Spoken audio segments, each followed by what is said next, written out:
high coverage base. Each color is finely tuned for consistent brush feel and coverage, meaning that all of the colors in the range behave in a familiar way, unlike other hobby paints on the market today. The complete range is developed within flexible color triage, which makes color selection simple and versatile.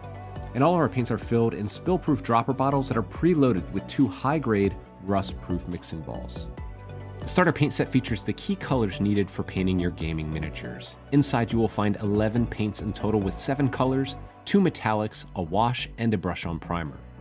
The set includes a painting guide and starter brush as well as a miniature absolutely free. In addition, all of the Fanatic box sets are designed to help you build your collection no matter your price point with limited repeating colors, so you can level up your hobby arsenal however you choose. Whether you are a gamer looking to quickly get your miniatures to tabletop quality, a dedicated hobbyist refining your techniques, or a professional painter searching for your next trophy, Warpaint's Fanatic offer the quality and performance at the price that you need. Find your starter paint set in the full Fanatic range at your friendly local game store, preferred online retailer, or direct at www.thearmypainter.com.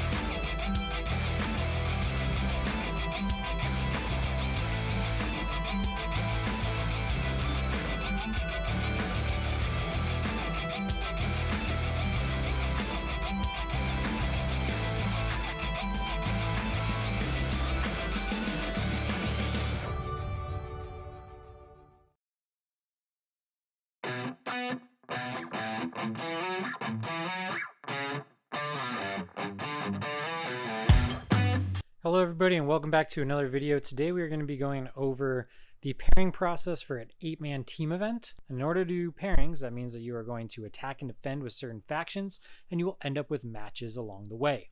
So as we look at this mat, is a 28-inch by 60-inch mat. It fits perfectly on a folding table. And the reason that we went with this size is one thing that we've noticed when doing pairings is if you don't have a layout or anything like this, makes pairings a little confusing and hard to understand.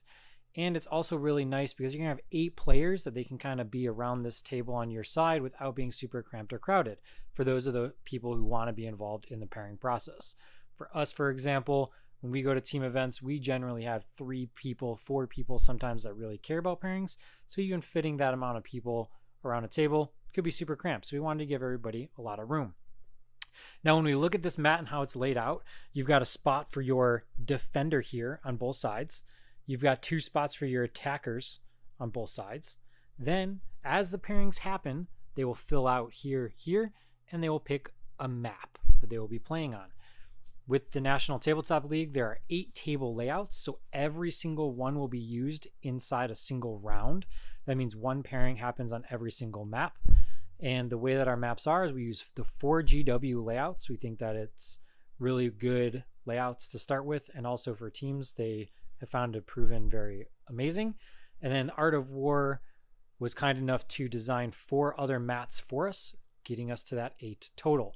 So everything uses the same footprint and layout and rules of the GW layout. So if you're in the US and you're used to playing at a lot of the Games Workshop open events or other events that use like terrain, this will be super easy for you to step into this type of format.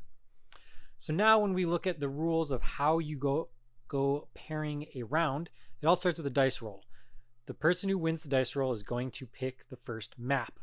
Really important there is if you pick the first map, you're basically deciding 5 out of the 8 matches. So it is a big advantage, and you get the first pick, and you're determining the last 2. So let's go through kind of how that works.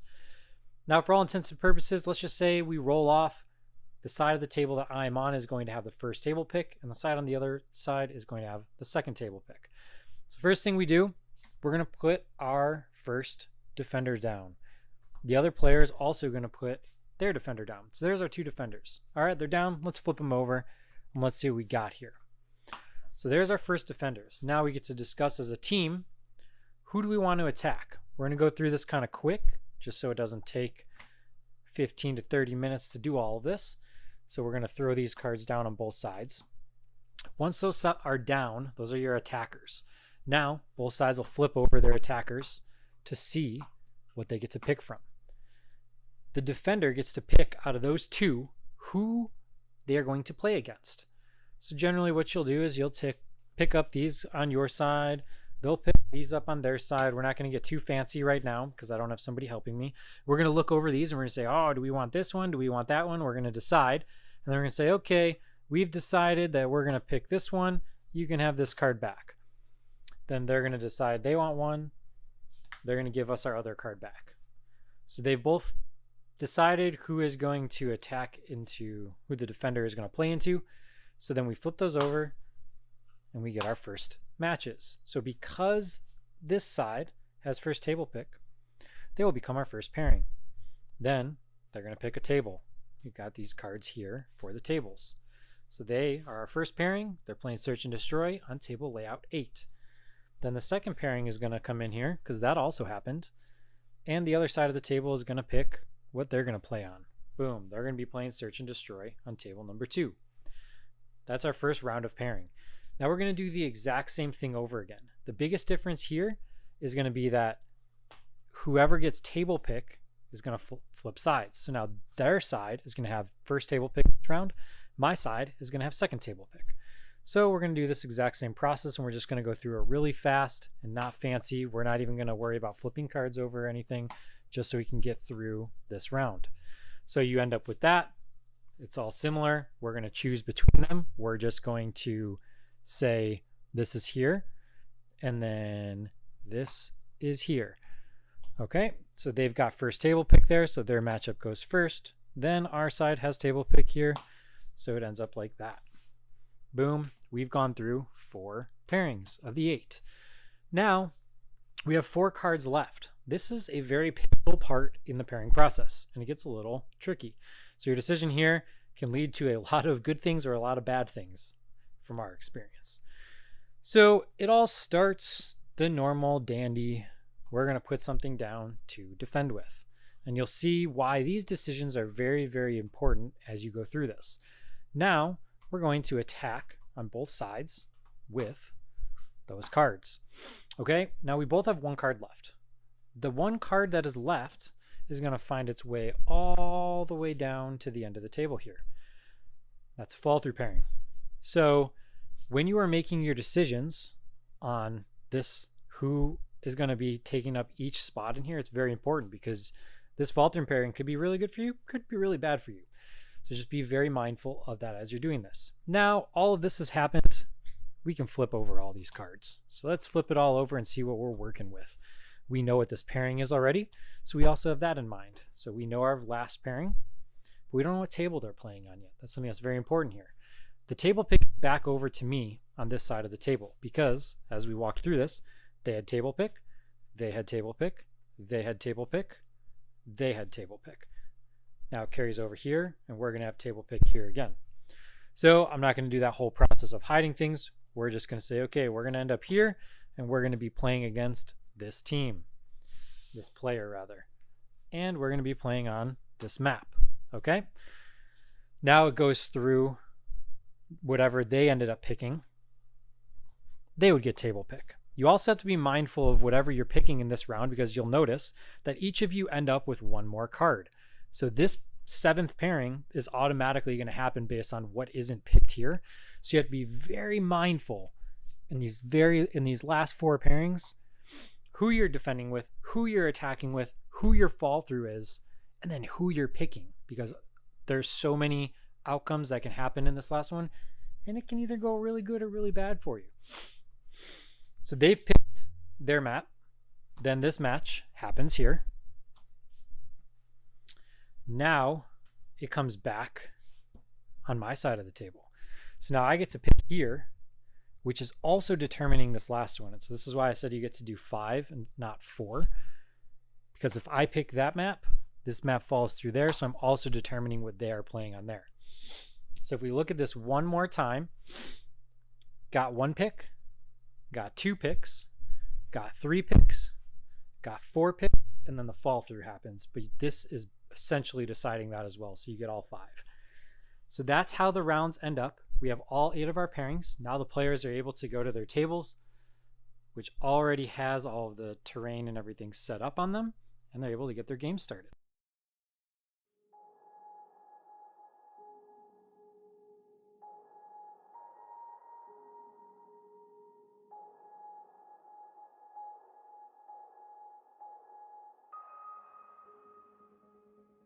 I am insanely impressed. The orange is the best orange I've tried. Yellow is fantastic. That looks airbrush smooth for me.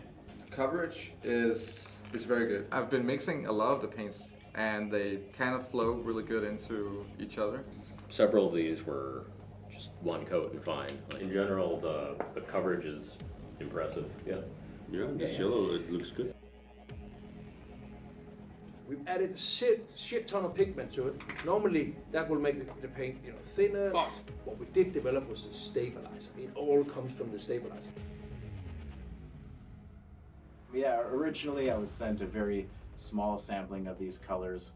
Most of them were mid-tones. I'm looking for a deep blue, reaching to my other paints, and yeah, I kept wanting to reach for Fnatic paints, and I was very upset that I didn't have more. These are, without a doubt, like the nicest paints I've used. For real. For real. These perform so much better than the other ones that I would replace them. When you apply the paint, the coverage is so smooth and so good that you need a lot less layers to have a smooth finished product. It seems that it's way better working on the brush. It also gives you good coverage on the dark model. Honestly, I'm well impressed. These ones are amazing. The magenta ones. The coverage is amazing. And I'll tell you what, they are going on super smooth as well. They've done a really good job on these.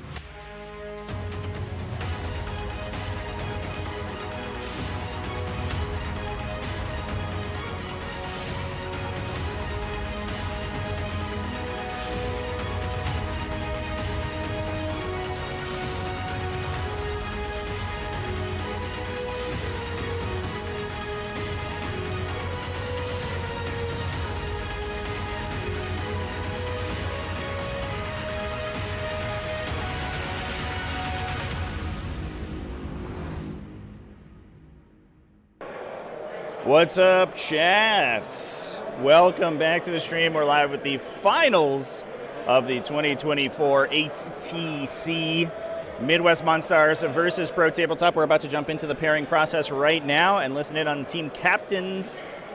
So here we go. Thank you everyone for joining, by the way. Some Sunday morning 40k for you.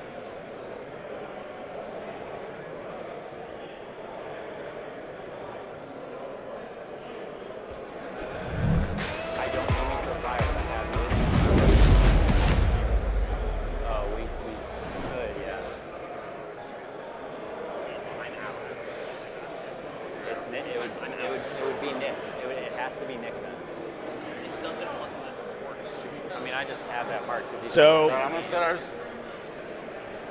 Yeah, Chad, so we're in the pairing process right now. Lists for the game on stream will be determined by this process. We need this. Yeah, I did. It's this. Hey, this is the correct call. Oh, roll up for or do we do that after we do matches? You do it right? after the first one. Apparently. Groovy, right? Ignore my video, that is wrong, apparently. We got Demons and Crons. Okay. We'll take 100%. So again, as always, chat, we may see the team captains mute their microphone while they're doing deliberations. So this is a really interesting situation right now that the teams find themselves in, or at least Midwest Monsters find themselves in. Pro Tabletop is incredibly in the lead right now. Pro Tabletop is undefeated currently. They are 4-0 with a ton of matching points and table wins, which are the tiebreakers if we end up with multiple teams at the same record. Midwest Monsters is coming in with 2 draws. Now, what they can do is if they beat Pro Tabletop, those teams will have the same number of tournament points, which means that they will end up tying, and Midwest Monsters has to then in order to win, beat Pro Tabletop on tiebreakers. In order to do that, they basically need to annihilate this round. They have to come in super hard, super fast, and basically just kill the majority of matchups in order to get a ton of differential points and table wins to win that tiebreaker. So I think we may see some extremely aggressive play from Midwest Monsters this round. Hand me a dice. Yeah. 3. Where the shot's gonna go? Yeah, internet is back. I apologize for the disruption last night, chat. For those who don't know, I am on a little, or I was, I should say, on a. Joe. It's you. No, they get table flip. All right, so then what are we doing next? I was on a hotspot, and my hotspot died mid game last game. I did catch the game. It's up on my Tactical Tortoise TV YouTube channel, youtube.com/Tactical TV, if you want to watch the rest of the game from last night. But unfortunately, yeah, was not able to finish the round live. But we are our amazing away games folks over there have let me use of their Wi-Fi hotspot, and we are back up and running. I'm definitely going to replace mine, I think, next week, so we don't have this happen again. Ruby, here's what we got for you. They're bringing nids. They're bringing nids. I appreciate the Midwest Monsters level. This is a team captain Scott Sasser over here. Has a amazing energy. High energy 40k here, which I appreciate. What 40k edition is my favorite? Oh, I would say 10th edition. It's not even close. 9th edition was good. Every edition since 8th, as far as I know, has been a big improvement.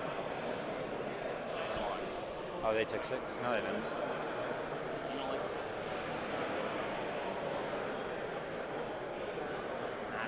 But 10th edition has been, 8th was okay, 9th was better, 10th is best. It's not perfect, and there are some problems that we could repair still, but definitely really good. 5th was okay. I think if we went back to 5th nowadays, it would be great we would actually find it was bad and boring. The table.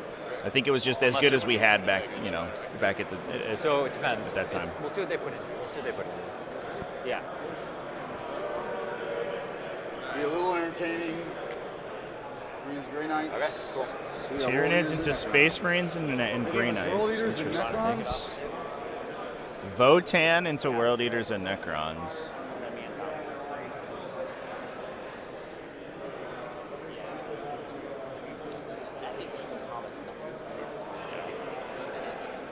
Grey Knights, I think, is going to be a good matchup into Tyranids. I think they have to take the Space Marine there. Yeah, that's what they got. Necrons and World Eaters into Votan is really interesting. I have a sneaking suspicion they'll take World Eaters, but that matchup doesn't seem that great. They could take Necrons, but Necrons feels like maybe a little bit of a coin flip. This is the best table form. Does anybody else disagree? It is, but this just gives you a very big advantage to screen it.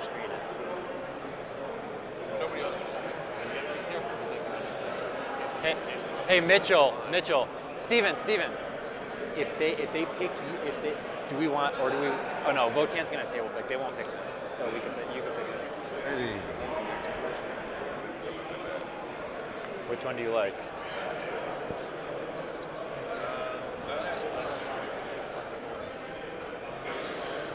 You want this one? Okay. Lots of Imperial Guard, chat. Almost every team has an Esther Militarum player.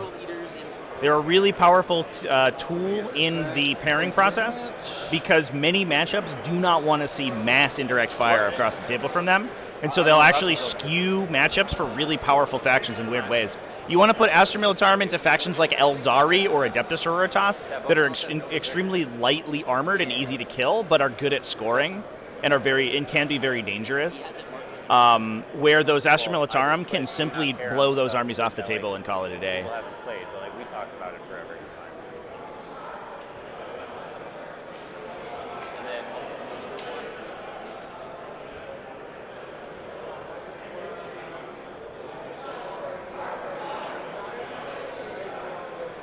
Dark Angel.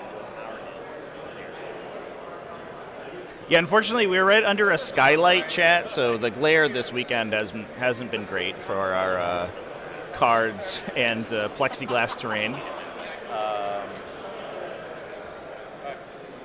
But it does give good lighting, so that's good. There's some other areas of the mall that we're in that are very dark. So I'd like to defend with mirrors. Yeah. And then Let's feel it, bro. Help. But if they are defending with demons right here, I'd like me to stay on the table and force them. Yeah, I like mech lists for guard for sure. I mean, obviously, I made a video about them the other day. So I think mechanized guard list very good. But the power of guard competitively is their artillery. It offers a very different avenue of attack to many other factions that don't necessarily rely on indirect fire as much as the guard do. And then, you ready? Yeah. I got Nids and Kron. We got Krons, boys. He got Krons, boys. So that means demons is going to end up here or there, which means the fall through should be. Tyranids are such a good attacking army because they're so awkward to engage into. Because they have such an even matchup into the majority of the game. You can, depending on the style of Tyranids, you can blow it out in a big way in some instances, but most of the time the Tyranids will make it no more than maybe a 13-7 or a 12-8 differential score. So you can beat the Tyranid player, but you can't beat them by very much. And that's what makes them such a good attacker, such a good defender, because they can basically blank whatever you put into them. And we've watched that happen multiple times over the course of the weekend, actually. We've watched 2 Tyranid games so far, and both of them have been So I think that executed like that. Because then we can make sure he doesn't play custodes. So he won't play the mirror if he attacks here. So Damien's attacking. Then Thomas. So I'm doing this because then he could fall through to Grey Knights. He could either play that. Most Astro Militarum armies are indirect fire based right now in competitive play. Good because it's less Manticores, but more Medusa Carriage Batteries and Basilisks. A little bit of Manticores usually. You don't have to go 100% artillery, but taking 3-4 artillery elements is good enough usually for guard. They can kill one enemy asset a turn from out of line of sight, and that's enough to put pressure on the people to run into the tank commanders and die. So Custodes versus Necrons, Custodes versus Tyranids. We watched that play out yesterday. Who do we want? We got Space Marines and Custodes. So the potential, I guess, for Custodes on each side. Haven't yet decided if those are the. Move this. We can just close this now. If those are the. No, that's where that's gonna. Final pairings. Oh.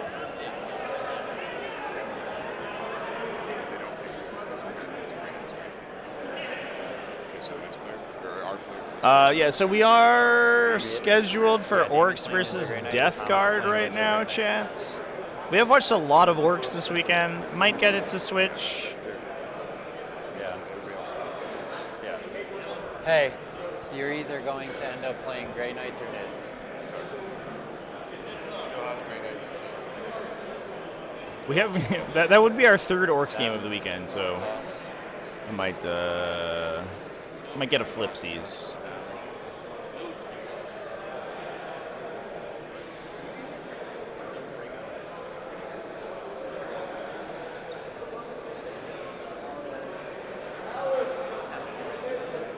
Yeah.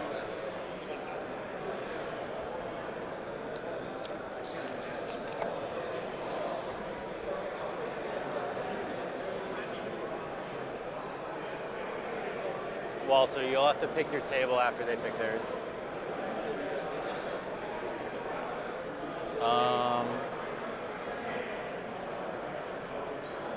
Good. Cool. Yeah.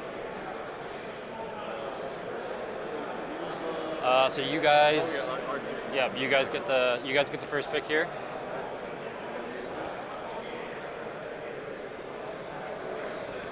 So Tyranids end up into Space Marines. Ah! Oh, I'm talking VM. Sorry, stream. Sorry, I'm taking this off now. Custodes versus Necrons, Grey Knights versus Custodes. Demons versus Adepta Sororitas. Demons and Adepta Sororitas is a fun game, by the way, chat. I just played that against Deuce the other day.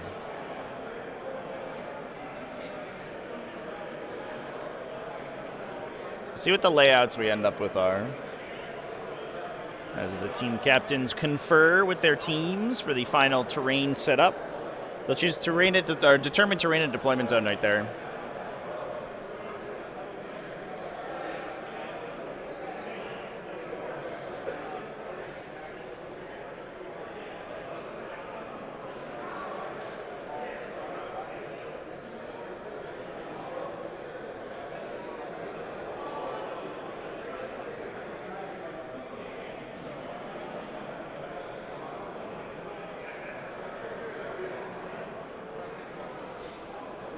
No, my poor camera. Why? Why, chat? Why? The humanity.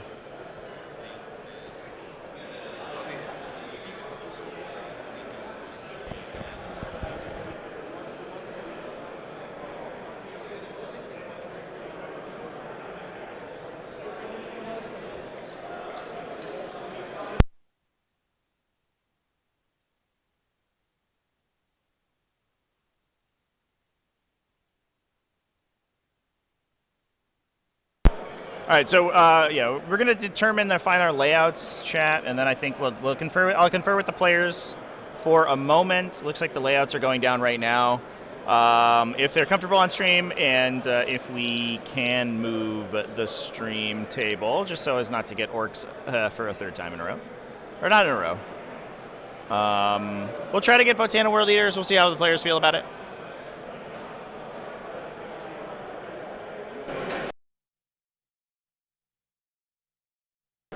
I think I'm gonna put it back to our intermission loop here momentarily, chat, while I confer with everyone. Thanks for hanging out with me. I should be back in between 5 and 10 minutes, depending on how this process goes. Thank you so much.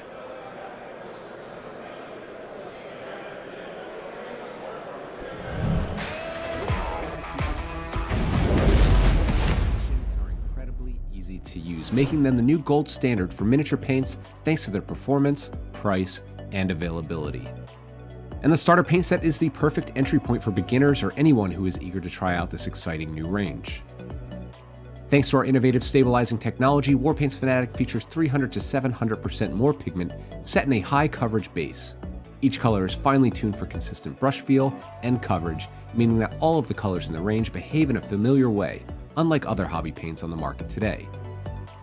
The complete range is developed within flexible color triage, which makes color selection simple and versatile. And all of our paints are filled in spill-proof dropper bottles that are preloaded with 2 high-grade, rust-proof mixing balls. The starter paint set features the key colors needed for painting your gaming miniatures. Inside you will find 11 paints in total with 7 colors, 2 metallics, a wash, and a brush-on primer. The set includes a painting guide and starter brush, as well as a miniature absolutely free. In addition, all of the Fanatic box sets are designed to help you build your collection no matter your price point, with limited repeating colors, so you can level up your hobby arsenal however you choose. Whether you are a gamer looking to quickly get your miniatures to tabletop quality, a dedicated hobbyist refining your techniques, or a professional painter searching for your next trophy, Warpaints Fanatic offer the quality and performance at the price that you need. Find your starter paint set in the full Fanatic range at your friendly local game store, preferred online retailer, or direct at www.thearmypainter.com.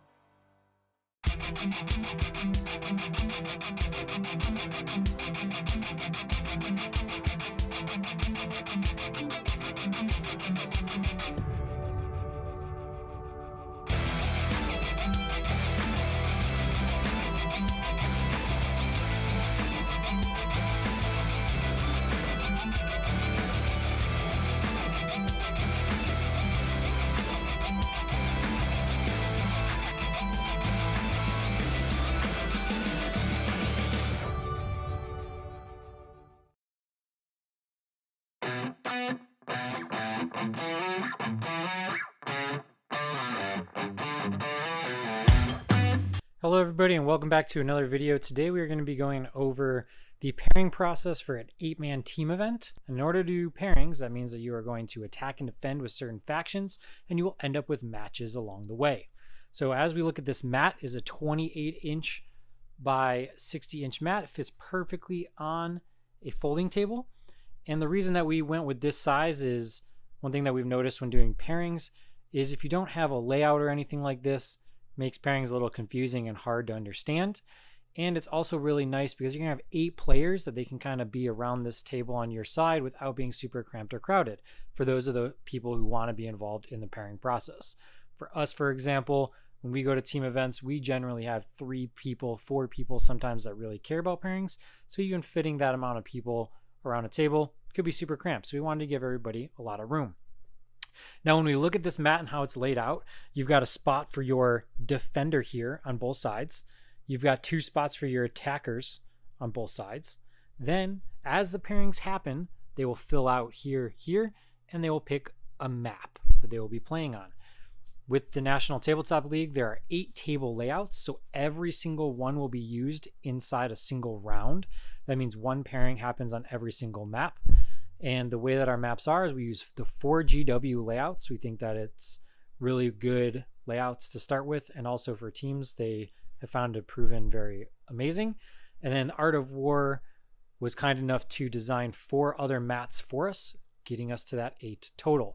So everything uses the same footprint and layout and rules of the GW layout. So if you're in the US and you're used to playing at a lot of the Games Workshop open events or other events that use like terrain, this will be super easy for you to step into this type of format. So now when we look at the rules of how you go pairing a round, it all starts with a dice roll. The person who wins the dice roll is going to pick the first map. Really important there is if you pick the first map, you're basically deciding 5 out of the 8 matches. So it is a big advantage, and you get the first pick, and you're determining the last 2. So let's go through kind of how that works. Now, for all intents and purposes, let's just say we roll off. The side of the table that I'm on is going to have the first table pick, and the side on the other side is going to have the second table pick. So first thing we do, we're going to put our first defender down. The other player is also going to put their defender down. So there's our 2 defenders. All right, they're down. Let's flip them over, and let's see what we got here.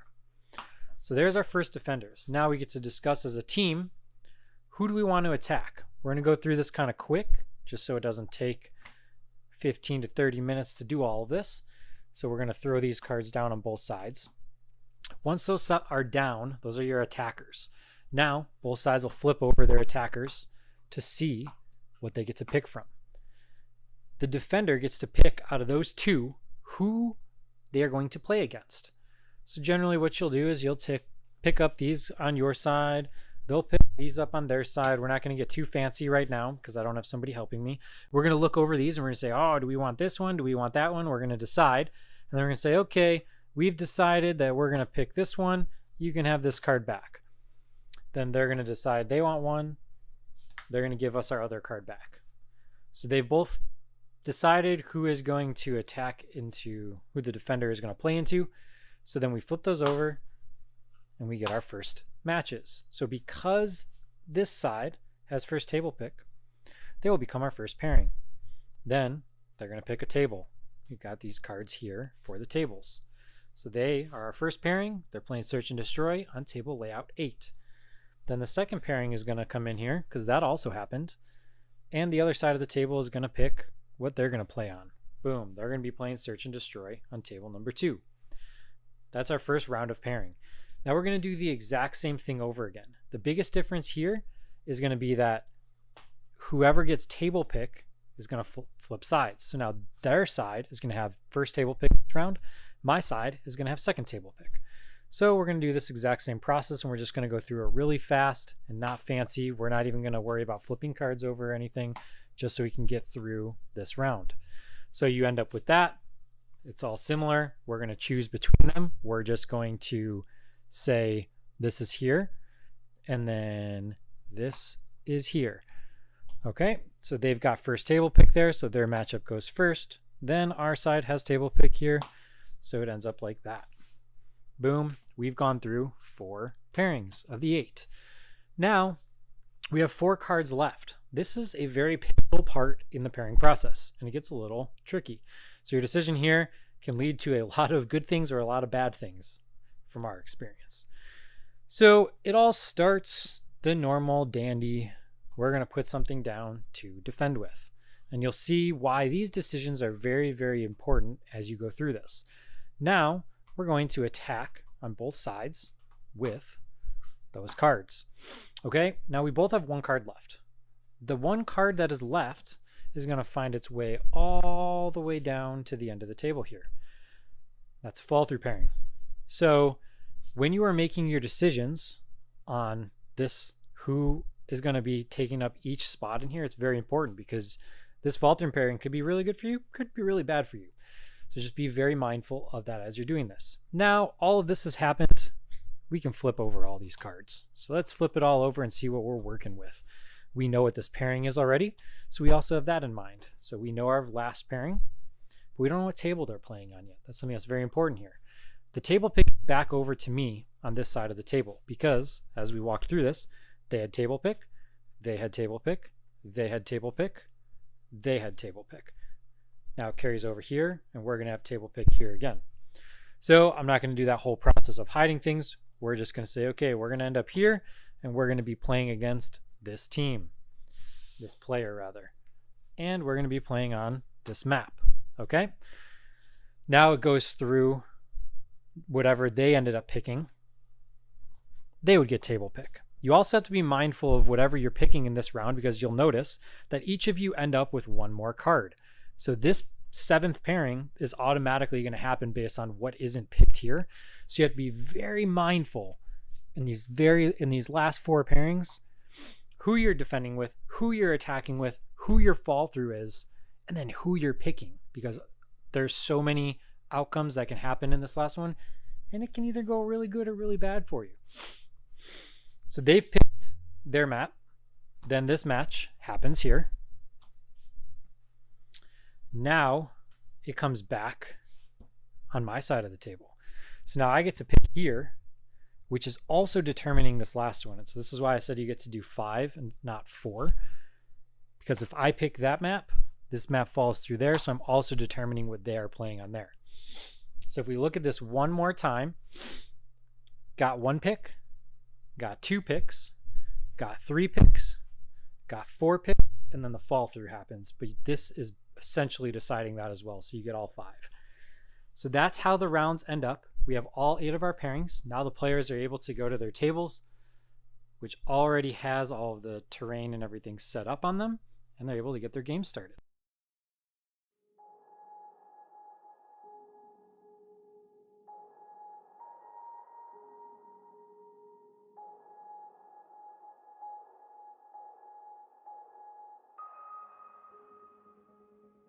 I am insanely impressed. The orange is the best orange I've tried. Yellow is fantastic. That looks airbrush smooth to me.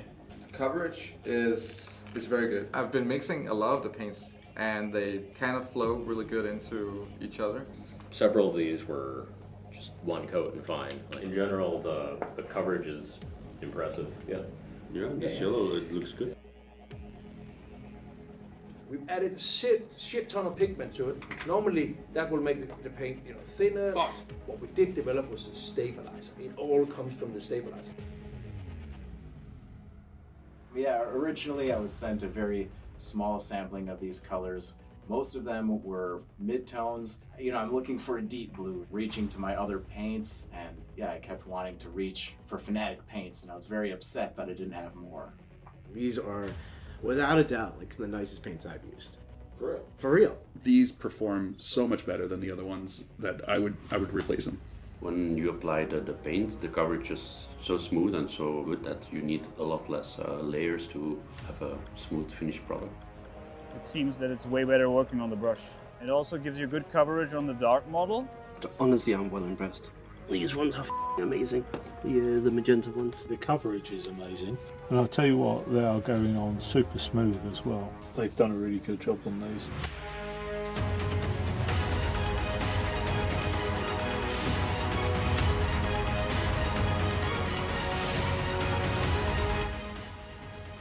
Okay, chat, we are going to jump in on the players as they're going through their pre-games real quick. We have an absolutely ludicrous matchup for you this time, and I'm so insanely excited for it.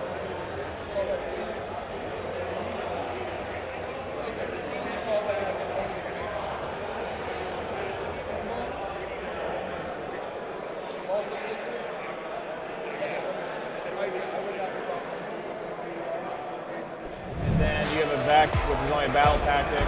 Yeah, which you don't have any of. Yeah. So if you re-roll something, I'm vecting it. Yeah. Yeah, I ran into that. No, I think I'm good. Okay. I got your list. Perfect. That'll work great. Thank you. Yes. Thank you. Oh, I got one right here. All right, everybody. So we got over Sounds here. good, then. Ooh, let me get the score sheet up. Over here on the right-hand side, All right, Corey I guess we're gonna roll Schultz, who we've talked about on stream before.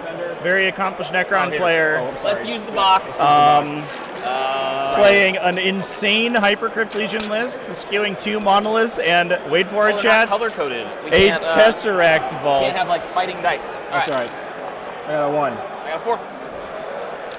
I'll put those away. That's versus tables symmetrical. You on don't the have other side. infiltrators. Colin Watts I from have Team Pro scouts, that's it. Tabletop, playing 6th grader I'll have you deploy the demons, first chats. Okay, Deep Strike. Fixed or tactical? We got to do that. I'm doing fixed, bring it down and assassinate. Okay. Would you hold this in the corner, please? That was super helpful. It's a classic pick against the Greater Demon spam list, but Greater Demons are hard also to get. Probably doing fixed, but I gotta think about it. Get to grips with. Give me half a second. And especially against monoliths and stuff, they can actually kill them.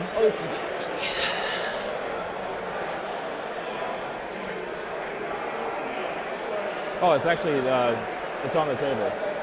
Oh, I forgot. Yeah, it is. I forgot. We have the cool mat Brad made. Big thanks to Army Painter for our mats, by the way. Army Painter supporting of the stream. By the way, chat, I forgot to mention this earlier. Please put exclamation point giveaway into the chat. Army Painter is giving away a speed paint set. And we're going to be doing that after this game I'm gonna take, concludes. bring it down and deploy teleport homage. Okay. I'm gonna put Double fixed these objectives. guys in Deep Strike, reserve. Sorry, the 3 destroyers. Okay. And then I'm gonna put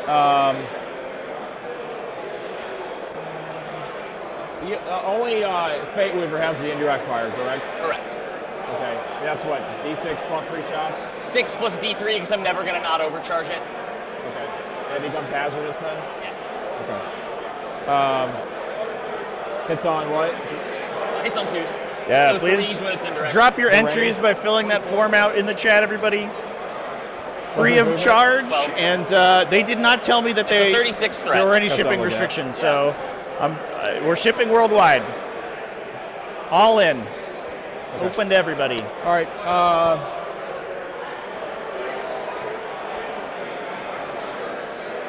I'll keep.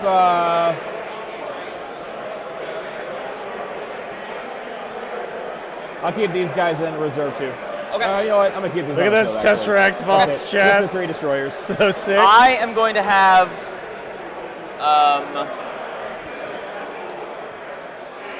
a unit of Nurglings. Okay. And a Beast of Nurgle in the air. And Scarbrand. Scarbrand. Okay. All right. Everything else is on the table. All right. So I guess I have first drop. You do.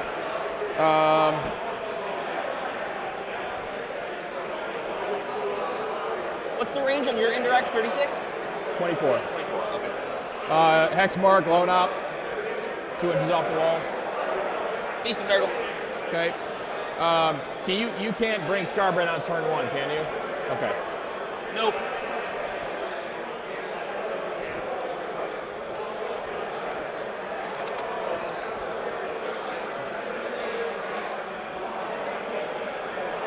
I think Scarbrand's a cool pick for demons. I think I'm going to transition to Scarbrand. He's just cheaper than Unit of hex marks other back here. Bloodthirsters. Okay. For about the same damage, you far don't do really you need guys the move? movement. 8. Because you're going to be deep striking. Any way to manipulate that and still shoot? Nope. Okay. Sorry, chat. Yeah, it's a cool matchup. I'm so glad we got this one on, honestly.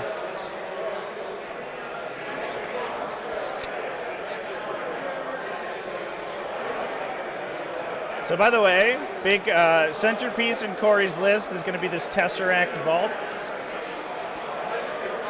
Can use powers of I did precisely measure it. Catan. All right. Is it just over 26 from your deployment zone?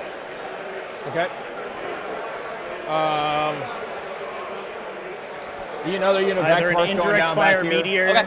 3 flat damage, a 3d6 devastating torrent, as well as a 4+ devastating Woodenti character.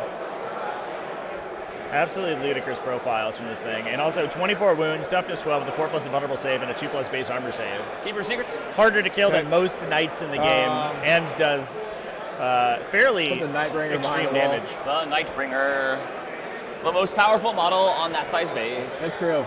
Like, I think actually that sentence is true. I don't think there's a more powerful one on a 40 mil. I think he wins.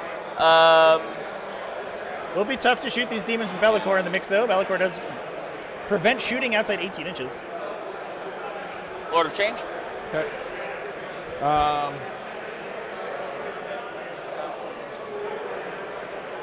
Thanks everyone for coming and hanging out, by the way, chat. It's been a really cool weekend of streaming. Never streamed a team tournament before, and it has been an absolute trip. The pairing process is really cool to get a peek into.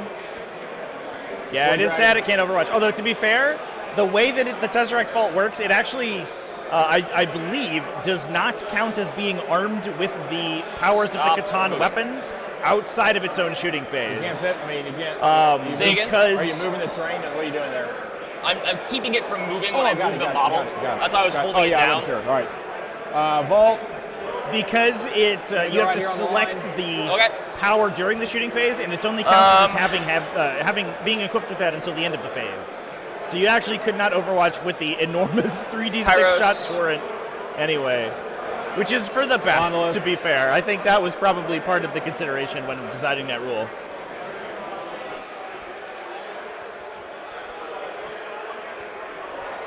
Let me know if the audio is okay, chat, by the way.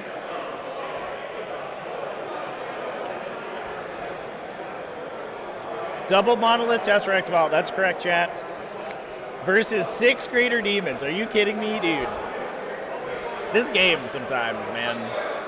Nurgling's 11 from the center. I'm out. All right, me too. Put these guys over here.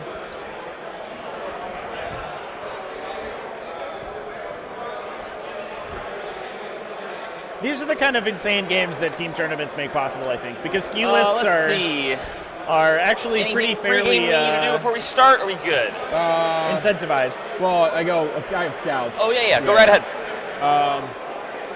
Can we roll so he goes first though for scouts? Yeah. Yeah.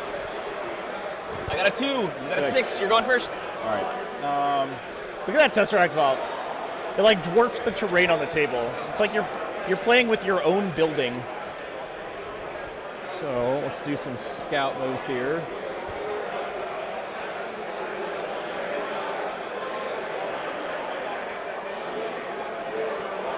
Yeah, I do want to give a shout out to the National Tournament Tabletop League, excuse me, for creating the pairing. We start this now, right? Well, I mean, we're about to. We'll put it on round 1. Give us both a CP to start the game, and I think we're good to go. Yep. Yeah. That's right. Okay. Cool. All right. So that's your scout. That's my scout. Yep. All right. Well, it's your turn 1. All right.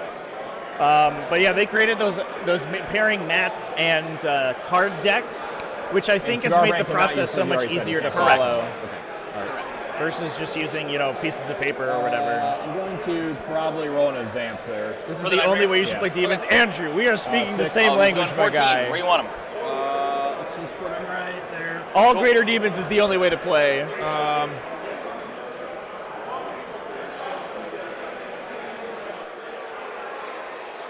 I'll advance the Void Dragon. All right. 6. Jesus, they're so fast when they roll like that. They're fast. They're angry. Oh my God. Here. All right. The vault. That's always terrifying when He's gonna move up into here. Okay. The monolith is just going to go. When over. the Catan shards that are normally ridiculously slow, suddenly Bellator's double Aura their is movement on probably an advanced obviously roll. the range restriction. Obviously. Yeah, I didn't say it, but No, you're good. I think assume. that's obvious. I assume. Yeah. If it wasn't,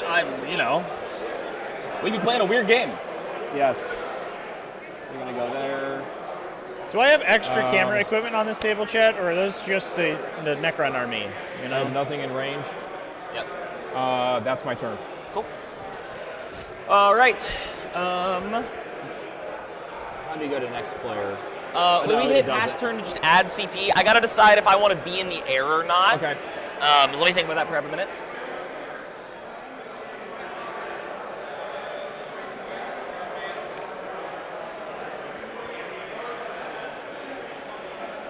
I appreciate all the players this weekend bearing with my score sheet, by the way. It's very nice of everybody. All the games have been super cordial this weekend too. I think like there were maybe talking to the judges 1 or 2 little disagreements between players. So I have but for 2CP, 160 players over the course of 5 rounds, that's insanely small. No scoring on that first one. Yep. And everything so, was like resolved I said, I'm very 11 quickly away, by the judge team. So I'm gonna it's step been right an here, amazing event so far. And I'm gonna deploy homers. Okay. For the middle for 3. Okay.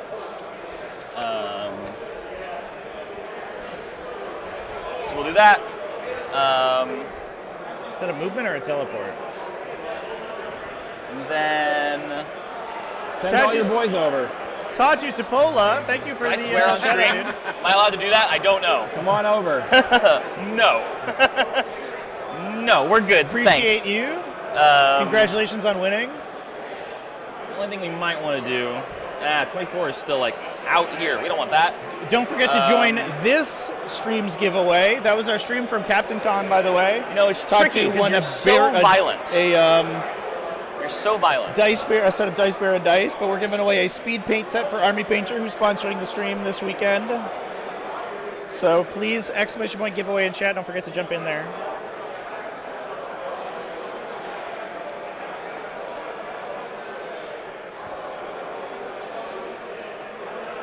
And just remember, at the end of your turn, I can pick up units. Oh yeah, I know you're coming for me. All right.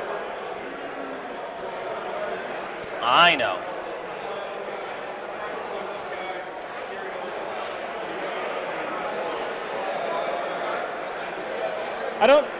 I'm not 100% sure But I that appreciate you reminding me. Yep. the Nurgling movement matters so much there. They could get within 6, and going where they are, I think, just makes them easier to shoot at. But it definitely is kind of insane that people the haven't Congo remembered line. so far. Yeah, dude. I see what we're doing here. We're not getting our face blasted off turn 1. Well, I guess turn 2 at this point.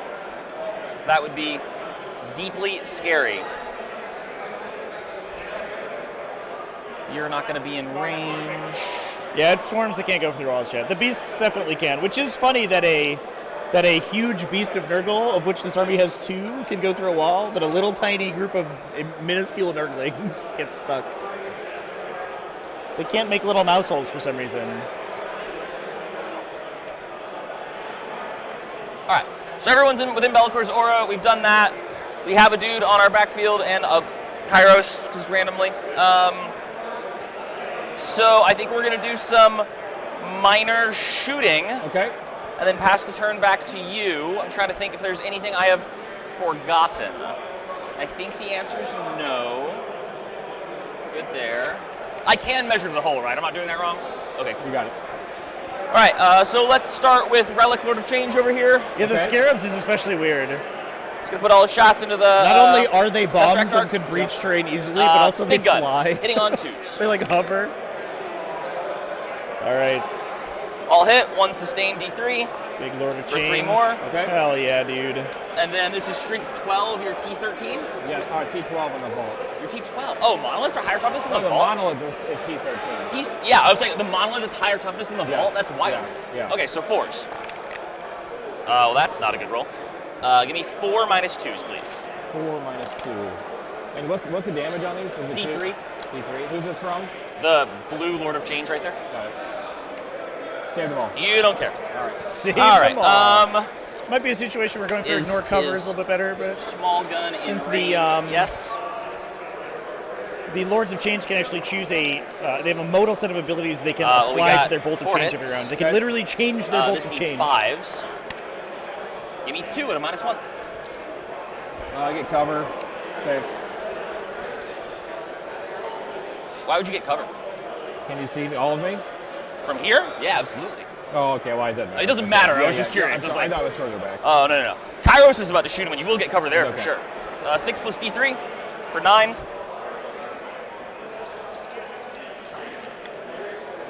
Two misses. Strength? 9. Okay, 8 5s. Near Lord of Change 10, doesn't matter for you. 5s. Whoa. Oh no, my dice camera! Completely ruin our dice cam. Give me 2 at a -3, please. Save. Yeah, alright, cool. Well, if that keeps happening, this is going to be a quick game. Why not? Oh, I owe you some stuff. Hold on. Does he hurt himself? He does. Ooh. Does he hurt himself? He does not. Okay. I'll mark him in half a second. Yep. We'll shoot the Keeper at you. Yeah, if you use the Draught of Terror to get -1 AP, that definitely helps no. for sure. I've not done any damage. You'll heal back up anything she does. That's a waste. Okay. So let me mark that Lord of Change who hurt himself.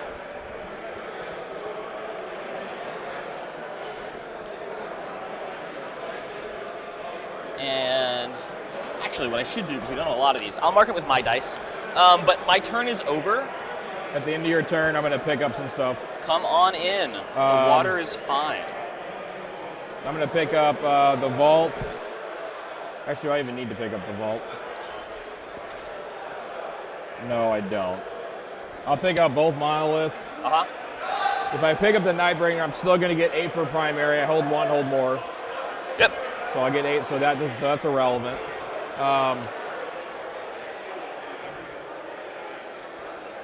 Yeah, I'm going to pick up both monoliths and the Nightbringer. Okay. Because I can move just straight over here if I want and see what happens. I think it's going to be a lot of pain on my part. We'll see. You have a lot of good guns into me. All right, so these are getting picked up. Yep. I'm going to click our pass turn button to put us both at 3, even though it's technically the end of my turn. Yeah, you're good. Yeah, you're good. Cool. That'll get you 8 on primary. I'm just going to go ahead and score go ahead. to save some time. Yep. Hold 1, hold more. All right. I got to score twice, actually.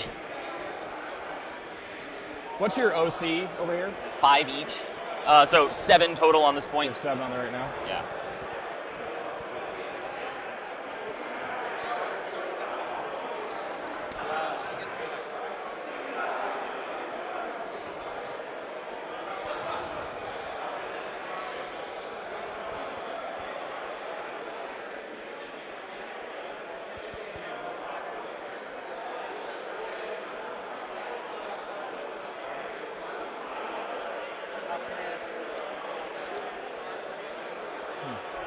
Okay. Movement. I'm going to move those guys. Just kind of irrelevant, actually. Let's just go over here. Okay. Try to maybe zone you out or something. Don't really know. Okay. Here, we're going to move up our 6. Yep. An inch away.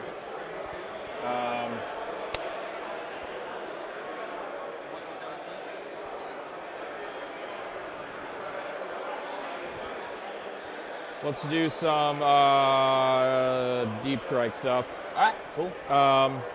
Any destroyers want to come in? I'll put a destroyer in back here. Okay.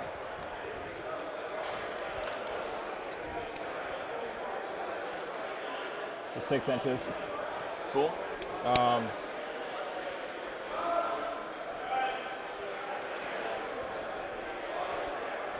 going to bring down a monolith. I'm going to spend a CP for Cosmic Precision. Sure. Coming real close. Danger close. I think there's no exact Helldivers analogy to this particular game, and yet I feel like you are the automaton. All right, So we're gonna go. Which makes me the good guys. We can't escape from the Helldivers shit. Well, because if you're the automatons, have you played that game? You know what I'm talking about? Yes. Okay. Yes. Yeah. I'm glad everyone's on the same page about Helldiver. So he's gonna go there. I'll take the objective from you, obviously. Do you not need to use his base to take the objective? Hall. Really? Anywhere in the hall. You can ask the judge, but I've been playing as the hall because you measure shooting from the hall too. Why would I take a negative and a positive?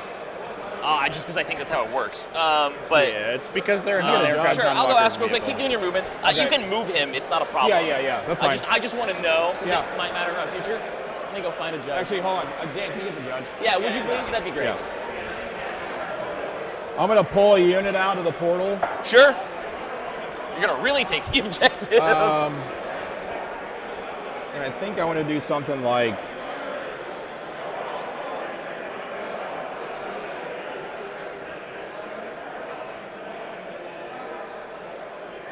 This is in the Eternity Gate here. Pull an infantry unit off the battlefield into Do monoliths wholly hold within 6 objectives inches. with like the downward projection of their hull or with their base? Any part of the model. Any part of the model. Yeah. So including like the hull. It's the same because it's a vehicle. It's a downward projection. Got it. Okay. Right? So like I don't hold objectives by wings, right? Because it's a monster. Because it's a monster. Got it. Cool. Okay, so we're good. I have it. Yeah, you're okay, good. Yeah. You were gonna have it either way. I just wanted to know the rule. No, for sure. So I'm just Great gonna call put from the these judge guys there. down here. Sounds good. It's walkers and aircraft that do not use those mechanisms. Walkers and aircraft use their base specifically, but every other vehicle type uses its hull. Fastest You're a little turn one far for here. Do you mind if I move them over? Yeah. Why am I? They don't have to come within 6. No, but they have to be in coherency. Oh yeah. Okay. I'm That's just gonna. excuse me. Yeah. I'm just gonna move them over a little bit. Let's see. Trying to see if I want to overwatch you. Yeah, I've got others. I got others. Yeah, you got more stuff coming in. You're gonna take the point either way, right? Because it's OC7, OC8. 8. I already have it. You already have it. Yeah. All right, go ahead. Yeah. He's gonna just come down over here. Okay. The other monolith is just gonna deep strike over here. Okay.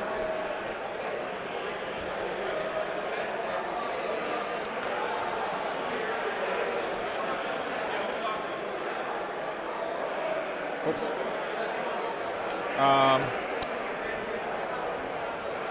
I want to kind of the same thing here. Really point out some interesting interactions from this Necron list, and part of the reason that I think Midwest Monstars probably were aiming for this matchup. One thing that the Demon's Army can do with 3 Lords of Change, if you include Kairos in that count, is really like pick off enemies from safety. And then this guy. Because I think I will overwatch these guys. Okay. Keep going. Yeah, go ahead, dude. Absolutely. That's a CP for me. Yep.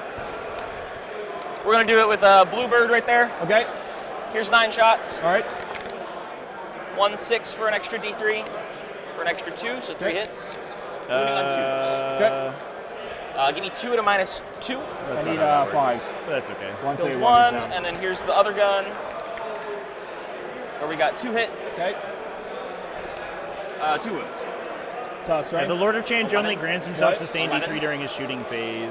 1 save, 1 goes down. It's an out of phase rule for Overwatch. Keep going. But didn't look like it changed too much there. Okay. Okay. All right, the Nightbringer. Yeah, there are a couple walkers that do a little bit. Like Redemptor Dreadnoughts can overhang their base. And, I mean, a lot of them are like, you can assemble them kind of wildly. Aircraft is the big one, though. Aircraft with the downward protection would be insane. All right, let's do some shooting. All right, shoot me. But the Where would you like to start? Necron list Let's is start with incredibly difficult to get kills from, and because we're on Purge the Foe, getting kills is really important. 3 snipers, 4 snipers in the Bellicor. Okay. Yeah. You want to do anything? No. Okay. No rapid ingress the from the Bellicor. demons here, which would be kind of cute. No, I'm good. Go ahead. Okay. Whoops. -1 to hit because I'm stealth. Yep, 2 hits, swing 5. T10. Does not wound. You did, okay, and then, so they're done.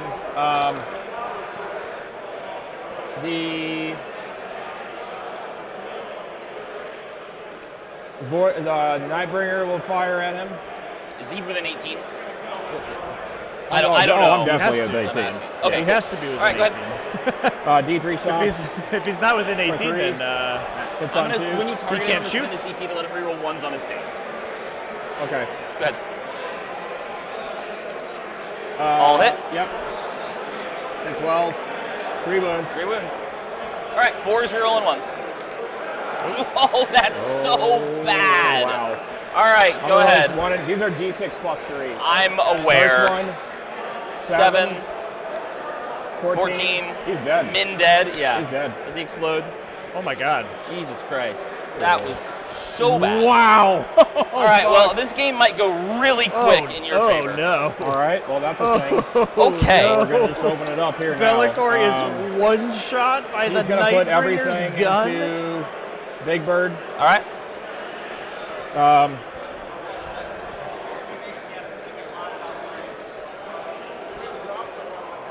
These are the Tesla.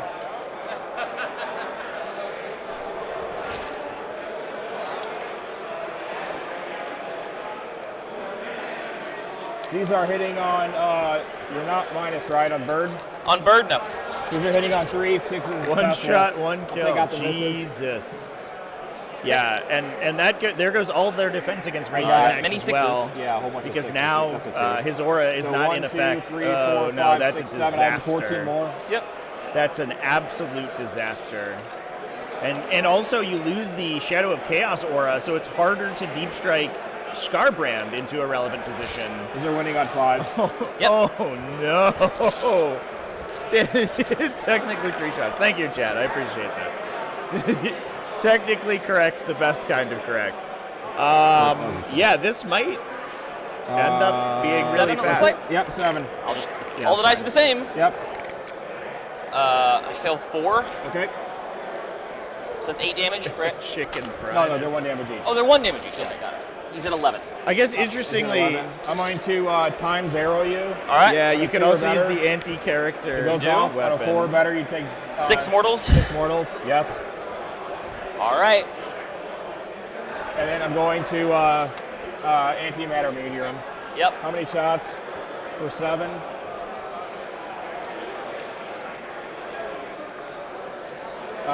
Those miss. These are strength 10, your toughness. 10. 3 4s. 1 wound, minus 3. Fail it. 3 damage. Yep. He's at 2. 2. Void Dragon will fire there. All right. Actually, my scouts will fire there. All right. 3 scouts. They all hit. Spend 1. Strength 5. 1? No, nothing. The Void Dragon will throw sees the Void Spears. Might be out.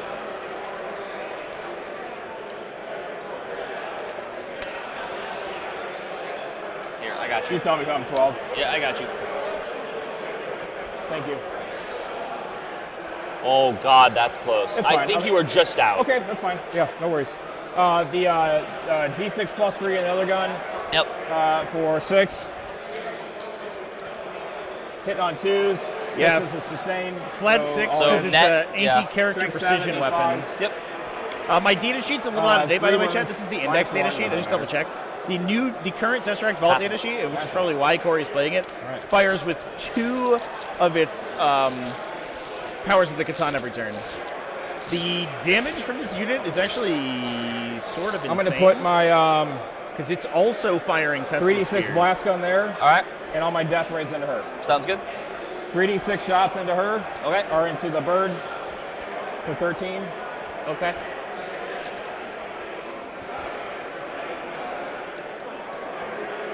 Hey, Brad. Hitting on Remember how I 3s. said in 1 in 5 games the dice will say demons will just lose? That is this game. These need strength 8, need 5s, 1 6. At least, I mean, that is how demons work. Yeah. Demons Does he are explode? wildly inconsistent. But we lost a second. Oh no, chat. The 4 death rays. Yep. We're only 4 graders now. 1 6. Okay, yeah. You're at a -1 to hit because you're shooting the keeper. Like I but said, you Chad- pulled yeah, it correctly. Oh yeah, you're good. Yeah, I was just For 1 extra, so Yep. 4 hits. needing 3s. Midwest Seeing threes, Monstars are going to throws be one at a going time. hard this Swing. round. because they need to get many big wins against 3 wounds. Team Pro Tabletop. We're not playing for points today. We're playing to kill some people, and that's what we're seeing. Next one does 3 damage. 5 total. Yep. Feel no pains. Yep. Pass 1. Okay. She's at 14. Okay. Yeah, this has been an absolute turn.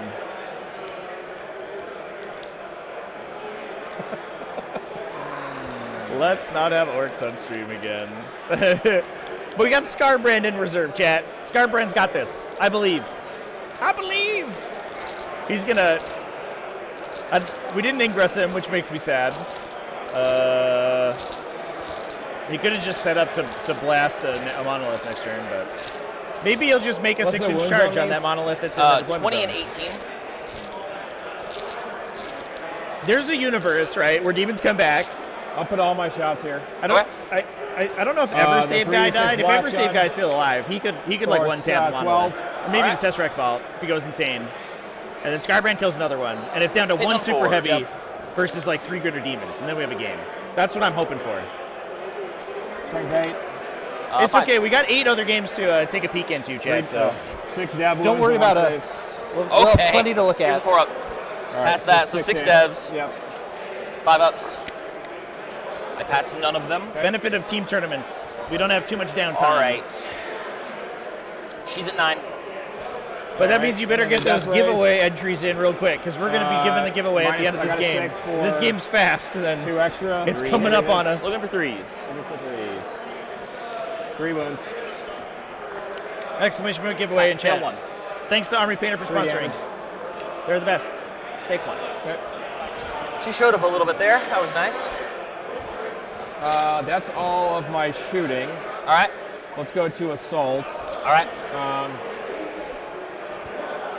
I'm going to try to charge there. I need an 11. All right.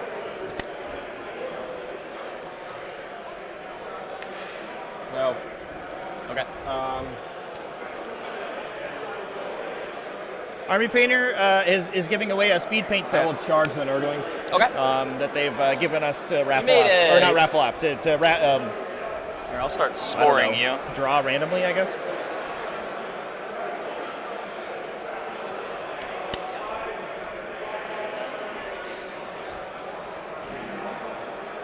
Yeah, I got 18. Each one's worth 9. Each one is worth 8. Is it? Yep. Assassinate and bring it down? Yeah. Okay. The Scarbrand and Kairos are worth 9 because they're 20 wounds, but like the other ones are in the 4 category. Got it. Okay. All right, so attacks here on the Nurglings. I'll start with my tail. All right. Goodbye, that's it. Nerdlings. Getting blown up by a Void Dragon. 4 wounds. -1. That doesn't matter. 4 wounds. Strength 8 or strength 6, sorry. Yeah. 6 ups. Fail 3 of them. Okay. How much damage each? 1. Okay. A base is on 1 wound.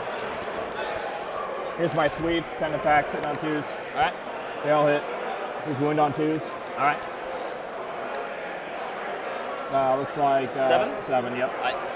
We can. I forget we can always do this. Wow. The Nurglings found all my saves from earlier that I needed. Well, how much damage each? 2. That's where you want it. You want it on Nurglings, for sure. My pile in. I'll pile into her. Can she fall back and charge? No. I'm gonna pile in there. Okay. You can swing. All right. Thanks, dude. Hitting on 2s. This is strength 8, so wounding on 5s. Okay. Give me 2, please. Save. All right. And then here's her claws. Yep. 4 hits, needing T11 5s. Yes. Nothing. Okay. All right. Turn. That's the turn. So you scored a whole bunch of points. Let me put them in here. Yep. You got 8 more. Well, technically you got 4 more. I expect you'll get 4 more at the end of the round. Yep. And then 8 here and 8 here. A commanding lead, up by 25. Okay. This sucks a lot. Yep. You have a battle shock test here. I do. You're right. I owe you 2, actually. He We're loves good it. there. Right here. We're good because I'm within, well, Yeah, within good. shadow. I Yep. heal D3. I heal for 2. Okay. Nice. Get that demon army rule going. Let's go. So you killed, to be fair, Lord of chat, Change, Be'lakor, end of list. Yep. Right? Did Yep. we gain our CP I this did, turn? I This just- turn? I You just just did did it? it, yep. All right, cool. The Keeper of Secrets is actually. Well, I'm going to do a thing before I forget. She's not Which a is, I'm gonna good spend 1. anti-tank Actually, option. Shalaxi Hellbane is the character one. I don't even need to spend it. The Epic Hero one, I should say. I'm just going to but put these guys in the corner. base Keeper of Secrets. And they're going to deploy homers. Is actually kind of I do- terrible or I'm at gonna killing overwatch him. tanks. Go ahead. For free. Hitting on 2s. Strength 6. 2s. She's largely Damage, mid-strength, 1. 3 damage. Extremely good at killing like kill next. Terminator Okay. equivalent heavy infantry, but extremely bad at punching All tanks. right. So the Void Dragon, I mean, the is that reason that 4 Corey for piled my in there is deploy? that the Void Dragon is exactly right? not Yes, where 4, that yeah, Keeper yeah, of Secrets wants to be. And honestly, it doesn't really have many good options at I know I'm fighting actually going to anything move, in but this that's so Necron irrelevant. list. It's just which like, is let me why not forget. You're good. Yeah, the you're Necron good. list is So such an you've effective killed- skew.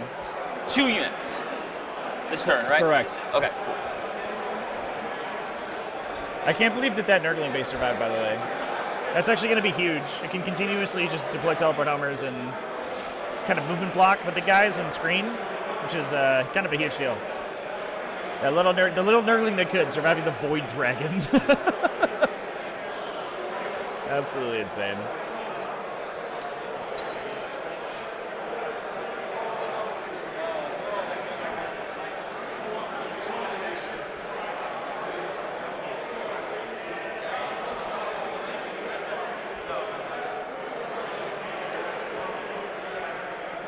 Yeah, the Catan shards don't have a phase cap anymore, chat.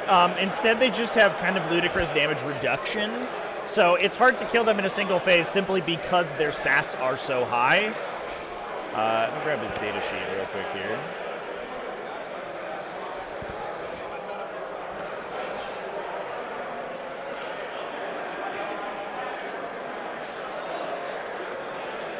Here's the Void Dragon for you. So all of the Catan shards have a built-in, actually this data sheet's a little outdated because it's from the index. They all have a built-in 5+ feel no pain, and then their Necrodermis ability gives them half damage. So you are not only doing less damage than you would expect, but you are also 33% of that is also being ignored by the feel no pain, on top of having an invulnerable save and a high toughness value, and not degrading. Plus, they all have reanimation protocols, so they're all regenerating D3 wounds per turn or per battle round. So the level of survivability that Catan shards have across the board now is just ludicrous. Let's make sure I didn't fuck up my line of sight there. I don't think I did, but just to make it not a contentious thing, I'm going to do it a little bit half further. damage. That's fine. There are very specific profiles that are extremely good at killing them, but you have to have like Scarbrand's massive gonna deep 1 strike. damage, low Yep. AP. It's going to be 6 away from these 2 units. Yep. A little hard to see Scarbrand here. And I think we're going to shooting. Okay. So let's start with Kairos shooting this destroyer. Okay. Yeah. I'm going to overcharge him. You I'm are? always going to do that unless Okay. I say otherwise. All right. D3 extra for 7 shots. Okay. Hitting on 2s. Yep. I'll hit. Strength 9. There he is in the corner. 3 at a -3, please. I need 6s. Nope, he's dead. Oh, yeah. Thank you. And then this bird is going to shoot the hex marks with Okay. his big gun and his small gun at these hex marks. Okay. Yeah, so what Colin's Here's the trying to big gun do at the right here 3-man. is get kill Okay. more, since he has bottom of round. He 2 lost misses, 2 1 greater sustained demons, D3. but he also For only 2, so I'll just lost put 2 it back. greater Yep. demons. And So this T5. is strength 10. if he Okay. clears all the Excited death about it. marks and maybe a locust destroyer, he's actually got a pretty good chance at getting kill Uh, more and this is actually 7 minus equalizing 2s. the score a little You're gonna bit. get covered. Yep, so Again, 7. basically all Pro Tabletop needs to do I need, is tie this round 4s. and they will automatically win the event. So they're going to I be playing lose 4 super of them. defensively and just trying to That's score them. as many points as they can. Here's a small gun at the other unit. Yep. All hit. This gun is strength 9, so 3s. Yep. Give me 5 -1s, please. Scarabockel Terminator is very good at killing Catan shards. 1,000 Suns in general, I think, tend to be a really awkward matchup for Necrons because 1,000 Suns, I think, may be the best faction in 40k at killing Catan shards. They have mass mortal wound and mass low, like high value 1 damage attacks. I was like, I forgot to score primary. No, I didn't. They're like plus You 1 just to took it. wound, full rerolls, just tons and tons of benefits on little attacks Shot, that their fell damage back. reduction does nothing Doesn't against. gun has a flamer. Nope. No, I can't. You're not touching this. Nope. So nothing there. Okay. So charges. Yep. Roll your snake eyes. Let's find out. Looking for a 6. There's a 7. You saw the 1. I'm so excited. That was so close. I heard it. I heard it in your voice. Let's see. It was gonna be 2 1s, and then the Chaos God said no. You get a big charge. And this Lord of Change will charge the 2 hex marks. The what? This Lord of Change is going to charge the 2 hex Yeah, marks. that's fine. Yeah. Actually, when do you check coherency? Honestly, I didn't realize there was a guy over there, to be completely honest. No worries. Do you want to just like put him over I'll here? Just put him right here. That's fine.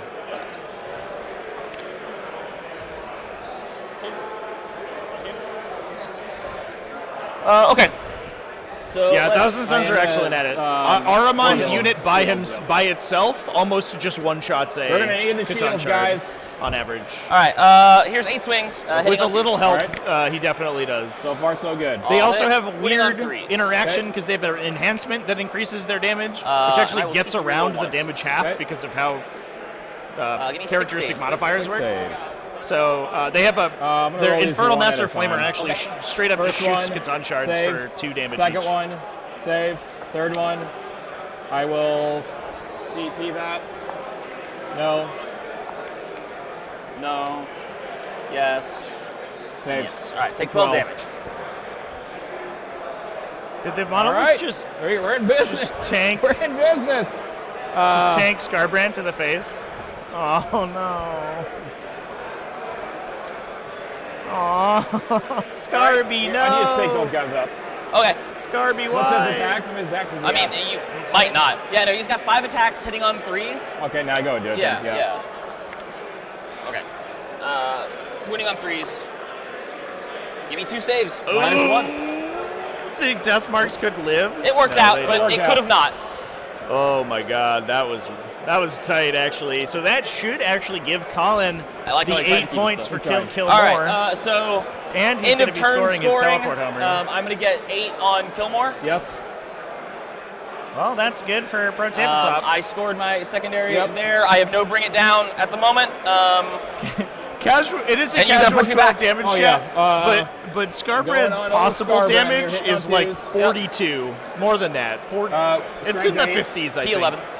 12 damage is much less than is expected from him. 2 wounds. The Monolith, the Eternity Gate hits you pretty hard, but it's not very good against the, like high toughness stuff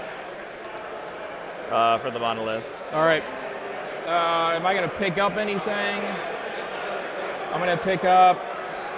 There's a 2+ Well, weapon if I do skill, that, strength 8 AP2, flat 3 damage. It's very good. In terms of pick a up, I will not non-walker get 8 vehicle primary. profile, it's one of the best in the game, but it's certainly no I guess I Scarbrand. guess maybe see The Monolith could kill Scarbrand with shooting.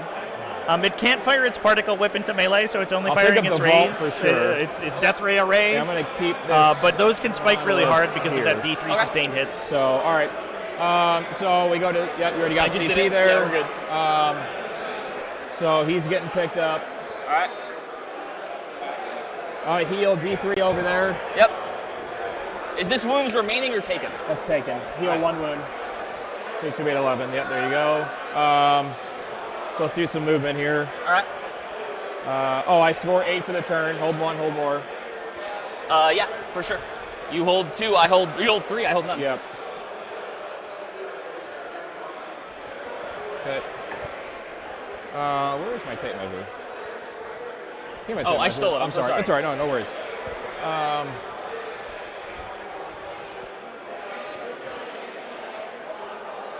Not to interrupt your thinking, but I'm so curious. What is your jacket?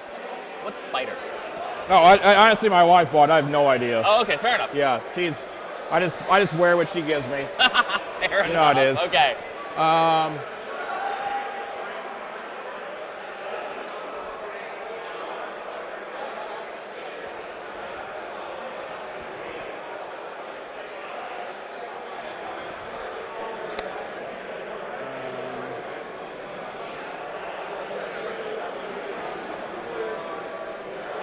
That's gonna be able to shoot there, I guess. I don't think you're going to be able to do that because you have to be fully in the plexiglass to see through it. What I'm saying is, can I see? Oh, from over here? That's what I'm saying. Like, I can see your cloak. You tell me. Do we have a laser? It's easier with it. Hey, Thomas. Where is he? I'll go get one. Okay. We have a million years, and like, if you have more movement, I don't care if you keep moving. Oh, yeah, that's fine. You're good.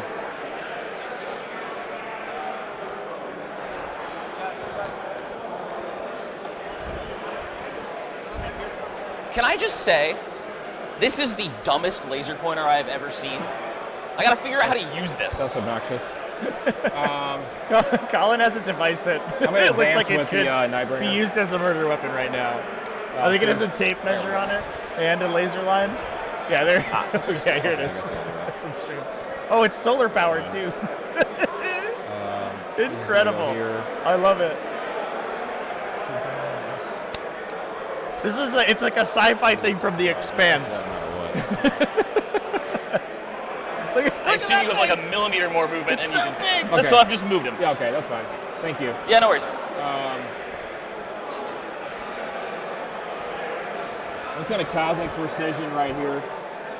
Do you need to? Oh, I guess I don't need to. I can just come on. As long as you're outside 9 here, I think you can just be there. Oh, yeah, I'll just do that. That's right. That's a good play. So I just come on there. You do have to be fully on the table, though. You tell me. I'll move you back a little bit. Okay. There you go. And am I? Whoa. Yeah, the weirdness about Hey, Tesseract. now. Oh no! Okay. Weirdness about And, Tesseract balls. Am I 9 away though? Oh, are you 9 away? That's a good question. The unit is enormous. I measure from your hull, right? Yeah, then you're definitely within 9. Yeah. Do you want to use the strat? I wonder if I could back up more like this. Problem with that is you're just way off the table. Okay, well, can you scoot me further? I just want to see if I can break this plane. Oh. And then, because I want to shoot. You want to break this plane, be 9 away, and on the table. Yes. That's the goal? Okay, Yes. let me see if I can do that. So that's on the table. That's breaking the plane. I don't know if I could be outside of 9 is a problem.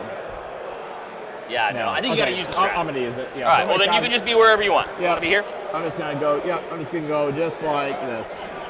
Cool. Sounds good. All right. This game is silly. Let's go to shooting. My hex mark will fire here. All right. Actually, I'll start here. Okay. 3d6 for 15. Stop rolling so high on your blast 7, 8. Kill me.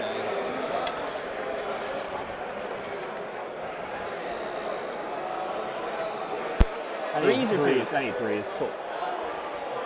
And these are strength 5. All right, 3s again.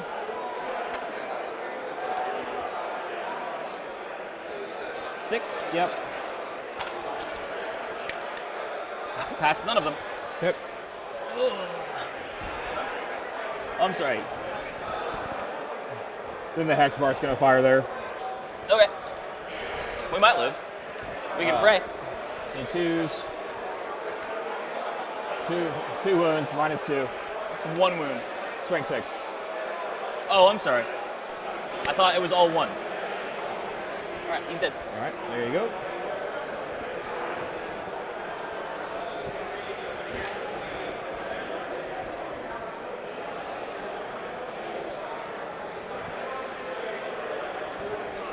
Let's go to committed stuff. He's gonna light up Big Bird. All right. 3d6. That was just the particle blasters on the Tomb Blades, I believe, chat. So they only fire for 1 damage.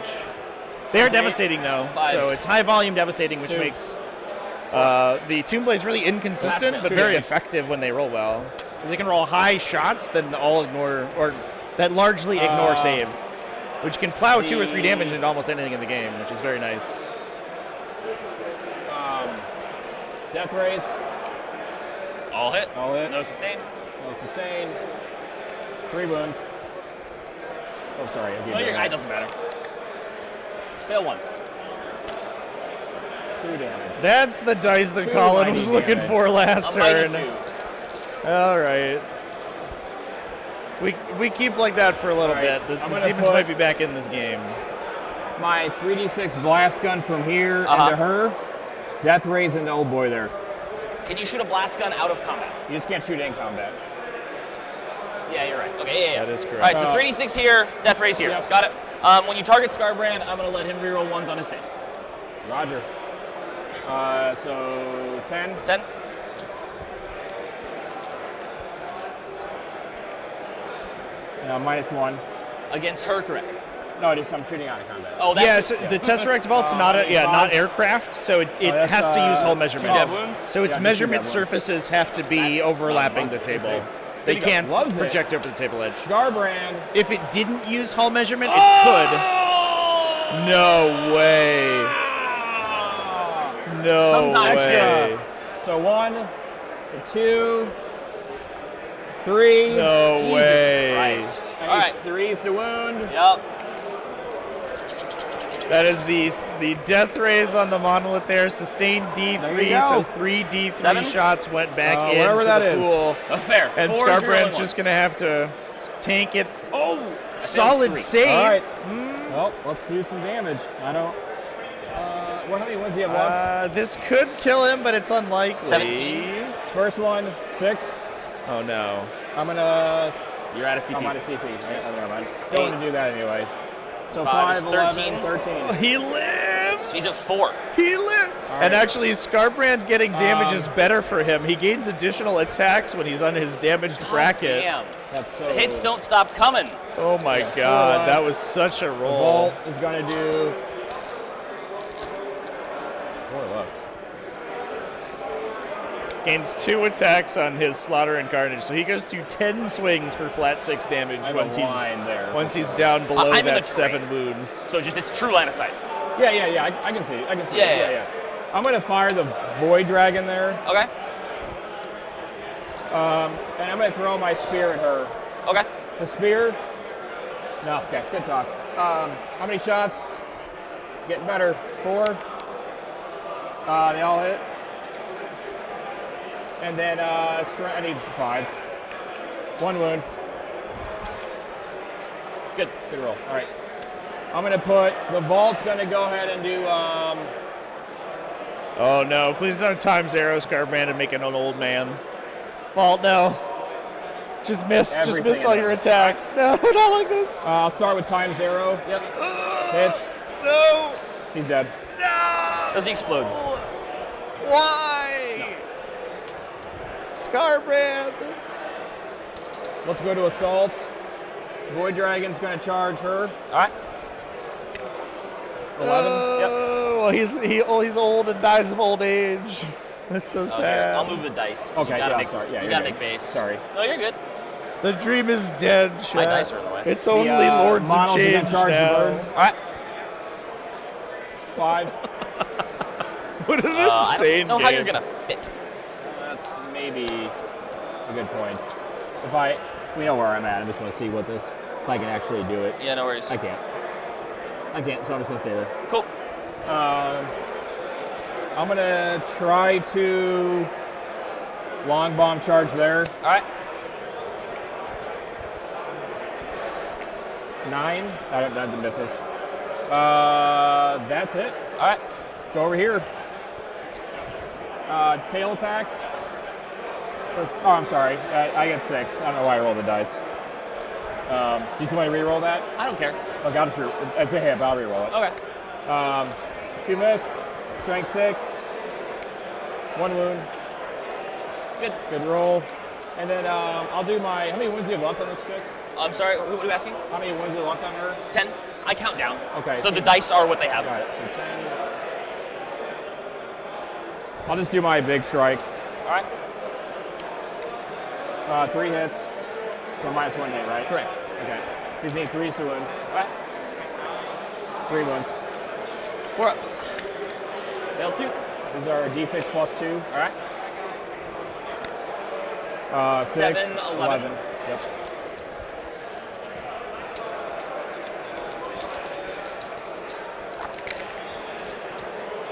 pass 5. Okay. So I take 6, so she's at 4. Okay.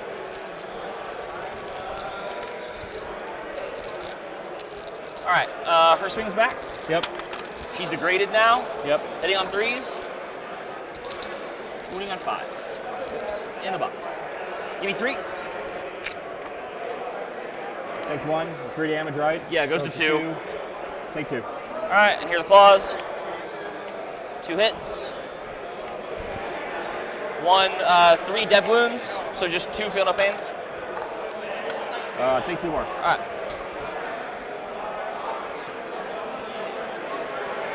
That's my turn.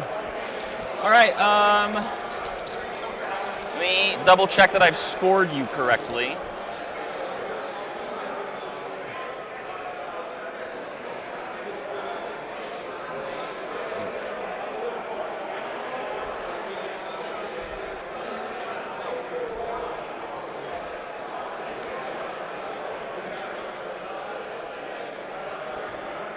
Okay, yeah. All that matches up. I just wanted to do it on my phone. I should have 24, so... I am zeroed on primary again. Gnome Chomsky in chat. What's up, dude? How's it going? We gain a CP. You have me at 36? Yeah. 12, 24...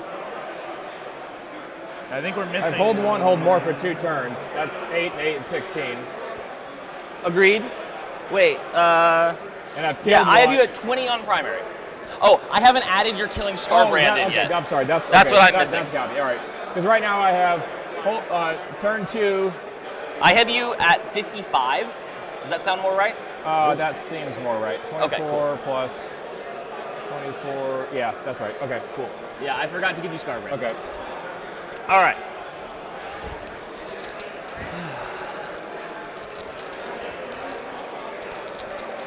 Brutal. Absolutely brutal. Couple of 8 wounds left from Corey.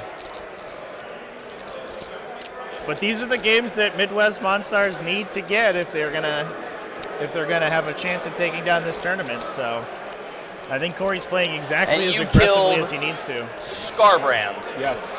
End of list. And the Nurglings. The Nurglings. Killed 2 things. All right. Yep. So Collins here is just trying to equalize the score. He doesn't have to win the game. He just has to not lose by too much. Can he get 2 kills? He killed all the easy stuff. Might be time to uppy downy into the back line and just vaporize the Hexmark Destroyer, I think is the easiest option. He definitely needs to redeploy out of this situation. Although the problem with playing against Hypercrypt is that as soon as you redeploy, the Hypercrypt Legion chases you. So it's basically impossible to totally escape. Let's do this again before I forget. Yep. I'm going to re-rack you for one more turn of homers. Yep. And that teleport homer score is definitely helping. Yep. The Overwatch is funny here. Is this healed into the phase? Yeah. Wait, what does this have? 7. It doesn't matter. Cool. It can't possibly be killed by the right, Hexmark. So who cares? The only way you could have killed him, I think, is by declaring 2 Overwatches, by using one with the Particle Whip, the Particle Beamers, and then also firing the duplicated Overwatch from the Hexmark, but probably not worth the CP when you are probably going to need it to redeploy with Cosmic Precision moving on into the future. Okay, I know what we're doing. It's not a good plan, but it's what we got. Kyro's essentially going to go up and down on this wall and stand on the other side of it. What's your move? 12. So, can you physically stay away from me and do that? What do you mean? You have to be you can't become engagement range of my hull. You're right. Okay. I don't think you can actually do it. Your wings are too big. My wings don't interact with your engagements. My base. Okay. Well, you still. I can't be in the projection of your hull with my base. So, because you have to move, you have to move. You have to displace that. So you got to go 4. You have to go up. Well, 4 it's a diagonal. It's not actually up, over, down. Right. It's a through the air movement. I'm not sure on that. Let's get a judge. Yeah. We got plenty of time. I'm just not sure. I don't know. Yeah, it's okay. I don't play giant flying stuff. Excuse me. Did you just say you don't play giant flying stuff? Not true. Yeah, let's get a judge. Oh, hey. So does he have to he has to go up, move 4, and then down? My understanding is I move in a diagonal up and down. Like there's a diagram on it in the rules that says. Because he gets like free move if he does that. With this movement? Yeah, well, no, because. So I have fly. For a fly model to go over a wall, my understanding is I move in the diagonal of the triangle, like up and back down, not up over down, which is less movement. Right, he has to move because his base is so big, otherwise he gets basically free movement on the other side. Yeah, so they're basically asking if you move in like a trapezoid. Because you do get free movement by doing that. It's not free movement, it's just moving in a straight line. I guess it's like a trapezoid, right? Right. Well, two angled corners. 12. 12. Or they move in a triangle. Yeah, because you're going to be able to go. So like my statement is the back of my base is going to move 6 up. Definitely a and great the model is question. going to be standing right here, and then he's going to move 6 down in a diagonal. Kairos has a 2d3 damage weapon. You can't even do that. Then you are. What do you mean? You're at height, to your point. So then I move 5 down, right? Like it doesn't actually. It changes how far forward I could go. Yeah, I just don't know. Yeah, let's get the judge. That's my understanding of how it works, but if I'm wrong. Okay.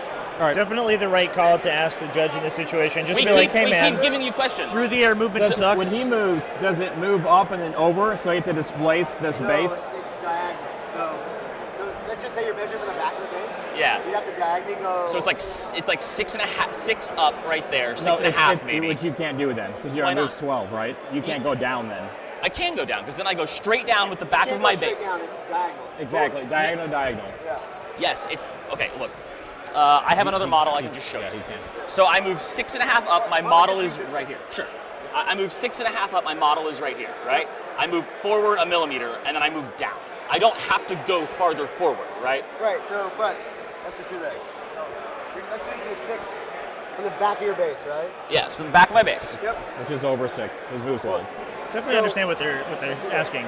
I think the problem is that It's the same. way Yeah, that Colin is describing it, the front of his base is actually going to pass through the wall, which puts is the model gonna be, right here. No. Oh, so the back of the base is going. The back of the base has moved to right here. Yep. And then he's going to go forward there, and then straight down. Yep. Yeah. And then you're going to go. How far do you move? 12. It's more than 12 though, from diagonal to diagonal. If it's 6.5 down. Either way, it's diagonal. Right. It's not straight down. Right. Wait, oh, hold on. So the front of the base moves straight up, and then diagonal down. Yep.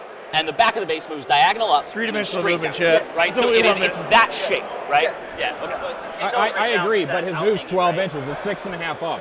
He has enough move to do that. It is 6.5 to go up at that diagonal at the hypotenuse, but then the straight vertical of the triangle. Because then he's going to go sub and down. Hold on. You're not involved in the game. Please stop. So 6.5. We've all agreed 6.5 gets the back of the base. Correct. And so you have 5.5 left. Yes. Right? And the building. And I want to use the 5.5 to go to right here, to go down. And so then you move, but you still have to go diagonal. There's no straight down. That's exactly right. There's a diagonal. Hold on. So let's do it again. Yep. So I'm right there. Yep. The back of my base has to go diagonal up. We all agree on that. Yep. Cool. So I have done that. To do that movement, the front of my base. Yep. Is all the way on that side. Oh, actually, I had to move it to see it. Yeah, the front of my base moves the width of my base to do that. Yep. And then goes. Okay, yeah, you're right. I can't do it. Okay, cool. All right, thank you. Appreciate it. There you go. Thank you. Yep. Okay, Correct so I can't do resolution. that. Big thanks to JD, which is very sad. Our head judge from Away Games over here.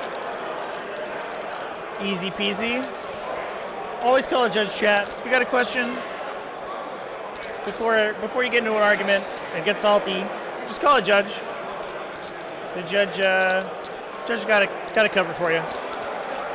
You got a weird math question, they'll figure it out for you. How many hits did I get? About that. I was just Can you add? Can you add my that's hits totally together? So we got a judge. No worries. Failed geometry, so No screwed. worries. It does feel like that in 10th edition for sure. That's why I don't love like 3-dimensional movement in tabletop games. I think it's a little bit abstract. To the point that it's This is such a bad spot. This thing's really like hard Lucy to Million. understand. Yep. More than me. Yep. 40k loves it, so that's where we are. That's where we're at. Those are the rules we play by. But getting Kairos Fate Weaver into melee there would have been really nice. He's not good in melee, but he has high damage. All right, so do you have a 1-inch? Does have a 2d3 damage melee attack. I just don't want to move within an inch of So the between his big Void Dragon, I gun wanna move and his back as melee, far if as I he can. spikes some I fives, just don't know quite how far that lets me knock go. out Just- the here, just monolith, use like a dice. That's especially what I'm after Scarbrand beat the shit Thank you. out. Yep. So we're gonna getting have that the charge keeper in would have been really fall nice, back. but Okay. it is just impossible for sure.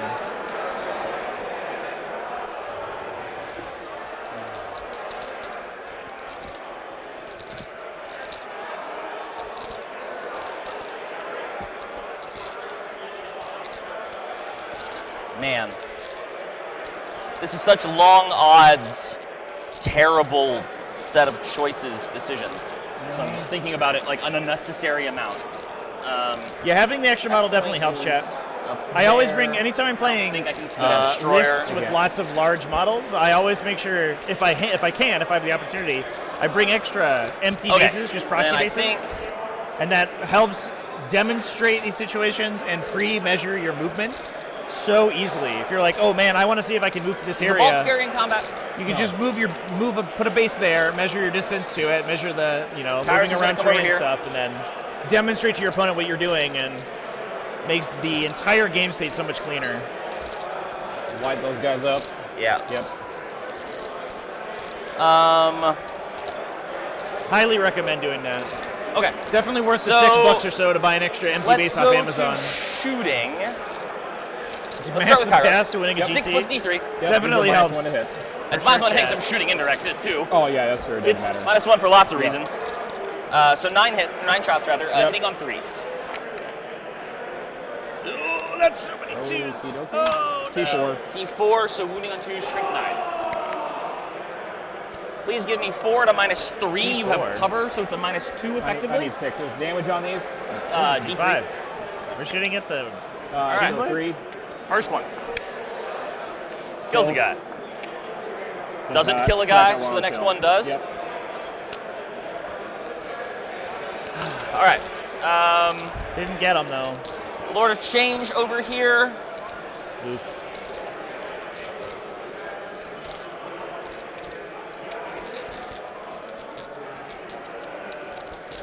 Is going to shoot the Void Dragon. Okay. That's unfortunate. That's a kill we're not going to be One not going sustained to be for able to D3 rely for on. 1. That 4 twos to hit And was this not is what strength Colin wanted 10, to see your there. T11. Yep. 5s.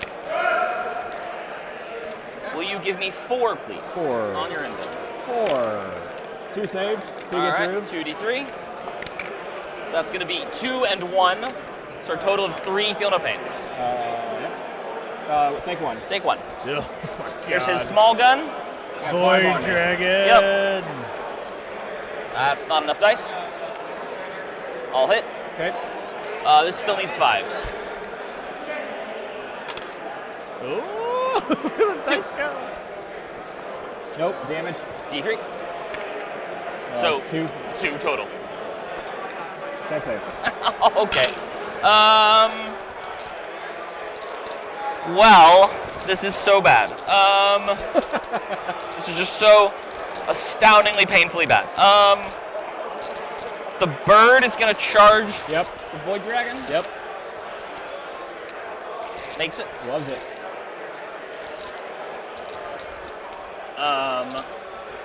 You're trying to I have kill 5 the Void Dragon swings here? hitting on 3s. Does that math work? And I'm not putting totally on sure that it 5. does. Strength 6. I don't know if we have the attacks. All right, hit me back. Big strikes.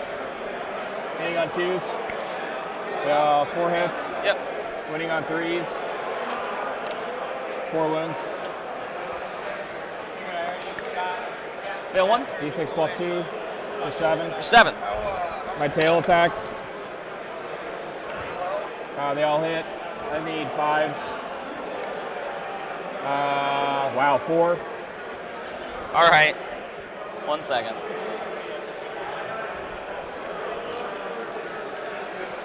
Fail 2. Yep, 1 damage. All right.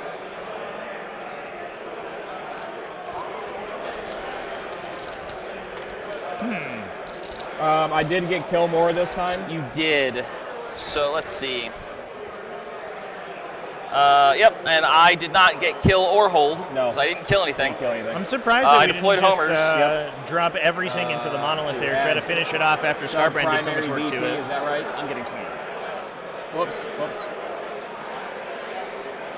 Okay, my turn. Primary. Yep. Oh, did you want to charge?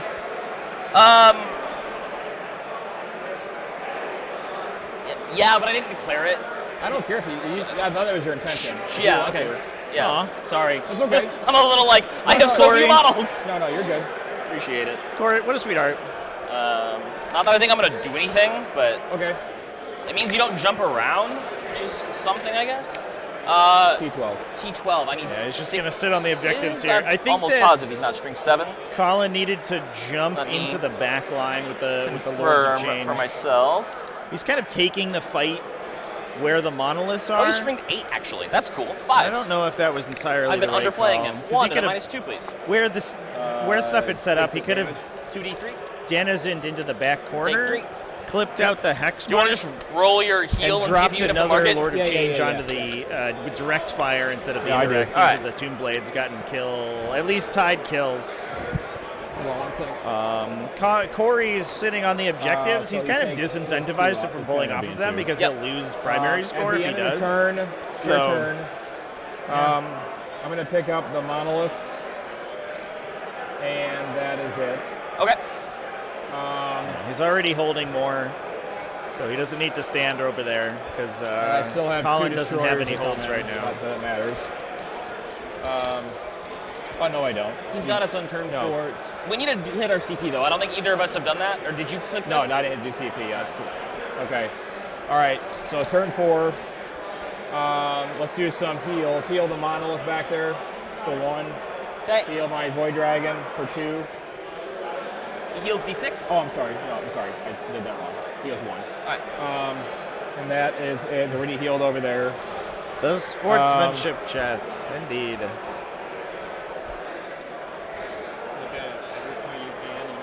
I'm trying to get 1. What's the score? I need to get 1 point. 51? Okay. Alright. I think it's 51. I have 29 right now. The Nightbringer one-shot Be'lakor. 3 shots, 3 hits, 3 wounds, 3 failed saves. Pop, you're dead. And then his monolith I need to heal got here. like 15 hits with the death rays. 3. I was rerolling 1s and CP reroll. Didn't matter. I think it was like 8. It was 4 shots, 8 hits. Easy game. Mob is coming down there. What's going on here? I just healed. I rolled 5.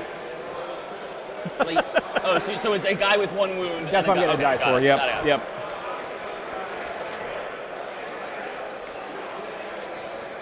Okay.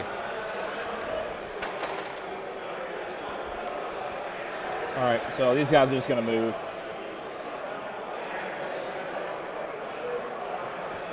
He's towed into both, so I can shoot there or there if I want. Okay. Or Nightbringer moved up. All right. I can now technically charge there if I want to. With whom, I'm sorry? The Moth could charge there now. Oh, yeah, you could. I'm just going to move it, so it's not in question. Yeah, no, you just rotate. Yeah, it's going to move like that. So Yeah. Sounds good. Let's go to shooting. I'm going to put my... Let me start over here. These 3 guys firing here. All right. For 10. Okay. What's his toughness? 9. They need 3s to hit, 5s to wound. Yep. 1 wound. He's good. Good roll. My Hex Mark will fire there. Yep. They all hit. Yep. Strength 6. 4 wounds. Fail 2. Okay. Is it 5? Okay.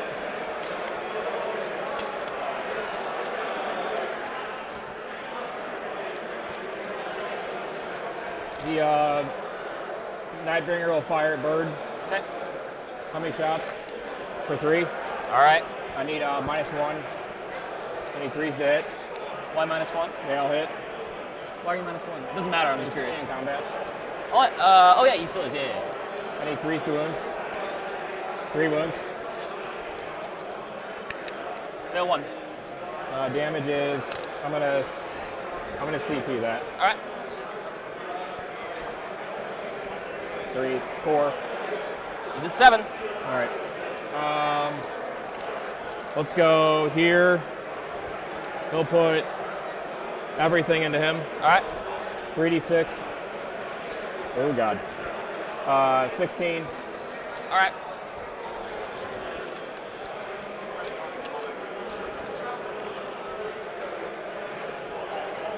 Strength 8. Need 5s. Yep. 3 devs will just get him. Nope, 1 dev. 1 dev and 3 saves? Yep. Looking for 5s. Nope. He's dead. Okay. Thank you. Yep.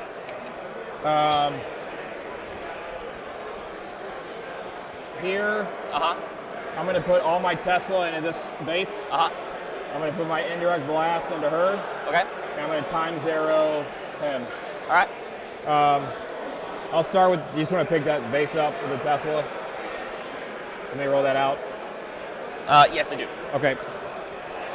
So, 1.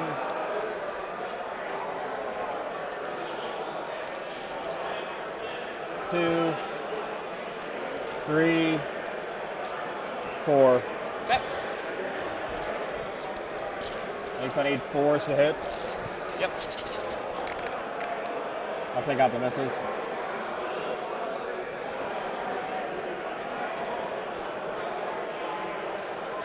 And then 6, 6, 6. Yeah, you got it. Okay. Like, you could have just missed. I know. It's a world in which is possible, but with the hits, you got it. All right. And then this is, what did I say? Indirect is going... So an indirect into the keeper and time 0 into the bird. Yeah. Time 0 into the bird. Hits. No. Doesn't wound either. The indirect into the keeper for 5.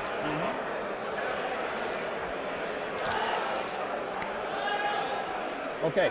Never mind. Never mind. You don't want to do that. Monolith over there. We'll put his blast into here. The death rays into her. Okay.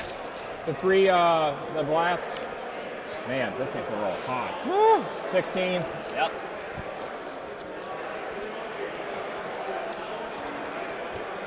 $16. Take out the misses. Am I -1 to hit here?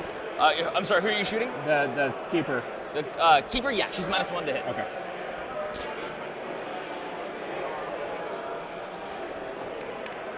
There's just 2 dev ones. Okay, 2 Fluent Pains. Yep. Take 1. Okay. And then the death rays into Big Bird. Oh, did I put? Yeah, that's right. Is that right? Did I call that right? I don't know if you did, and I don't care. It's like, I don't really think that result affected your choice. Yeah, what do you okay. want to do? Well, I'll just put, I thought I targeted Big Bird. I think I did that. All right. Okay. I need 4s. 1 hit with a 6. But it sustains. For 3. Need 3s. Whoops. Yep. 1. Why not? I'll re-roll it. Okay. I'm running out of things to use it on. Nope. 3 damage. Also at 4. Actually, she's at 3, but he is at 4. Okay. So you have no more scoring pieces. Everything's out. And I have a Beast of Nurgle back here. You have Beast of Nurgle back there. Let's go to Assault. All right. The Nightbringer's going to charge in. All right. 6. Not going to do it. I don't think. I don't think so. Feel free to check. Definitely not. Nope. No Monolith will charge there. All right. He makes it. I'm going to Tank Shock. Okay. Hey. Monolith's actually a great tank shocker. Strength 8 base is solid. Doesn't matter. 2, 4, 10, but yeah. 6, 8. Nothing. Cool. Love it. Good. I guess we'll start there. Sick. All right. Thanks. 6 attacks. -1 to hit. Hit on 3s. And wounding on 5s. 5s. 1. 1. Good. Good roll. Do you have first non-charger? Yep. I'll swing with the bird. Okay. I'm I'm bracketed, so 4s, 5s. Nope, good talk. My tail attacks. Those big birds, they don't have a good melee profile. It almost makes you want to take the sword on them, because it actually makes them dramatically better in melee. You got how many wounds left on him? Although you lose the Rod of Sorcery, which feels bad. T10. On the ever safe guy, you definitely don't take the... I'm going to do my sweep. Melee. But on the other guy, maybe. Hitting on 2s. See it. Winning on 4s. Yeah, monoliths are legit good in Hypercrypt Legion. This is the first time I'm seeing a Tesseract Vault on the table, by the way, Chad. I'm impressed. Yep, does he explode? I think these layouts are pretty good for the Tesseract Vault. It definitely has a lot of areas it can translate into. Which definitely helps. I think there are some layouts that are very, very restrictive, and the Tesseract Vault can't play very well. But Core is making good use of it, and this thing seems actually really solid. Built-in invuln save, good defensive profile, and insane shooting output. Nope. Okay. And the claws, all hit. Nothing. Okay. All Plus right. indirect fire. Indirect fire is Charging good. here was really dumb. That was really fucking stupid. And that's a bird down, and all of the graders are engaged now. In your turn, let's spend a CP and put him in the air. Okay. Here comes the Beast of Nurgle to go jump and do a Helmer. My turn? Yep. Let's make sure I scored you properly. Yep, I got... you killed another big demon. Yep, so that's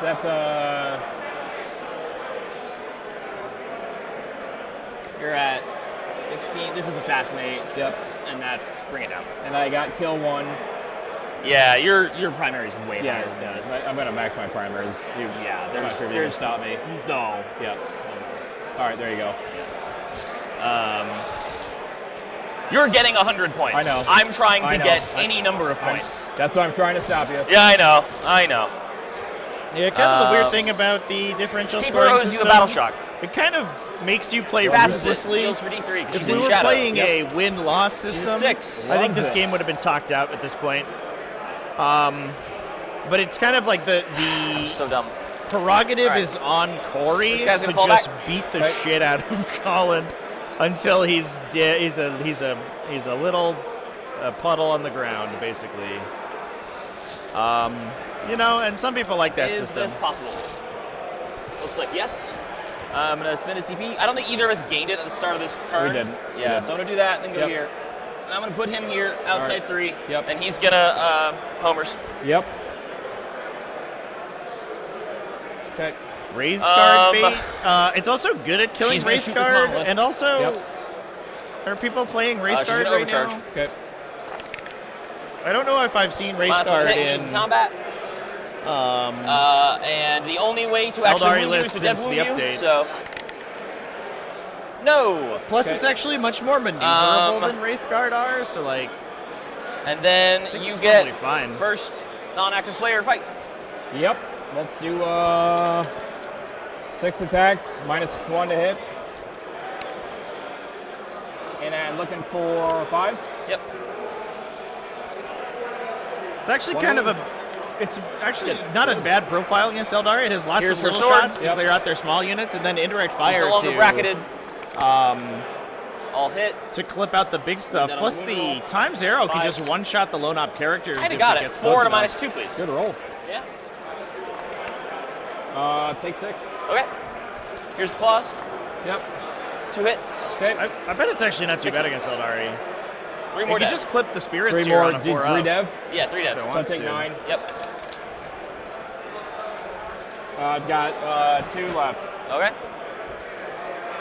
Okay. And it is your turn 5. At the end of the turn, I'm going to pick up anything.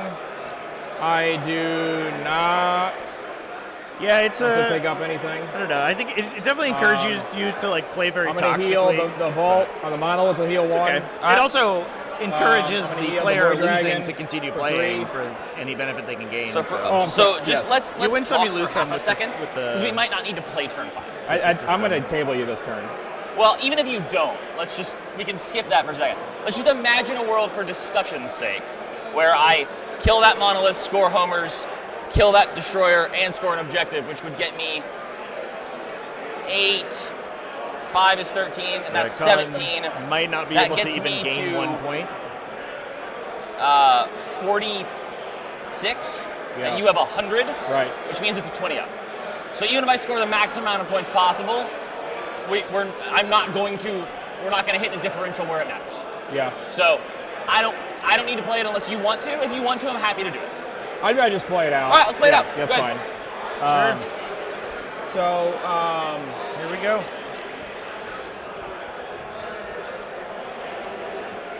He's gonna move here.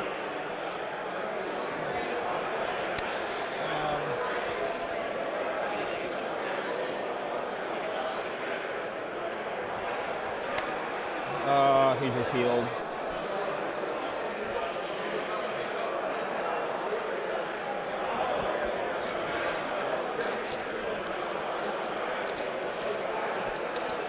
Let's go to shooting. Actually, these guys are firing there. All right. 11.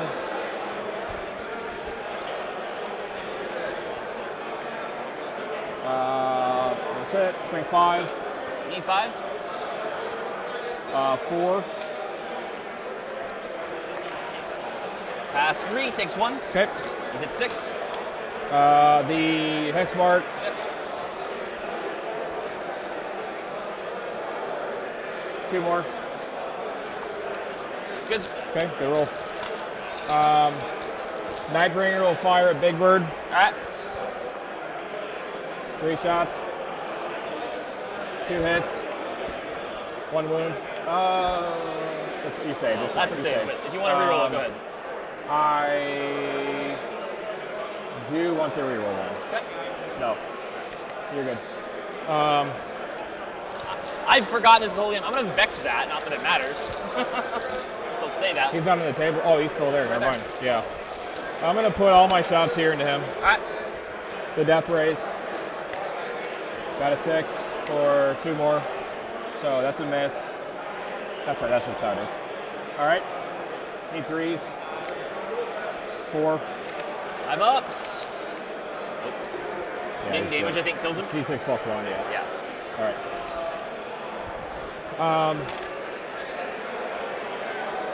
I'm going to put my blast here and my death rays into her. The blast into Big Bird. Yep. 8.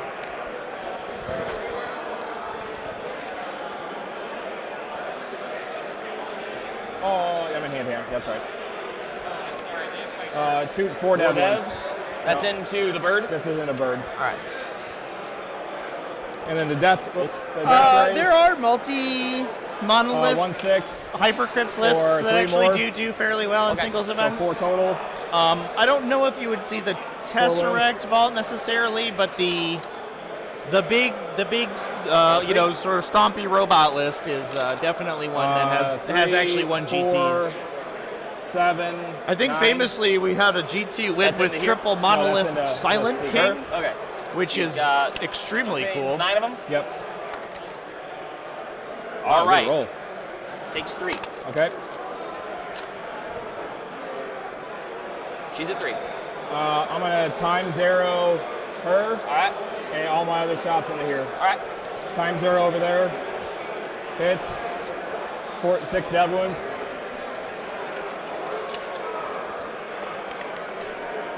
He's dead. Exactly kills her. Enough. Yep.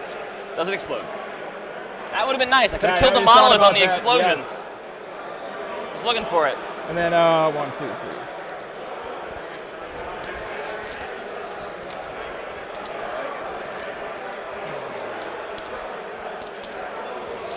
"24 shots from the Tesla and the bird." Yep.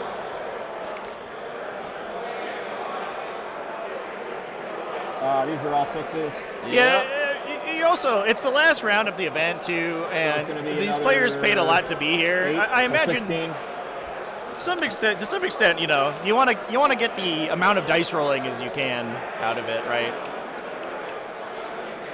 Like I don't know how often Corey gets to play to treat the double monolith Tesseract vault in his normal gameplay. So he might just want to.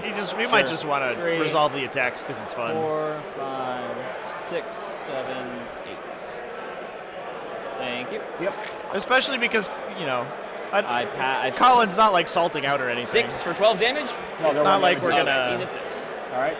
Didn't they used to be 2 damage? Do what? Didn't they used to be 2 damage? Not Tesla, no. This is the 3d6 blast gun. I think for, the 9th edition shots. Tesla cannons were.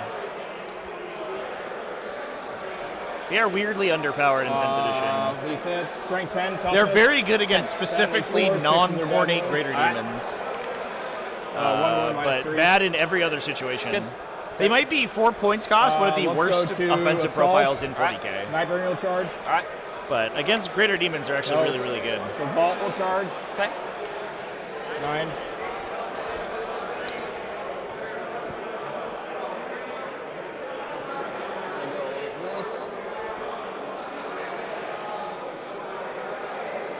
I'm over the objective. I'm going to tank shock you. Yeah, I also think some of it also might be that the victory What's your points, toughness? like 10? the actual victory point score, may matter. Because Midwest Monsters are looking for a draw, and then goes to 4 tiebreakers. So Corey may be angling as well 4 attacks. to score Colin as low 2 as hits. he possibly can. 8. And it may be that just the resolution of the dice rolls may Good. actually make a difference there. Kairos will punch you. Yep. All right, Kairos. Hit 2 hits. 5 hits, 5 wounds. Nothing. All right, 42 well, damage or 30 I damage. score Get him. objectives Get at him. the end of the turn. But I'm in combat there.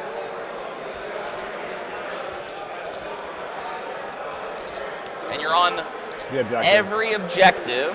Yep. So I think what I will do for my 4 points of silliness. Oh, I can't pull them off. Yeah, that's No. good. All right. Good game, dude. Good game. There it is. That's going to be, yeah. Yep.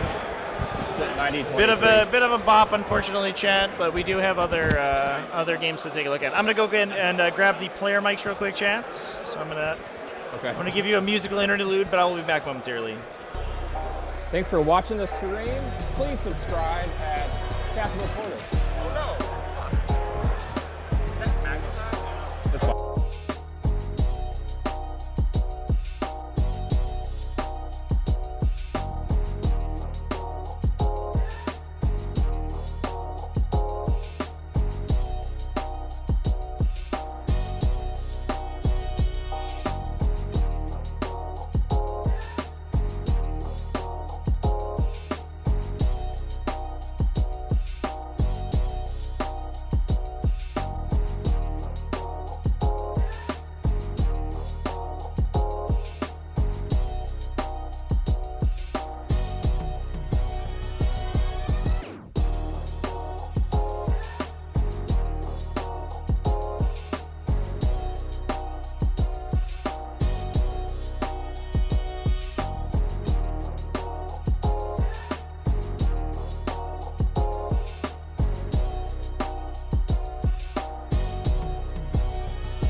5.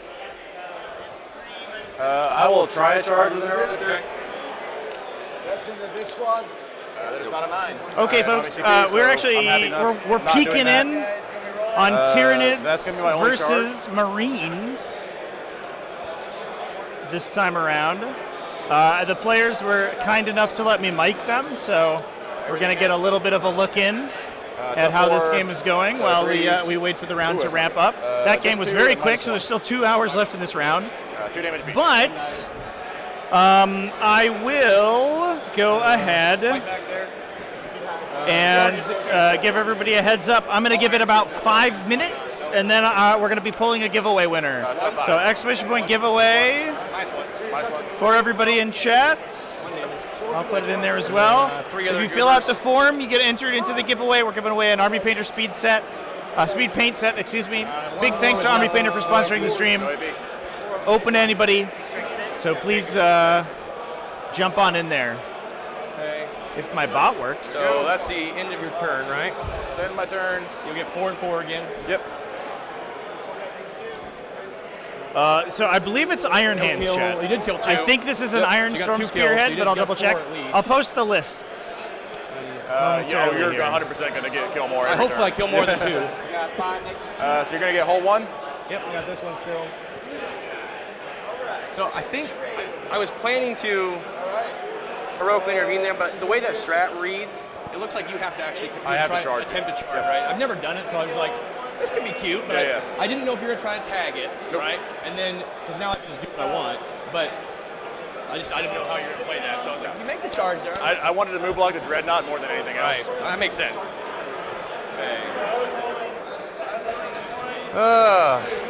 Command phase, look at 2 more CP, so 4. Yep. So you should score 8 Assassinate and extend battle lines. That's pretty easy. Okay, that's good. Battle shot goes away. Character over here, character over here. Okay. That's not a character? Nope. That is? Nope. No. The leader in this unit here, and that guy over there. Oh, the left one. That's not great.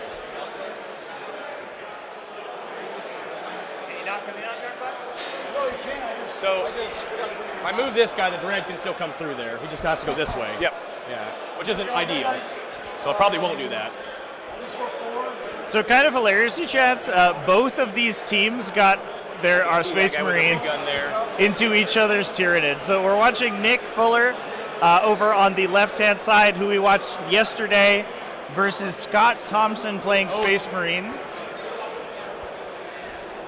Scott is playing... a Dark Angels Iron Storm Spearhead. Excuse me, chat. I said it was Iron Hands, but it is the Iron Hands style detachment, but it is, in fact, Dark Angels.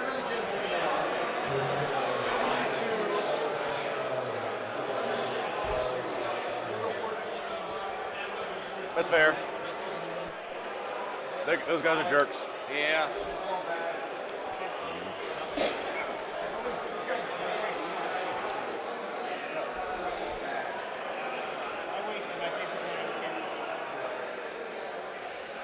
I don't know why.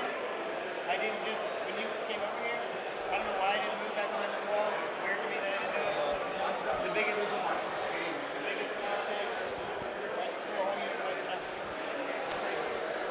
They're going to fall back. Okay. no prisoners.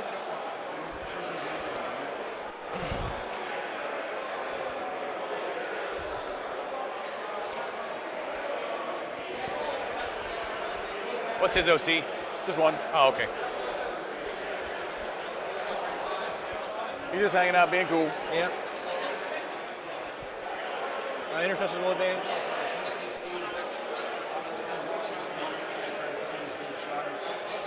All right, chat, last chance to jump in on the giveaway. Lists are in the chat. I'm pinning the comment right now. There you go. So the list should be up there. I'm going to advance my lieutenant. I have 4 CP. I'm going to reroll that. Different dice. Yeah, no, I'm more of a believer in it'll come back around, right? That's the one that's like one of the only superstitions I actually hold to. Dark Angels not with their detachment. Get out of I'm here. gonna advance their pulsar. Yeah. It's mostly just Space Marines plus Azrael, essentially. You should be able to see that stuff. Oh, God. Holy shit. The 36-inch guns and better are the only ones that are going to be in range. So no defense array or missile pod. That's the big one. The big one, and then stubbers, which won't be rapid fire, and heavy bolter, and the Gatling's 24 too. So the big gun's really all that matters. If we're going to be honest, he's just going to do this a little bit this way. Keep his base out so you can still see that. This is keep me an inch away double from the guy. Storm Raven gunship, by the way, chat. Very good against Is it these still good? aggressive Okay. Tyranid That's my lists. bad. If not, I'll just move it Turns back. out 4 Hurricane Bolters is going to clear out those Gene Stealers real frickin' here. fast. Whatever. And well, actually, I'm gonna come through here so I can actually I can't shoot through there, so they're not. He's just gonna stay there. All right, I'm about to draw the giveaway. Again, big thanks to Army Painter for 3 wounds. 6 up. 6 up, yeah. For sponsoring the stream and Might as giving well us not. a We made one earlier. Better than nothing. speed paint set to give away. Let's see.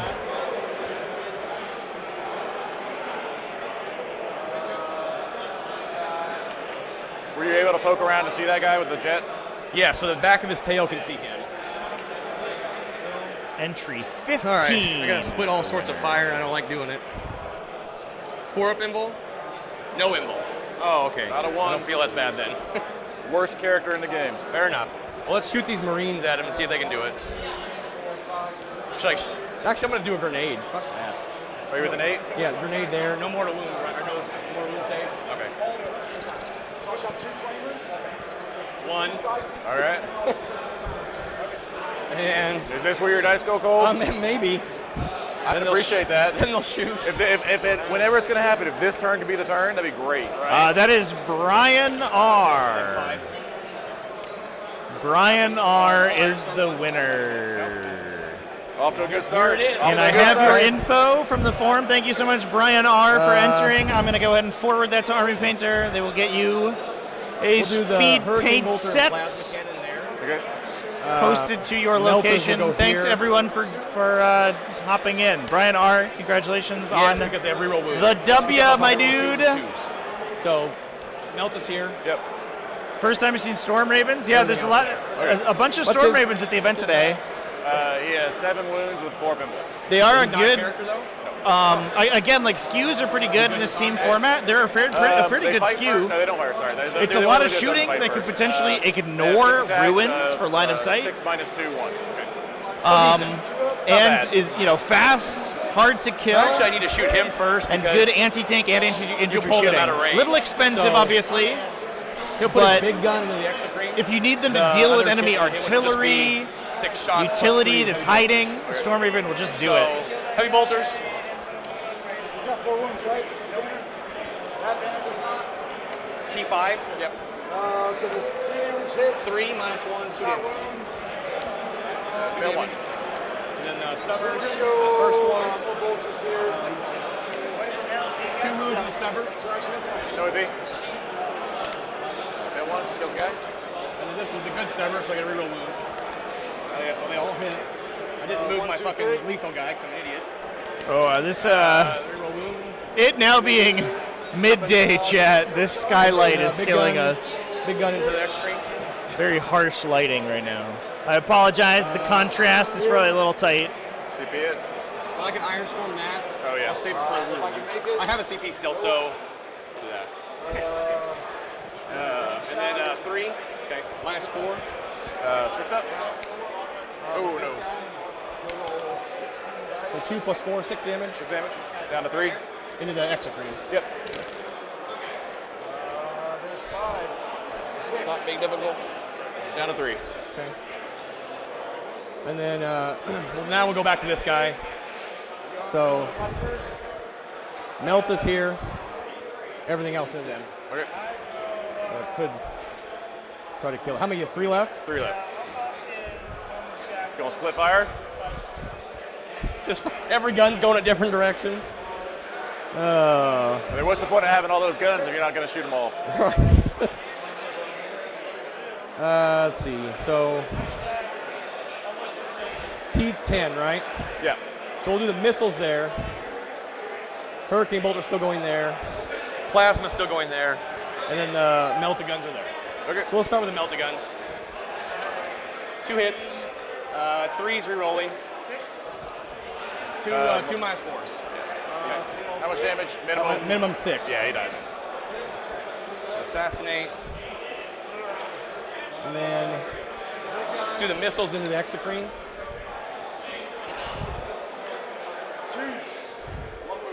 No hits. And then plasma cannon into the 2 guys. 3 shots. Re-rolling. And then 3s, re-rolling. 3 minus 3 is 3 damage. Save 1. Save 2, sorry. Kills 1 guy. Yep. And then the hurricane bolter. 4. Rolling 4 should be a 5. And then I score 8. Really bad. I thought you said you were going cold, man. Come on. That was more than half on a 3. All right, chat. We got the score sheet set up from the players. The game on stream is the only one that has been submitted so far. I'm going to go ahead and take a peek in on the other games, give you guys a little bit of a report from the front. So bear with me, and we'll watch this game.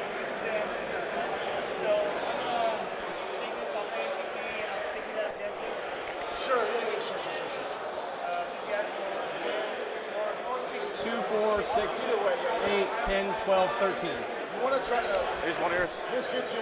It isn't. More though. You hold it. It might be his. He's got custodian dice. Oh, yep. It's 13 saves. No AP on these? No.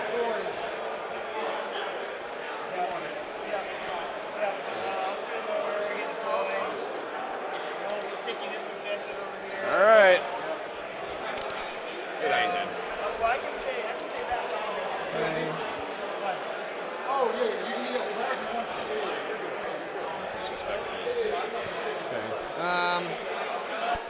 The dreadnought will shoot these guys. Okay. -1 to hit. Number of shots. 2, 3. 2 hits. Toughness 5. All Iron Storm 1. 3, so 1 move. 2? 1 move. T5, right? Yeah. 3 damage. So that'll be another 12 for me at the end of the game. The Gatling gun, 4s. 4 hits. 1 wound. Strength 5, so 2 wounds. No AP. No AP. One. And then the Storm Bolter.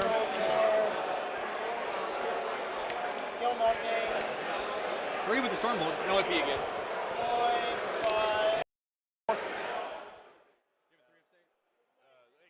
All right, chats. I took a quick peek around. A couple of the games look to be going pretty one-sided. I think we're going to have a lot of big swingy results this time around. And we can actually take a look at some of them on the stream. Walter Langendorf versus Jeff Husser is over here. Unfortunately, got people in the way now, but that game looks extremely close. I'm not sure who's on top there. There are models everywhere. Everything's engaged by Canoptic Wraiths, but the models engaged are Adeptus Custodes. So that's going to be an interesting one. Same goes for our next one. That's going to be Jim Ord versus Joe McMillan. That one's also looking fairly close. What is looking less close is Custodes versus World Eaters. Or excuse me, Votan versus World Eaters. Oh, excuse me, that's not what I wanted to do. My camera control software died or glitched out this morning, so I'm on manual control, which is a little bit tough, as it just does its own thing for a while, I guess.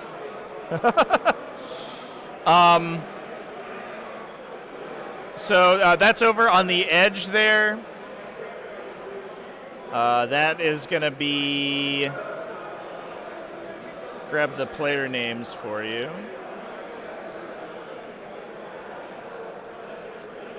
That's Stephen Mitchell versus David Clark.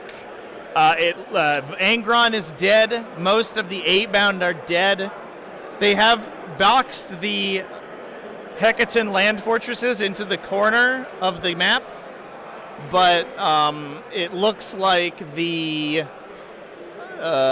most of the World Eater's army has been destroyed, and the Votan is moving out on the map. So that one does look like it is going to be a loss for Pro Tabletop.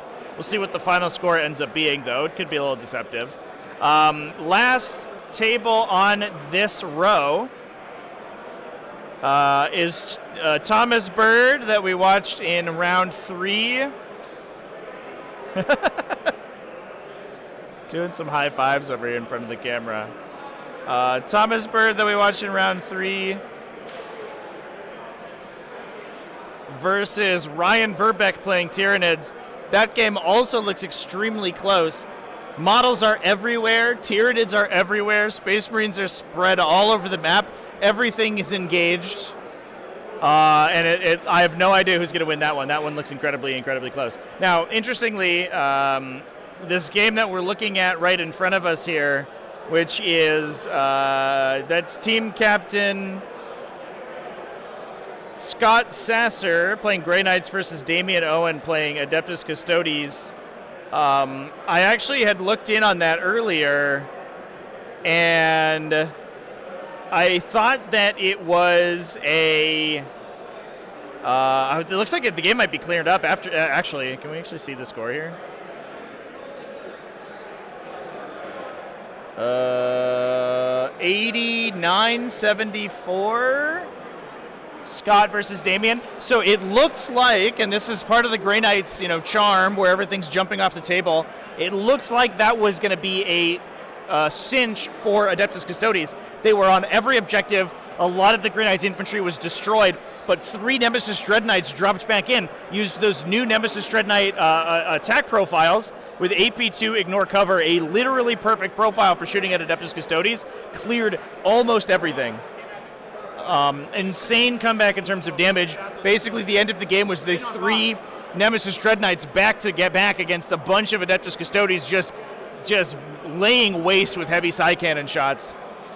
Crazy end to that game is how it looked. And then that also brings us to Brad Weir from Pro Tabletop playing against Sean Dilley playing Chaos Demons. This does not look good for Chaos Demons. Brad is all over the table. Most of the Greater Demons are dead. Most of the Blood Crushers are dead as well.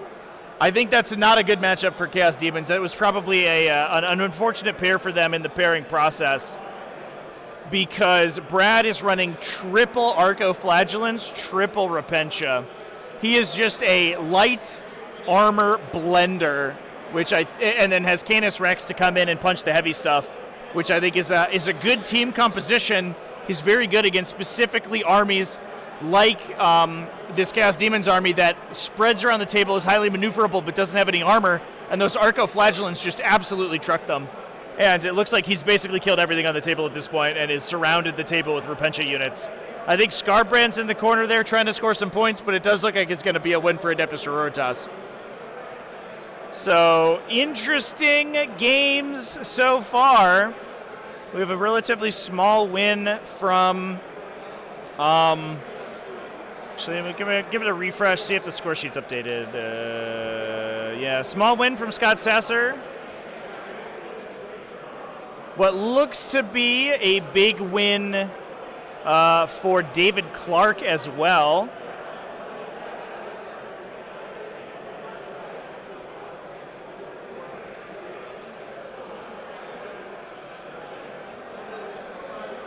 And that's going to put Midwest Monstars decisively in the lead, but Brad Weir's looking for a big score as well, which will bring things back into parity.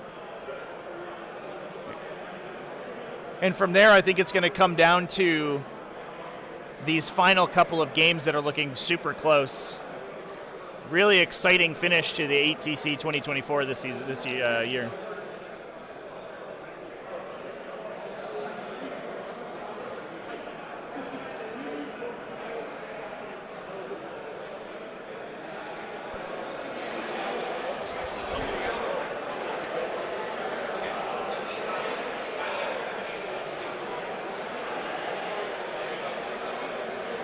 Is that a bear with a gun?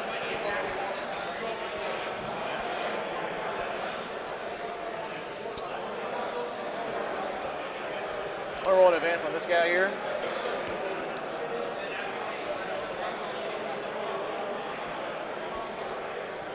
Not sure, chat. He's gonna park himself right there so you can't come farther this way.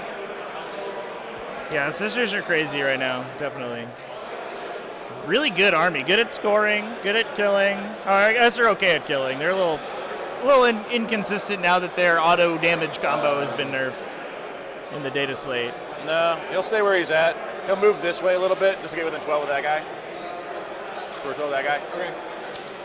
Gargoyles will advance. For 14. Oh, and the pillar.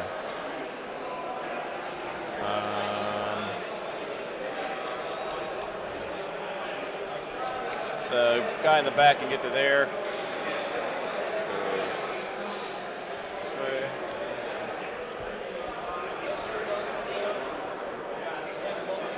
This guy's gonna Big stay Bear right there. 3D. Yeah, that's the 3D designer that created these table layouts. So if you want to get your hands on this terrain, Big Bear 3D is the place to go, and they're sponsoring away games.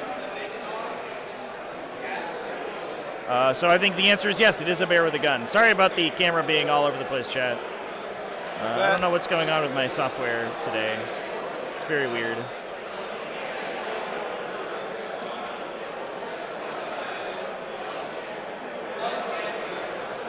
This guy's just going to loop around. Stay outside the edge of your jet, but also making a real easy charge on fail that. the charge, yep.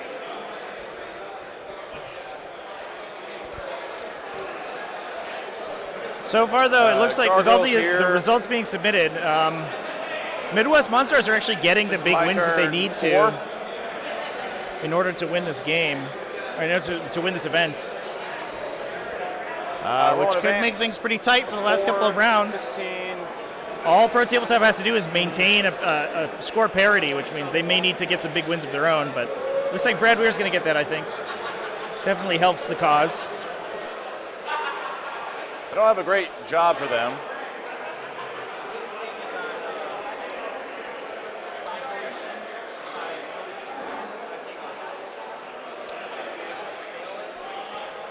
I think I'm just going to hang tight with these guys for now. All right.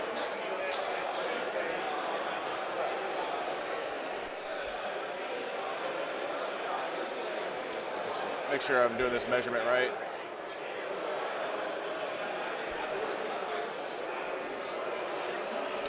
That's fine.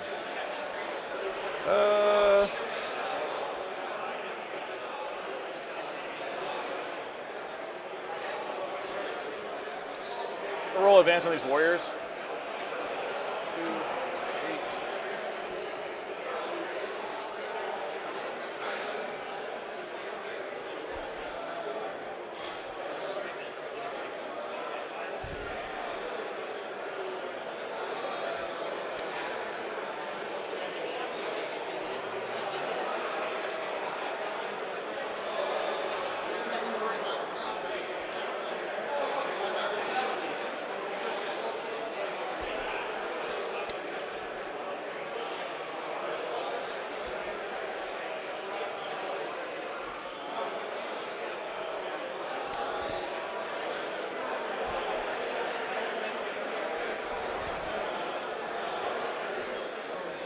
I think that is the best I can do for right now.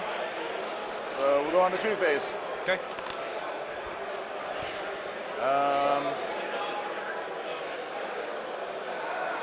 He's full up, right? Yes.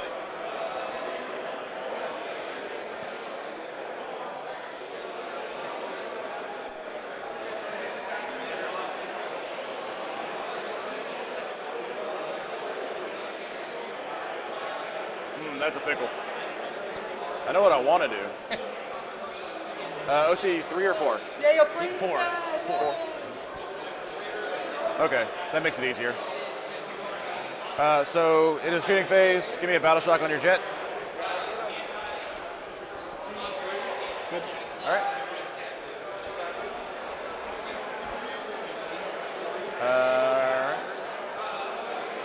So first X screen into the jet. Okay, we'll use, they're already hitting on 4s, right? They're both bracketed.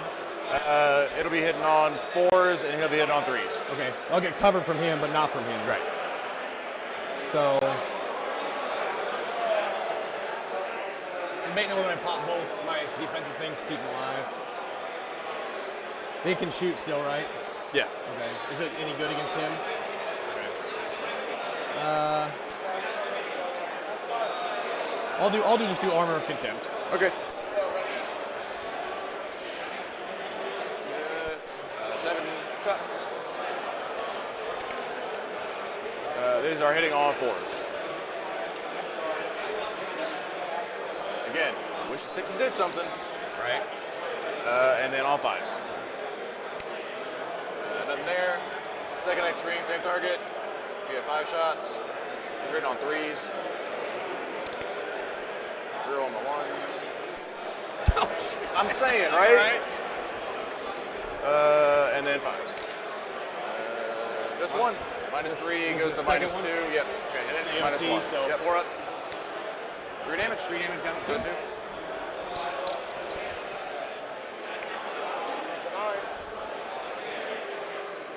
2. Spore Mine is over here. Okay. Does stuff. Gargoyles to shoot the Dreadnought. It's not gonna. They never know.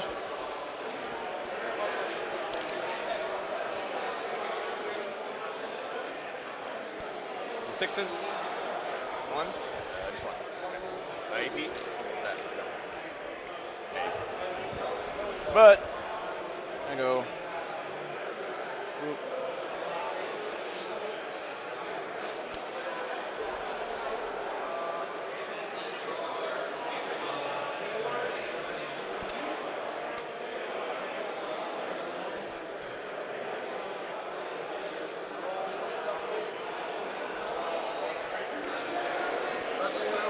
I don't know why I did this the most complicated way I could possibly think to do it.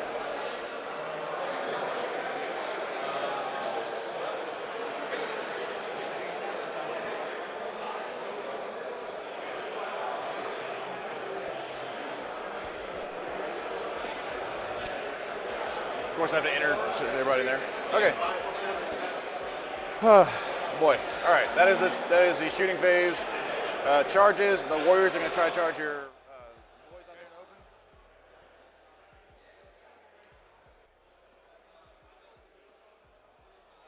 I don't know what I need, but probably a 5 to get in. There's a 6. Yeah, looks like 6. Just going to lift this up. Yeah, that's fine.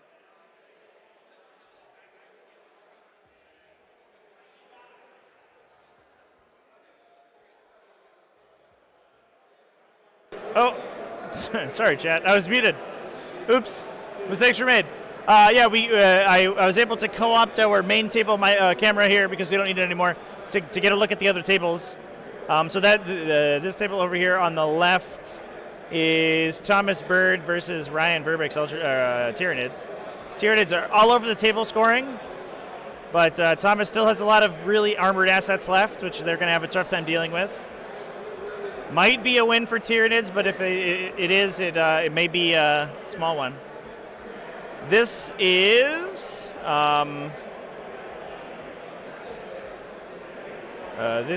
World Eaters versus Votan. That's Stephen Mitchell versus David Clark. Unfortunately, very few World Eaters left on the table. We can see a couple units of 8-bound and some characters in the middle. Almost everything else on the table is a is the Votan, although they are pushed into the corner. Over here, this one is Orcs. Orcs from Team Midwest Monsters, Jim Orr versus Joe McMillan on Death Guard. I have no idea how this one's going. It looks like Death Guard have a domination of the center, but honestly could not really tell you based on the game state.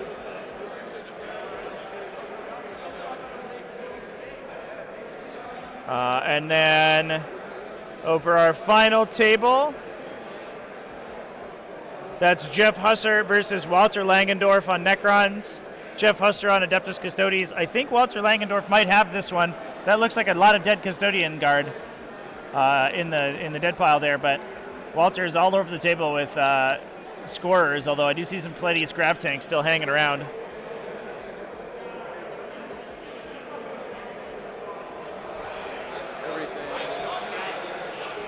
Jonas Lindbergh, thanks for the kind words, man.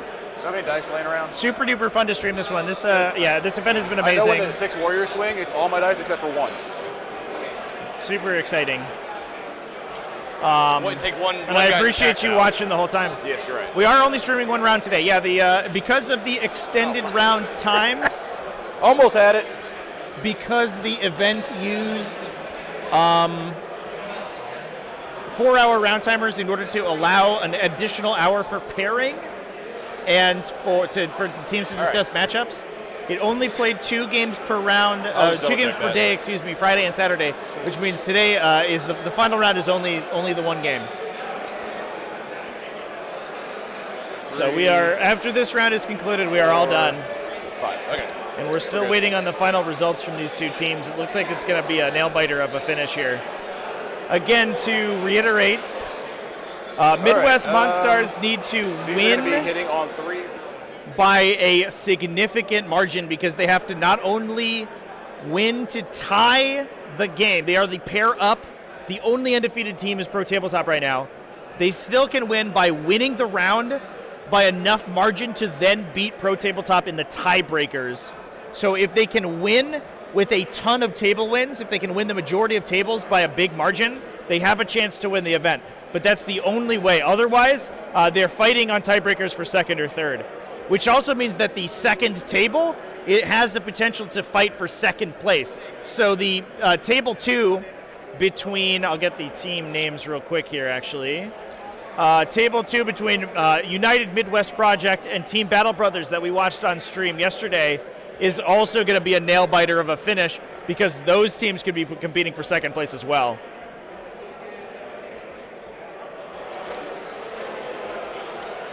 Should be on 5s. Yep.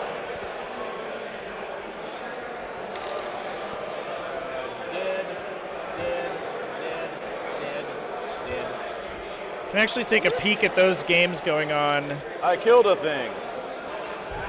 Using our, hopefully it works actually. We'll see. 6. And then the Neurolictor over there on the other guys. Oh, my tripod's right in the way, chat. So we can't see too much, but that is Team Battle Brothers versus United Midwest. We had 2 this round, right? You held that one, and then going down 1, right 2, next 3. to us on the table, 1 over. I guess we can look over here. It's a little bit better view. Oh yeah, no. I'll hold 1, 2, and I think it was just 2. It's another double Stormraven Iron Storm, by the way. There with the purple, 8, right? the cool purple Stormraven. I also held 2, so we watched on that. So I had these 2. I had the Intercessors and then this one. No, I held this one. I had 4 guys and the Gene Stealer. No. I killed them in my turn. So the top of 4, you had just the Gene Stealer and my Dreadnought. Because I killed your dudes. Sorry, I'm trying to remember now. So I got you 4 for that, and then 4 for you just killing something. Because you had that one and you had that one. I had Intercessors here, my guys here, and then only the Dread and weren't they? The Dread and the thing was on there. I shot them and then they were battle shocked. That's why I held that point. They weren't battle shocked. No, the Dreadnought and the Jet. Yeah, but that was a different turn. You killed those. This is the bottom of 3. I had a Jet and the Intercessors on this. That's fine. Yeah.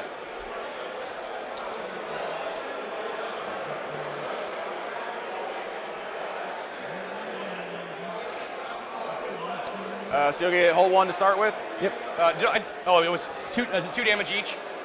1 damage. Okay, so 1 guy dies. Yeah. They'll pile in and fight him. Thunderhammer. I'll use my Iron Storm. 2 hits. Freeze. Of course. Normal guys. Put us on a spotlight today. Oh shit. Haven't seen the sun in days. Right. And here it is. 1. No HP. Takes it. And then 6 attacks from the plane. 2 hits. The plane didn't. Iron Storm, one of them. 2 wounds. The plane didn't feel like popping off this turn. I know. Doing fucking 6 damage in combat. He's good. Okay. Takes 1. Down to 6. Okay. They pile in. So, end of your turn. Yep. You got engage. Yep. I got big. Deploy. Yep. So 4 and 4. Yep. Okay. I'll give So him hold 1. 2 CP. Not hold more. 2. Just 2. Yeah, I hold 1, but not more.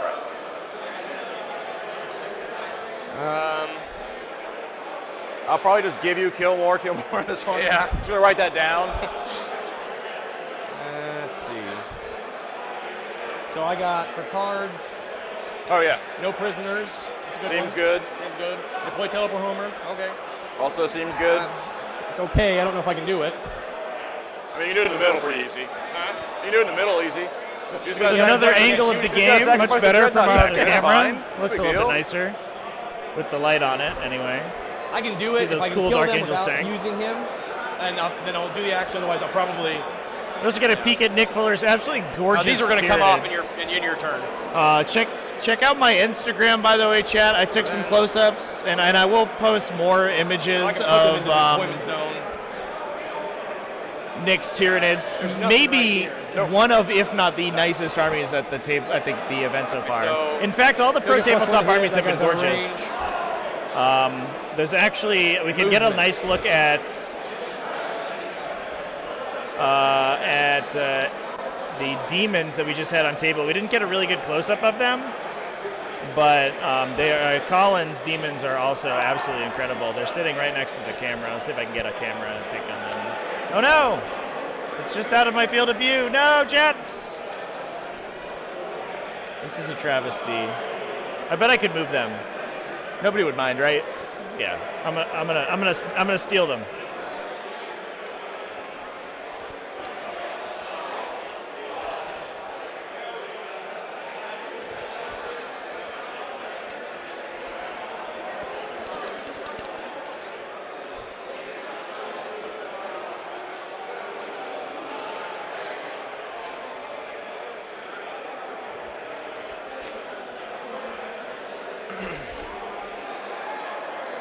I've stolen them for the stream.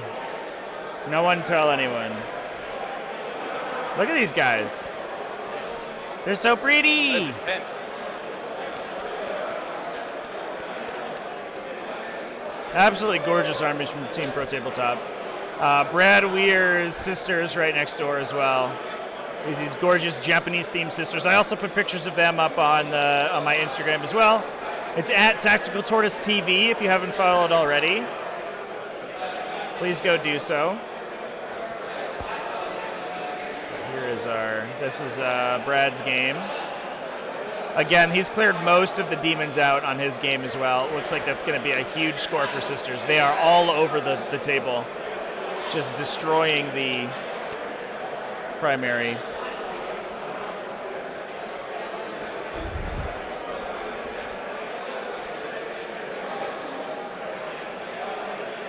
Oath will be on the Warriors blob. Correct.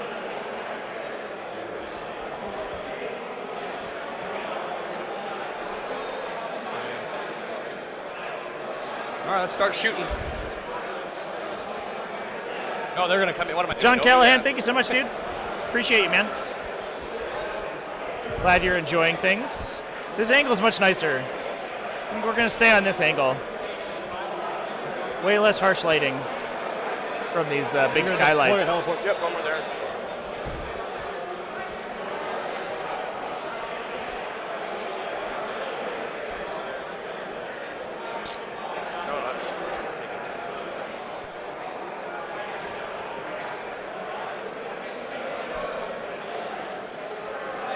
All right, now we'll start shooting. Start with this guy. We'll just do his big guns first. Going into these guys? Yep. Okay. Rerolls for both. 2 hits. 2 wounds, AP4. Nope. So it's the 2 die.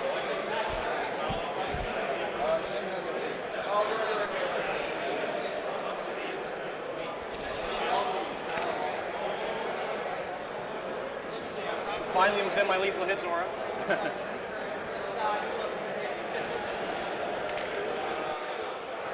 2 dev wounds, and they're T5. Yep. So 2, 4, 6, 7, 8 normal saves, and then 2 dev wounds. From this guy? Yeah. So cover everybody. 2, 3. So kills. One takes 2. Kills one guy. One takes 2. And then where's 6?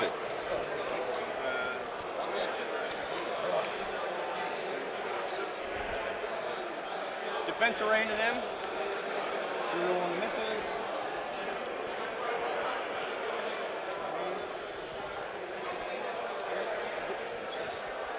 And then 5s. So 5 3-ups. 5 of them. We're good. Heavy bolter. 2 hits. Twin linked. Nothing. Missile pod. 3 shots. Reroll. And then strength 8. So All these camera angles just make me want to get more of these cameras, chat. 2 damage each. Kills one guy. One guy's down to 1. So this. I bet I could also steal the camera for pairings too. You could have all the angles. Oh, I'll pull. Shit. Oh god. Gotta stay cohesion.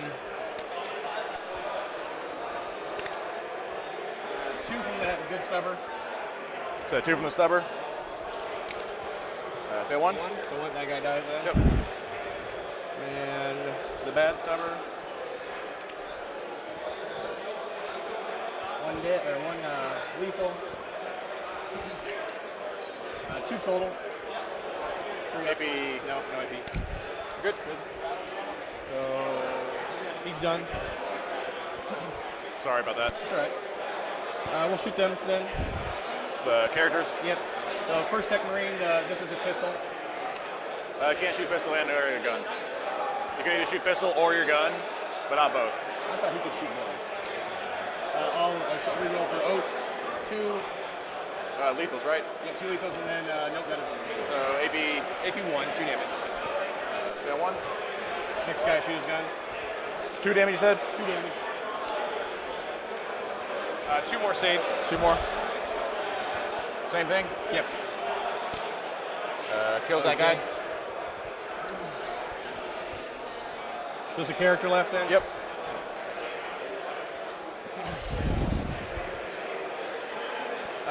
Repulsor will shoot him. Ooh, all right. 2 lethals. Yep. It's a big gun. AB 4. 4 ups. No invul? Oh, okay. I told you he's a terrible character. Oh yeah, he's dead. Yeah. That's 18 damage. He has a 4-up save. And that's okay. it. Gotcha.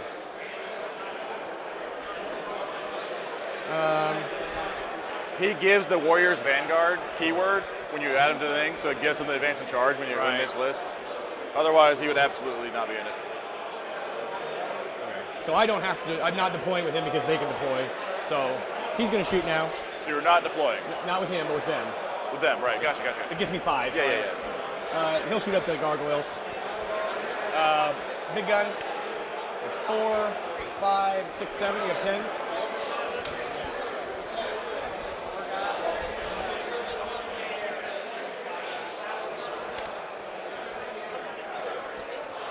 No reason to overcharge. That's your game, though. I'll use my iron stone there. So it's still 3 going. die, or 4 die. Yep. And then 2, 4, 6, 8. The Gatling.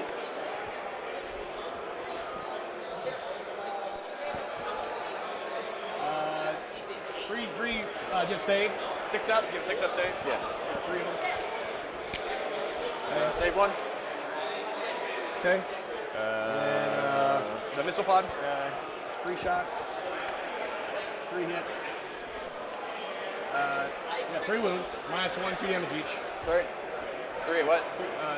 3 wounds, -1, 2 damage. -1. They're still in cover, so. Oh, okay. One dies. And that's Stormbolter. The gargoyles, man. Hold on for dear life.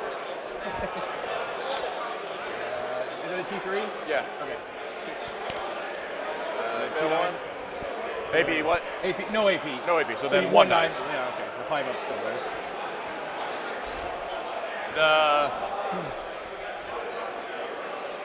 Plane. You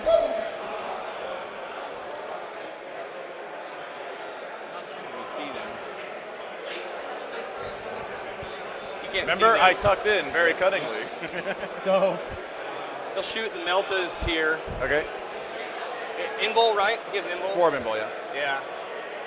Meltas. All the big guns will just go here. One Hurricane Bolter, one Hurricane Bolter. I'm gonna burn 1 CP, make him a super lone op. Okay. So then. Then you can redirect. Yeah. So just everything in these guys. Yeah. That's rough. Yeah. Thanks for not making me roll it. Wait. Yeah, you got it. I didn't roll all 5s. Yeah, well, surprise. Okay. I think that's it. I'll get 10. Did you want to charge or anything? Well, they fell back, right? They fell back, so. So I got you for kill more, no prisoner for 5, deploy for 5. So I got you for hold 1, kill more. Yep, so 12. Yep. And then 10 for secondary? Yep. Okay, on to my turn. Turn 5. Okay, so give me a battle shock on these guys over here, please. Okay. You hold 2? For right So you now. got 4? Oh, you can score at the end, no chance. Yeah. Yeah, okay. So, Well, no, it'd be, depending what that battle shock is. Oh, sure. They're good. Okay. Give me a battle shock on this guy. Got another angle, everybody. Look at that. It was going to be a 5. You can see all the players. Okay, so yeah, I'll just get hold 1. Okay. So we got 4 for that then. Yep. With our powers combined, with our cameras combined. Try to kill more. You can see this game from all sorts of angles. And there's Brad. Hi, Brad. I probably could have killed that thing, but this way you're going to do it anyway. I can't get to that, so it doesn't make any difference. You already got kill more, so it's not really accomplishing much. Nope. I think both these guys can stay still and see everybody in that unit. Maybe this back guy can't. The front guy definitely can't see all 3. Use right? a gunner. Thanks for the. This guy can see all 3. Thanks for the kind words, man. Thanks for coming to watch it. Obviously, wouldn't be worth streaming if it wasn't for you guys. That's the rule. John Callahan, yeah, it's Iron Storm. Lister are actually in the description and pinned in the chat. This guy, we'll move both. The game 2 list that we're watching right now. I gotta kill something. You gotta kill something. So. I can't see these guys. So you can find them there. Yeah, it's a Dark these Angels gargoyles Iron Storm just Spirit. move. You're currently holding 3, right? And you score at the end of yours? Correct. So...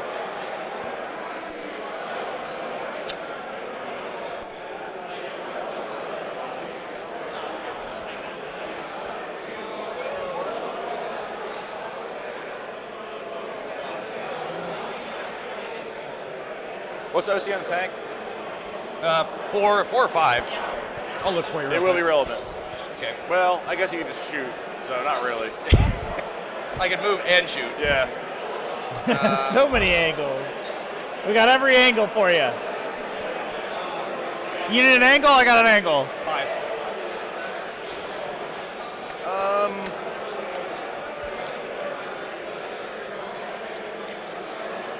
You'll get hold more, I can't stop. Well, I guess with a bad advance, maybe. Scouts are there too. I'm thinking about maybe moving him over there and going there. Okay. Sacrificing one of these guys to get on the point. That would just give you extra movement for a charge, so it wouldn't really matter. This thing, I can't stop you from doing that. I forgot to do put my guys up last turn and bring them down over here and get onto that point. This turn. How many will you be able to fit? I guess that matters. Well, so they move 6 after they shoot. Right. So you get 9 inches away. away. So as long as I end within 3 of him, I'm on the point. Okay. Bring him over here. No, that's fine. Okay. Because you can just move over here and kill them, right? Yeah, I mean, this guy can move over here and take this. Yeah. I can't stop you from right. that, That's right? why I'm gonna get max So primary. I really just need to try to kill something. Yeah. So we'll just bring all the gargoyles over here. Unfailable charge.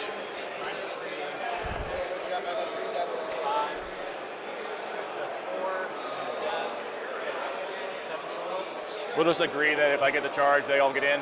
Yeah, that's fine. Because Because you'll be able to surround I have them. tons of movement. Yep. And they're just, I hate moving spells. Why couldn't you have killed them earlier for me? He didn't let me do it. I guess.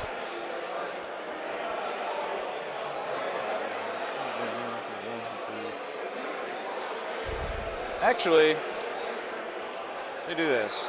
He's gonna move here. You won't be able to get onto the point. I'll advance with him actually. The 3. So we're just gonna go like that so you can't consolidate on the point.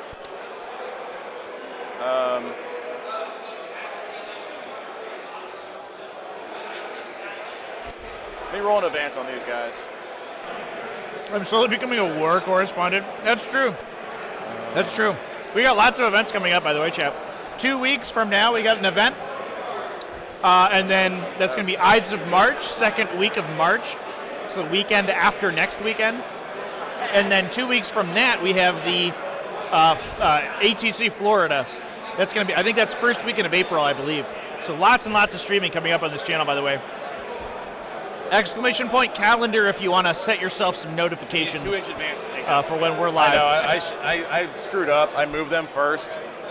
And if you're a TO and you want me to come stream your event, go ahead and reach out. There's an email I on my got a shot and done the same thing and blocked on my me YouTube here, page. but I already moved them. So Then you can also hit me up on Discord and we can work out. And that guy charging there. Happy to come stream events. They're not going to kill them. No. That was dumb. That was dumb. Actually, no. That sucks. All right. Well, live and learn, right? This guy will go. He'll advance.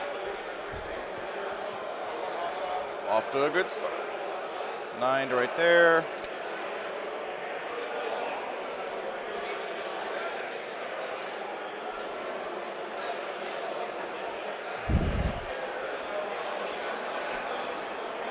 Boxcars, I get it. What? The boxcars, I can get in. Okay. He just has to live. So instead of going that way, we'll go this way, make it a little bit easier. Need a 10. Looks like a 10 instead of a 12. Getting desperate, man. Okay, so that is movement, shooting. Let's do first X screen there, hitting on 4s. Yep. Gonna get 6 shots. Might as well AOC them. They're not gonna shoot anything else. Yeah. Oh, before you do that, give me a battle shock on them. Good. They're good. Okay. So armor contempt. I have to say, Nick's so good at using surprise ambush to battle shock his opponent's model, so they lose really irrelevant strats. -3, so. Yeah, they're dead. Okay. Did not matter. Second X screen, can't see anything, so good job. We'll shoot 10 gargoyles here. Yep. I killed 1. You're gonna kill more, so that doesn't matter. So I think that's it, man. Charge? Yeah, I'll try.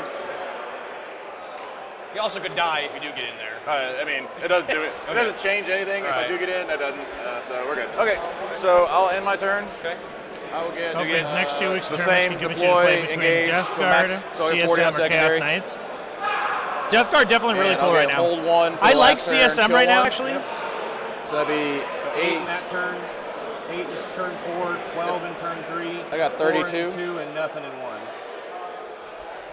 So I got myself at 82. And I got you for, what's your secondary total? I'll go pull your secondaries. defend the stronghold and bring it down. Seems good. I'll give him So I'll get both. So 8. 5, 10, 15, 20. Let me roll this advance to make sure I can get the max primary. I'm probably already really close to max primary anyway. You got it, dude. All right. I don't know why I rolled 2 dice, but. So 5, 10.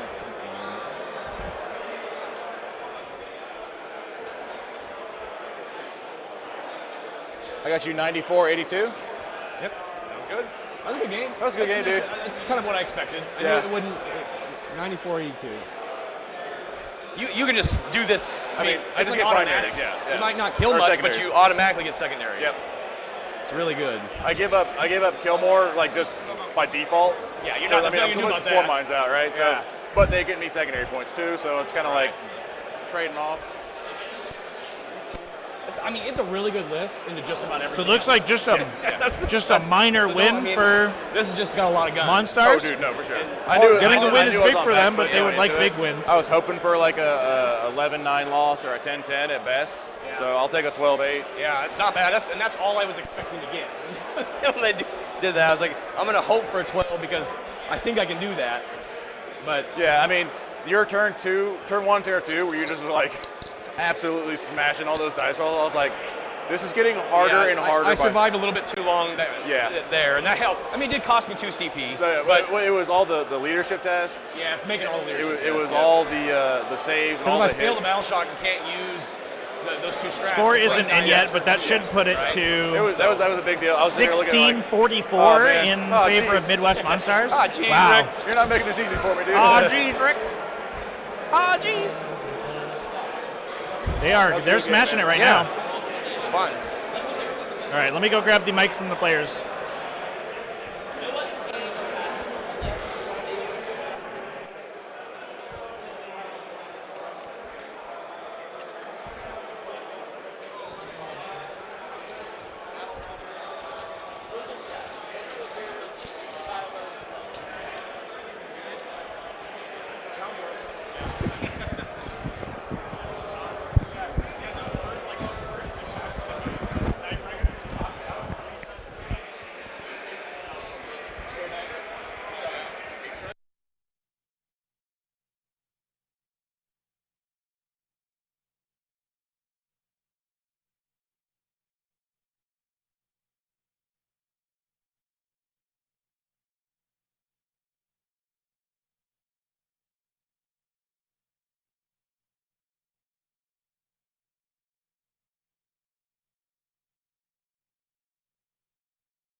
All right, chat, report from the front.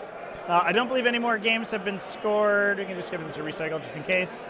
Yeah, they haven't been submitted quite yet. But that should be a win for Midwest Monstars from that past game, and then a big one, obviously, from Brad Weir into Sean Dilly, bring the score back around a little bit.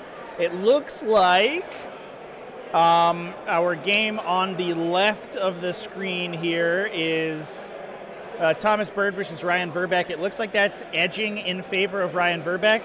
Thomas has a lot left on the table, but Ryan has kept his opponent's score very low. That's Ultramarines versus Tyranids.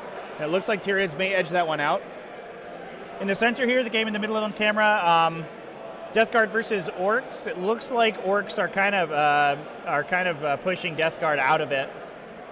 And Walter Langendorf looks like he's almost tabled his Custodes opponent with Necrons versus Adeptus Custodes. Looks like that game, Votan versus World Eaters, just finished. I think Votan took that one down pretty fair and square, but I'm not 100% sure. We'll have to see what the scores come in as. But thanks everyone for watching.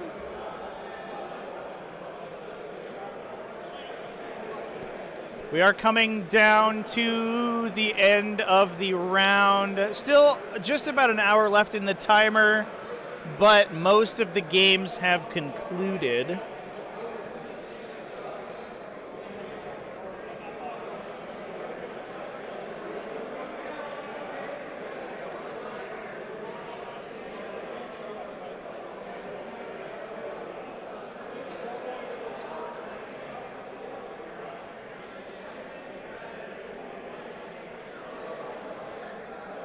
Go.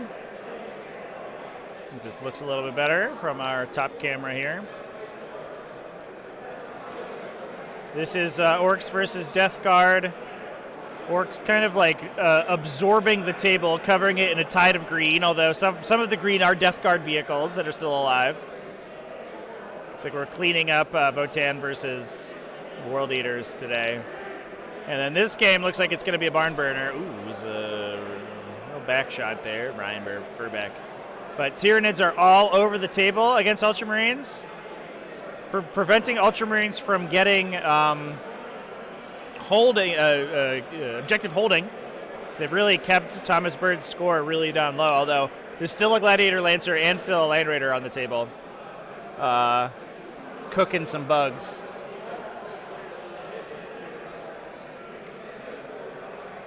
In the last game, way off in the corner, Walter Langendorf playing against Jeff Husser's Adeptus Custodes. And last I looked, there were not many Custodes left on the table, but Walter was all over the place with Canoptic Wraiths and looked to be beating out on his opponent. But all these games looks like people are very cordial. Everyone's having a good time, which is super nice to see, especially for a contentious final game like this for the 2024 8TC.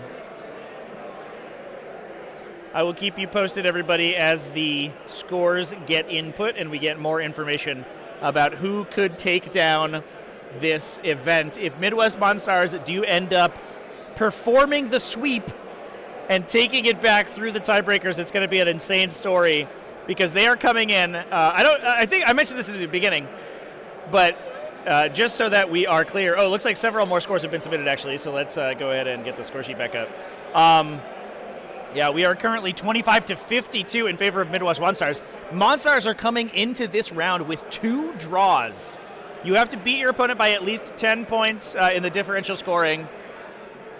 The opposing team, I should say, in order to get out of the round with a win. Monstars failed to do that 2 rounds in a row, which means they are coming in at a 2-0-2 record.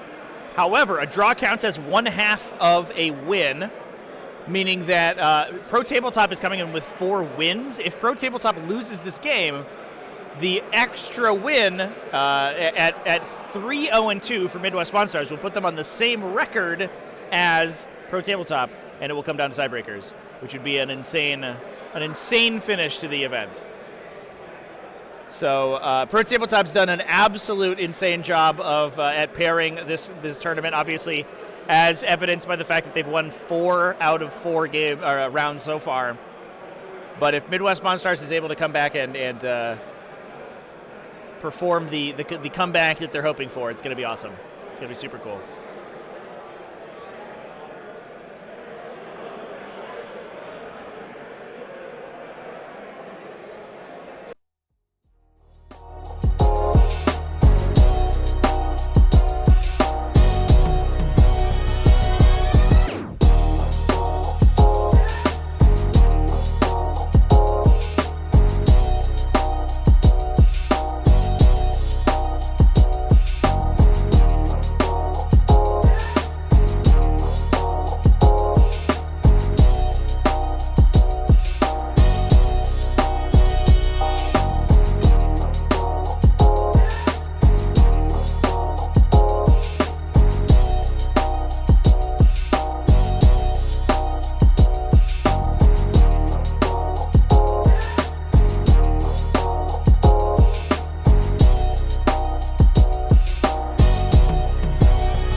Yeah, John, the Tyranid game did just conclude. That was our game 2 of the round. The first round, the game was over very quickly. So we jumped in on the Tyranid game to watch the conclusion of that one. Super duper fun game. Nick Fuller taking one for the team, playing Vanguard Onslaught Tyranids, and basically just taking super hard matchups and zeroing out his opponent's score. So lost tons of units, and Purge the Foe I think was a little bit of a toxic mission for him, which definitely made things hard, but was able to bring it back to a fairly close score, which meant that the loss for his team was not very big, which is all Tyranids want to do. They just want to score 1,000,000 points and basically zero out whatever matchup they're into. They want to make it so that nobody can win big against them, which is they're super good at doing because they passively get so many secondary scores. So yeah, that game is unfortunately over, and we are just watching the final results trickle in for this round in order to determine if the winner of the 8TC 2024 is going to be Team Midwest Monstars or Pro Tabletop. Well, it looks like a couple more results in, actually. Not an amazing result for Pro Tabletop. They are... Looks like Brad Weir came in with only a 12-point victory. Whoa. Yeah, Purge the Foe is tough. Definitely Purge the Foe is awkward. And we saw that both in this game and in the Demons versus Necrons game. That mission just totally upends what most armies are trying to accomplish and totally changes the game state, totally changes the scoring. But Brad Weir, Adeptus Sororitas, may also have suffered from that mission because he only won by with a 4-point margin, 12-8. He needs bigger wins than that in order to claw back the score for Pro Tabletop. Oh no. This could be we could see the upset of the century here, chat, with the 4-0 Pro Tabletop going down to Woodmess Monstars with a big enough margin to put them in the top. Absolutely crazy.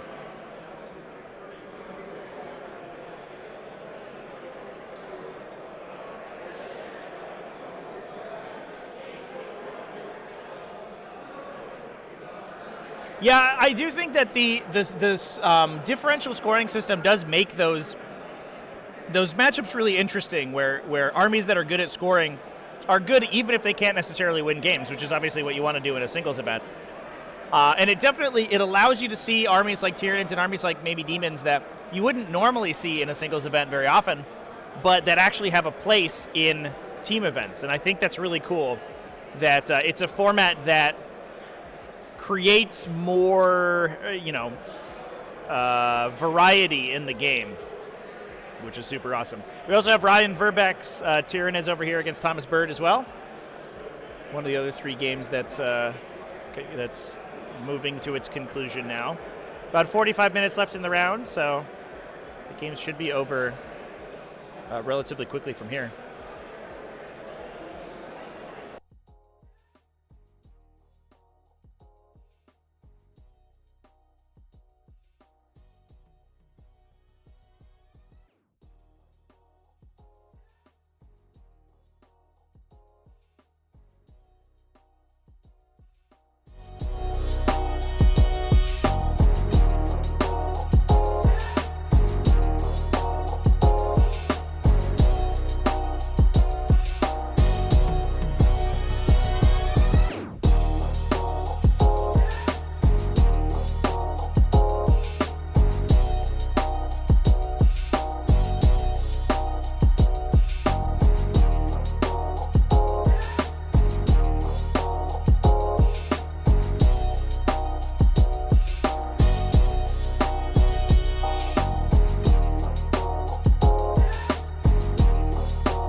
Elder Garduzak, each army for the event is 2,000 points, and each team consists of 8 players, each one of them with one of those armies. So it's 8 2,000 point teams versus 8 2,000-point teams, but they pair off. There's a pairing process at the beginning that we watched at the beginning of each round to determine who plays who. So there's a strategy before the game begins of which army you try to get into which other army to play. They each play one game, and then there's a strategy during the game of trying to get as many points for your team as you possibly can.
At the scores of the games right now, it looks like we did get a 10-10 draw submitted for World Eaters versus Lisa Votan. I think World Eaters died, but they were able to score enough points to bring it back, although that's not in the app yet, so we will follow that up when the actual scores get added in. It looks like the Death Guard made a big comeback on the board in the center here.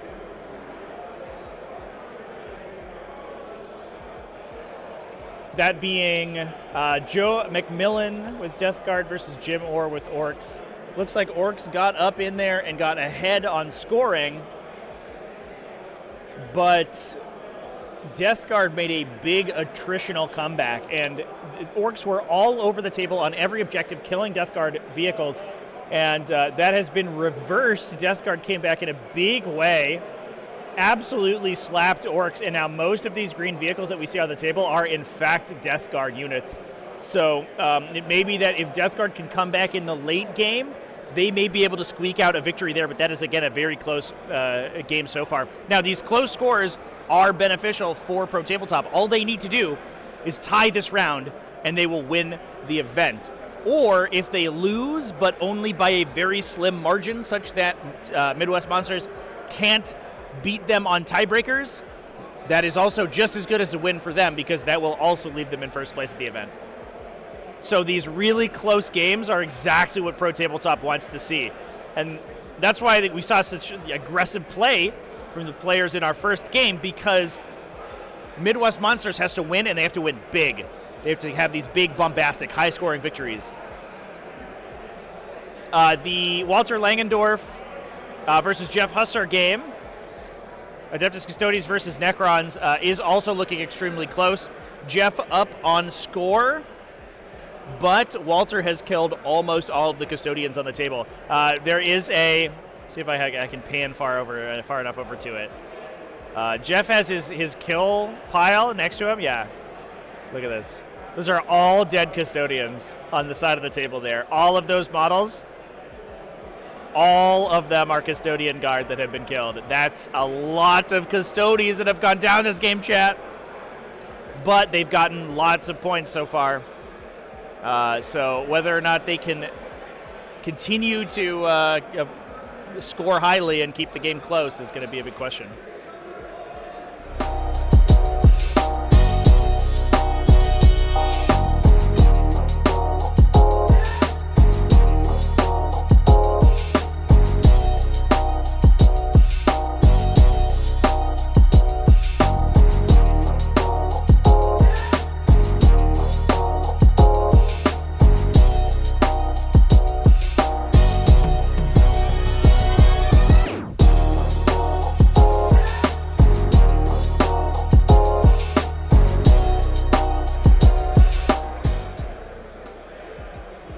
What's the link for the sponsor that provides tables and terrain? We have had sponsorships with GameMat.eu, if that's what you're asking about, Scott. I don't know if our coupon code is still live with them because we haven't had a deal with them in a while, but coupon code TT10 at GameMat.eu used to give you 10% off. I think it still does. They sponsor us when I stream games personally. And they sponsor the T5S2 Invitational as well. Any Death Watch here? That's a great question. We can take a look. Lots of Space Marines. No Death Watch. So one thing to keep in mind about the team compositions, chat, if you're looking for specific armies, is that there are 20 teams in the event, and each team is only allowed to include one instance of each army. So, and that includes things like Space Marines. So it's 160 players, but you're gonna see a lot lower. You're gonna see sort of a less of a natural striation of team registrations or of faction registrations, because you can only ever have 20 of each faction. And with a faction like Space Marines that has a bunch of different sub-factions, you can only choose one of those to play. So each team can only have one Space Marine faction, one Space Marine army of any faction, of any chapter subtype. So you can, if you choose Ultramarines, you can't then also have Death Watch.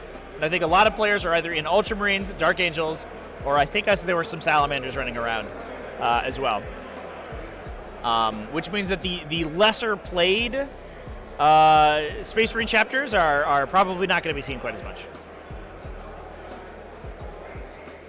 So no Death Watch, but I think that is a symptom of the team registration process.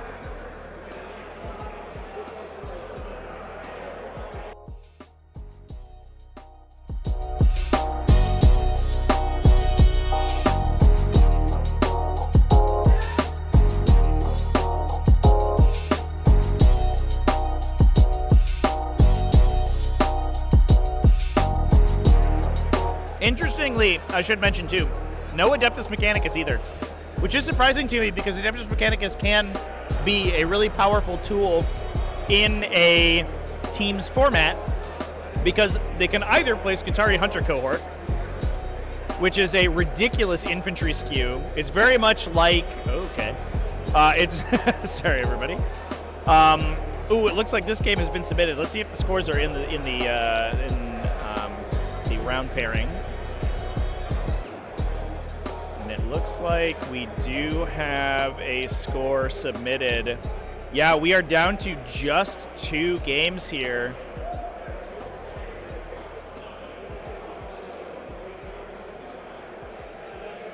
Just these 2 games in the corner are the only ones remaining. And let me get the score on the screen momentarily. Bear with me, folks.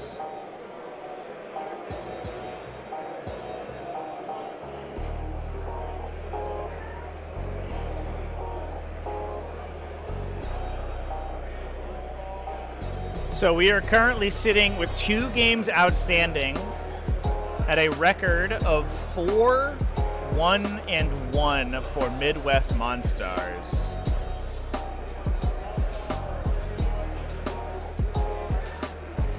Currently 74-46. So we are going to, in order for that score to reverse, Pro Tabletop basically needs to 20-0 these two games, and I don't think that they have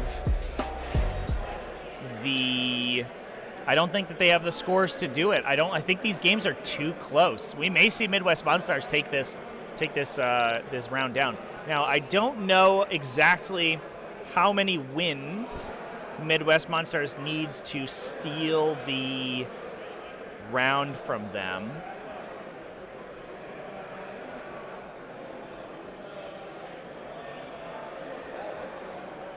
I think they need to win both of these games. Oh my God, chat, this is so close. Holy crap.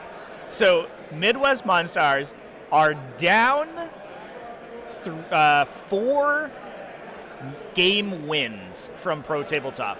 Currently, on the score screen, they are up 3 wins. Which means in order to maintain a 4-win rate, they need to win both of these games.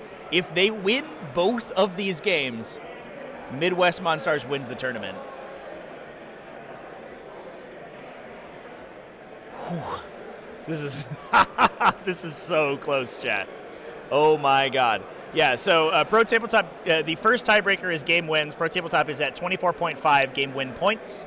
The 0.5s being from draws. Midwest Monstars is at 20.5. So exactly a 4-game difference. And basically the only way that Pro Tabletop doesn't lose this round is if they vaporize both of these matchups. So Midwest Monstars basically needs to win both these games by a wide enough margin, at least 5 victory points, so that it counts as a win in the differential scoring. So they have to win both their games by 5, but at that point, it shouldn't matter exactly what the scores of those games are. Oh, man. And if we get any other result, if either of the games are a draw, I believe that Pro Tabletop will take it down. Did that Walter Langendorf's game get submitted? Oh, man. Insanely close, chat. It's not in the score sheet yet, so we'll know in a couple of minutes, I think.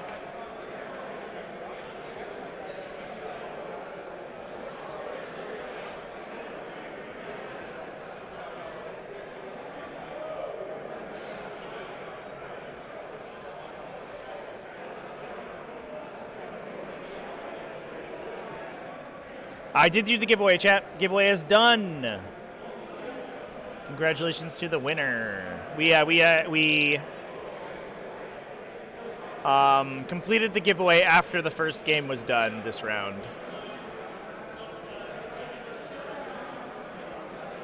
Yeah, this game is result is super close. Looks like Walter.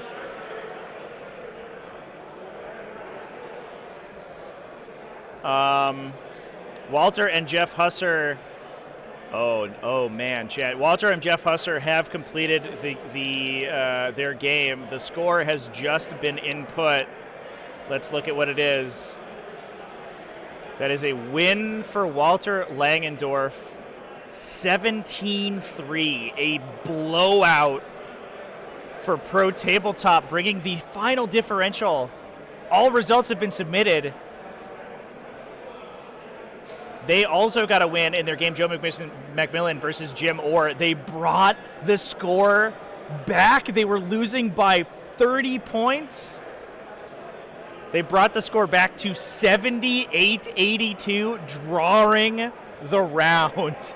Oh my God. So that round draw now means that because Pro Tabletop has a 4-0-1 record, 4 wins, 0 losses, a single draw, because you have to win over the opposing team by 10 differential points, and obviously the differential is only 4.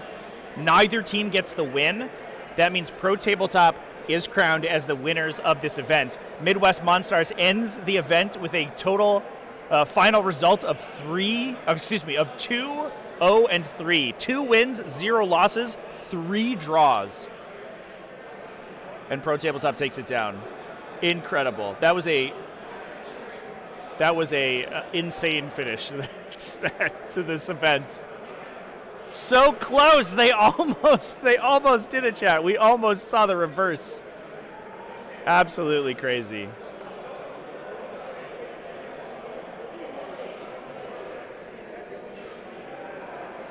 Can you run a custom successor chapter in a tournament?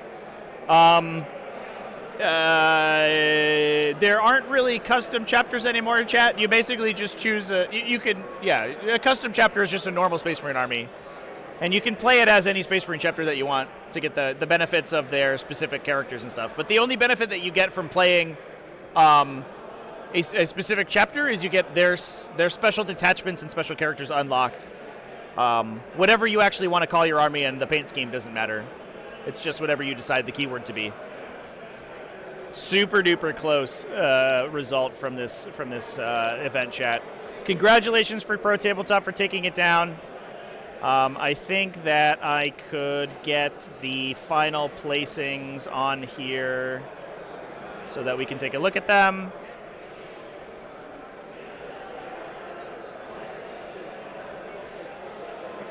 Okay, yeah, the final game has not yet been tallied, but Pro Tabletop is in there with is going to be in there with a 4-0-1 record. Midwest Monsters with 2-0-3. A big question is actually what the result of the. I'm just going to navigate through this chat, so I apologize. What the result of the next game is, the Table 2 game. Because that could determine second place. If one of these teams ends with a better than 2-0-3 record, they would actually steal second place. And it looks like United Midwest Project is winning 75-45, a 30 points up and only one game to submit.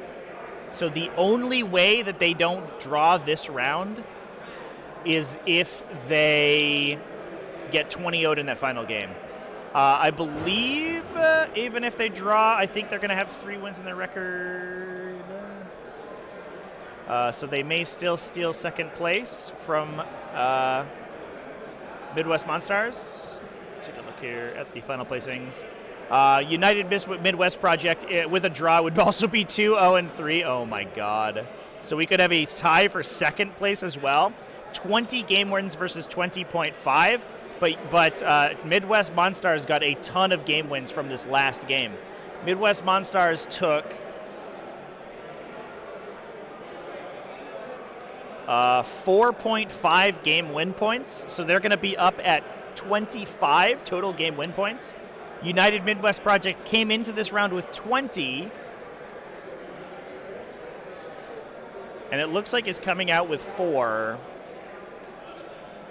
So they would need to win both of their next games in order to win, to get second place if they drew.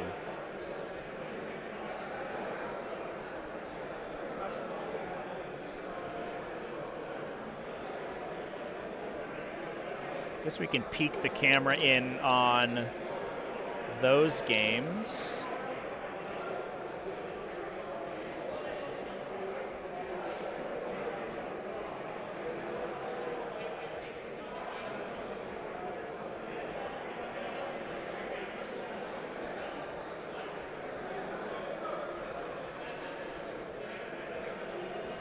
So that matchup is currently happening on the table over, the round over.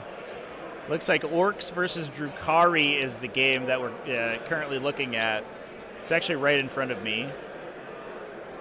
It looks to me, there's like still a pretty reasonable number of Drukhari models on the table, but Orcs are all over the place with trucks. So they may be able to take that one down. That would be in favor of Team Battle Brothers. And that may sink United Midwest from taking second place. I think they would be relegated to third potentially. Interesting thing about these team events is that any single one of these tiny results, literally a single dice roll, could swing the result for your entire team. If you lose a dice roll that loses you enough points to flip a differential point, that could literally determine your team's final placement. Just that in and of itself.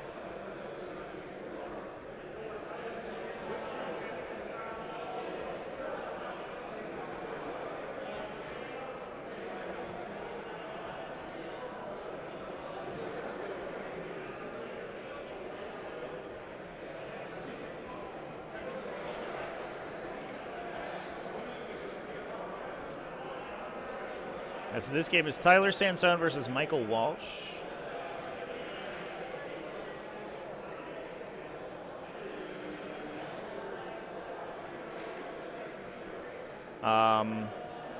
Tyler is fighting for United Midwest.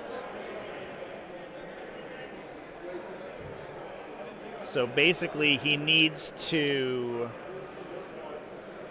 keep things to a draw at worst to preserve the differential for his team, because they're already winning by so much, or at least lose by less than 5, or 5 or less, I should say.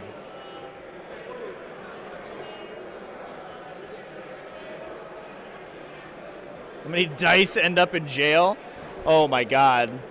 The dice from that first game we watched, those might be, I don't know if they end up in jail or they end up in the Hall of Fame. The rolls from the Necrons into into Bellicor and Scarbrand were absolutely ludicrous.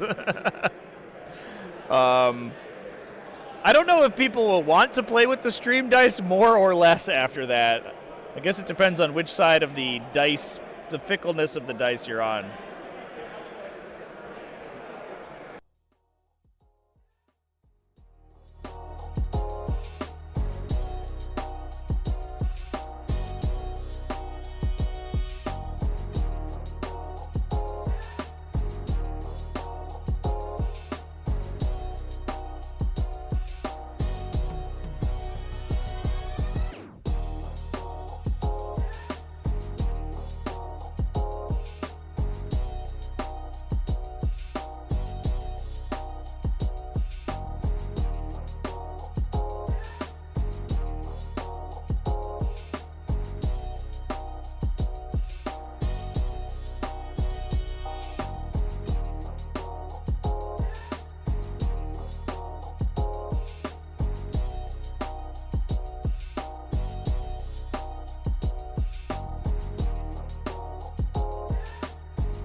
Okay, chat. Conferred with the teams. We were talking about some tiebreakers beforehand. The final results are in for Pro Tabletop versus Midwest Monstars. Pro Tabletop, obviously, first place. Midwest Monsters, with 25 game win points, 450 battle points. United Midwest Project is angling for second place at the event. They are down by 5 game wins in their current round.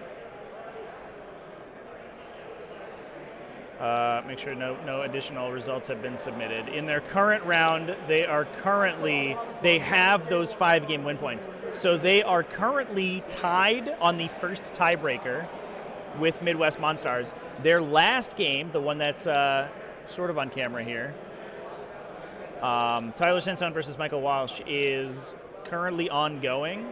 If Tyler draws or wins, then United Midwest takes second. If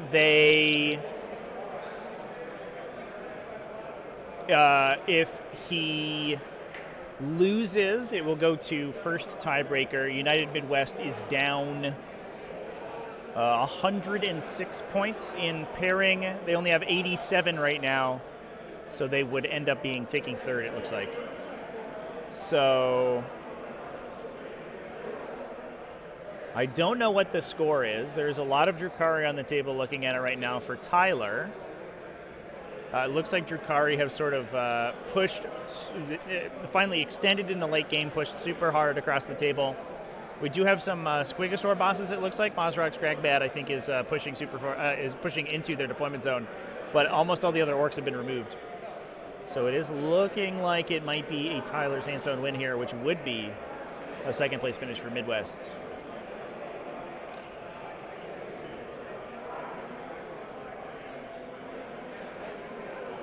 Nergo Matt, thank you so much, man.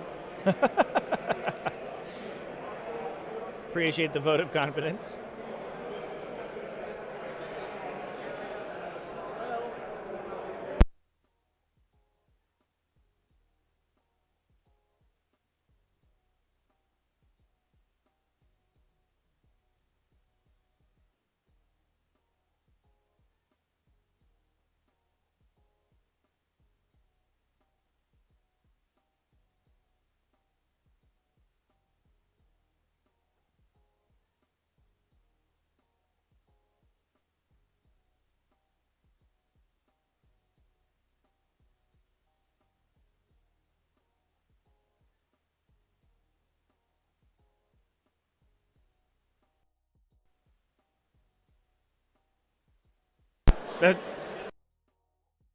That's true. At least Midwest will have second place regardless, definitely. All right, I'm going to see if I can flick the camera here and get a slightly better angle at this final game. The game for most of the marbles.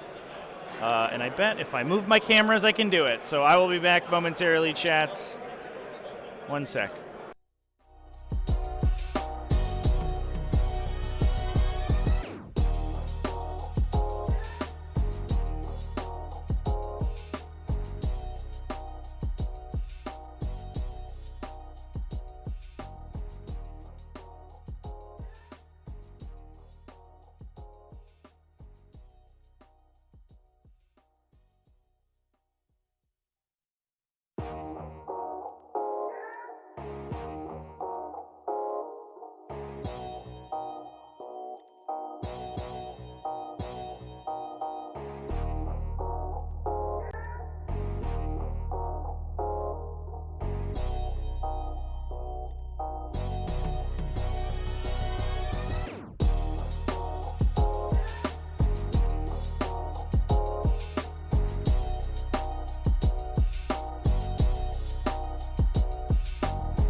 I really need these things on poles rather than stands.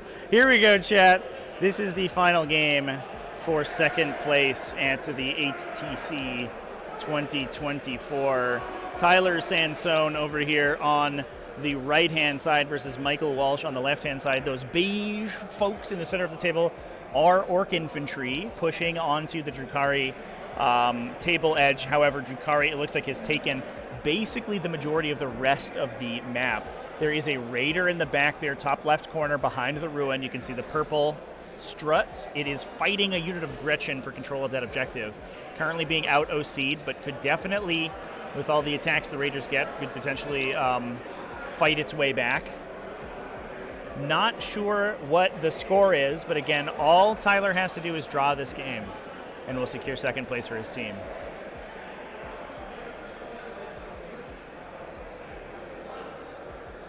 Super cool finish to the event, by the way. All of these games being so important is really exciting.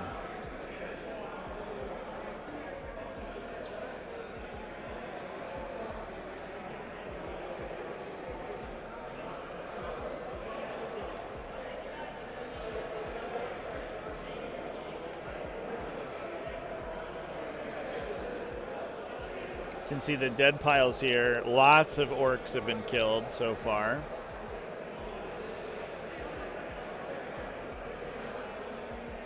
Oh, there's me. Hey, what's up, everybody? How's it going?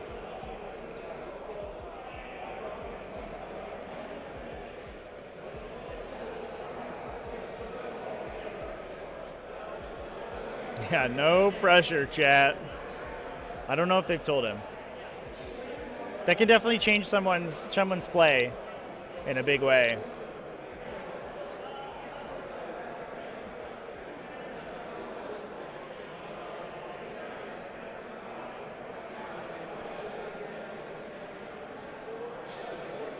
I think they might be tabulating the final score now.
We're also down to just about 4 minutes remaining in the round as well. So this game is really coming down to the wire.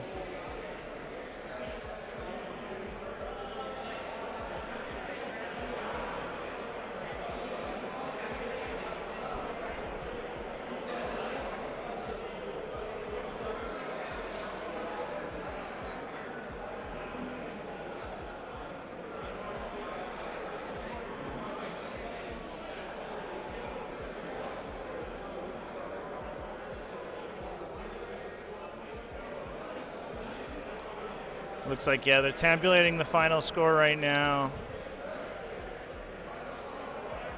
I believe it's going to get submitted momentarily here, and we will see who gets second place this year's ATC. Came down to a single game result. Absolutely nuts, chat.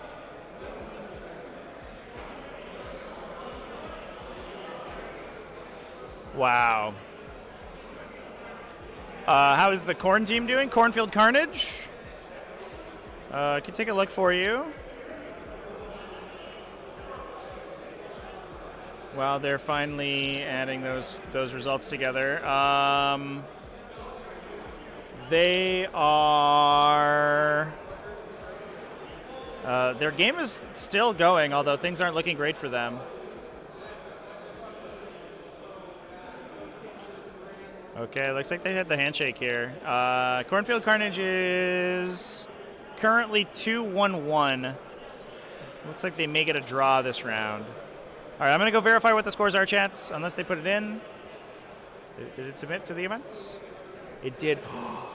Oh my God. Tyler Sansone goes down to Michael Walsh in that game 5-15, which means that United Midwest still wins the round, but ties on game wins with 5 game wins that round against Midwest Monstars. And that will, I believe, put them at 3rd place rather than 2nd. They still win the game, so they go 3-2. Oh, no, just kidding. Actually, I think they win. Hold up. Did they win this round? If they win the round, then they win, because they're 3-0-2 versus 2-0-3, which is what Midwest is. Oh, no, they're 2nd place. All right, chat, there you go. Yeah, so what Tyler had to do right there is what the teams had to do was, yeah, they have just jumped, got the final placings up here. They have just jumped to 2nd place. The team had to, if they won, it didn't matter. If they drew, they would have to then get that last win. But because they edged out the final score by 24 points, they ended up taking the win that round. The only way that could have been prevented by Team Battle Brothers is if Team Battle Brothers drew with them and forced them to go to 2nd tiebreaker for the final placement. All right, let me grab the final results for you guys. Not all of the games have quite been submitted yet, but most of them have been. Here it is. And I don't believe that these top 3 placings will change. Pro Tabletop at number 1. Huge congratulations to them. They killed it this weekend. The pairing processes were absolutely nuts. United Midwest 3-0-2 for 2nd place. Midwest Monstars 2-0-3 for 3rd place. Some ridiculous games this weekend. Some insane rounds between all of these teams, and an absolutely amazing event for the NTL National Tabletop League 8-player team circuit. And I want to thank everybody for coming and watching. This has been an absolutely nuts event. It was super fun to stream such a large teams event. Warpaint's Fanatic features us. And I think the final couple of games were absolute barn burner. Super duper nuts on the final placements. Hugin just getting into team play. Team has selected me to be the NID specialist. You've been focusing on Swarm. Is that what I'm seeing for most teams? No, Vanguard Onslaught is, I think, the consensus from the team play as the way to go. Although we have seen some Unending Swarms. The Unending Swarms are too skewy, and in some cases they lose really big against dedicated infantry sweepers. And so they end up not being as good of a well-rounded attacker. We have seen some teams playing Invasion Fleets, which is also good because it's just very well-rounded. It can actually win some matchups just by killing people. But Vanguard Onslaught has been the big one because it has so much movement control, so much battle shock control.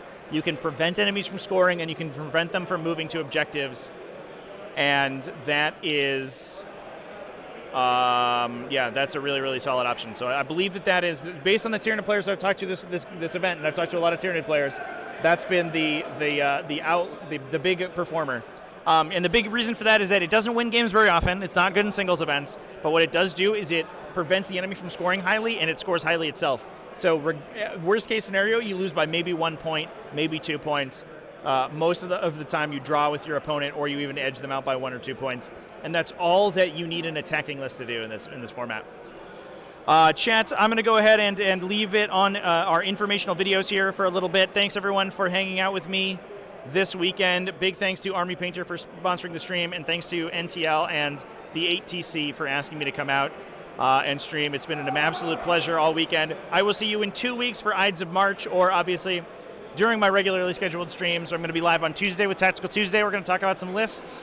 And I'm going to be live on Twitch over the course of the upcoming week playing some wild garbage. Thanks, everyone, for hanging out with me. Keep it classy, folks. Have happy wargaming, and I'll see you in the next one.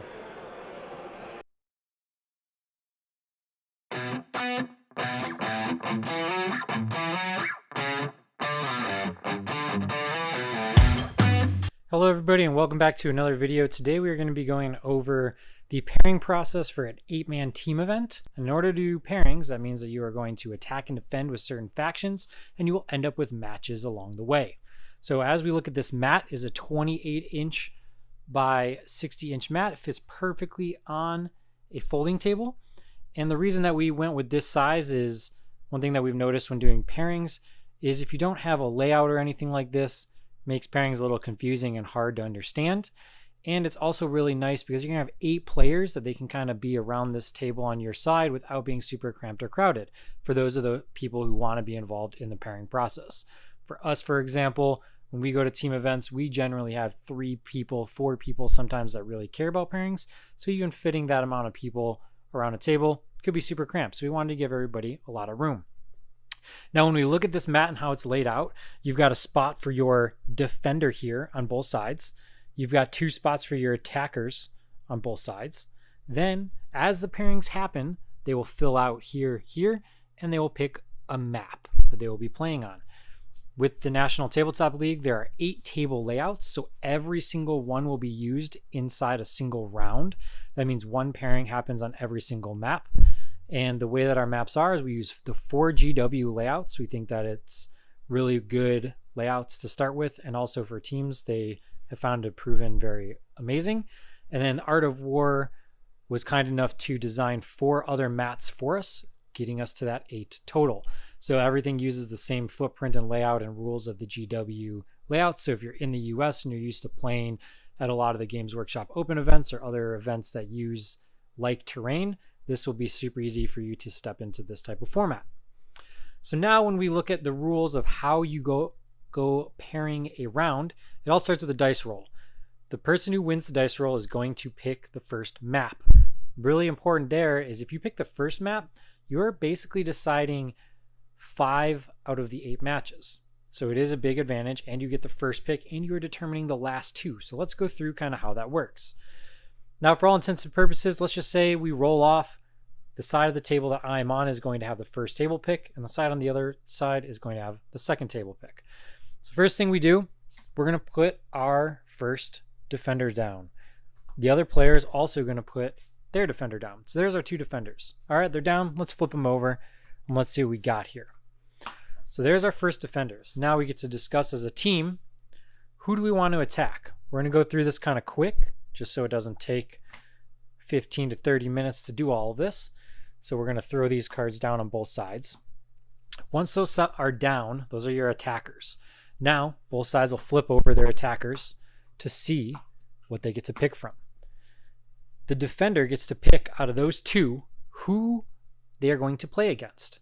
So generally what you'll do is you'll pick up these on your side. They'll pick these up on their side. We're not going to get too fancy right now because I don't have somebody helping me. We're going to look over these and we're going to say, oh, do we want this one? Do we want that one? We're going to decide. And then we're going to say, okay, we've decided that we're going to pick this one. You can have this card back. Then they're going to decide they want one.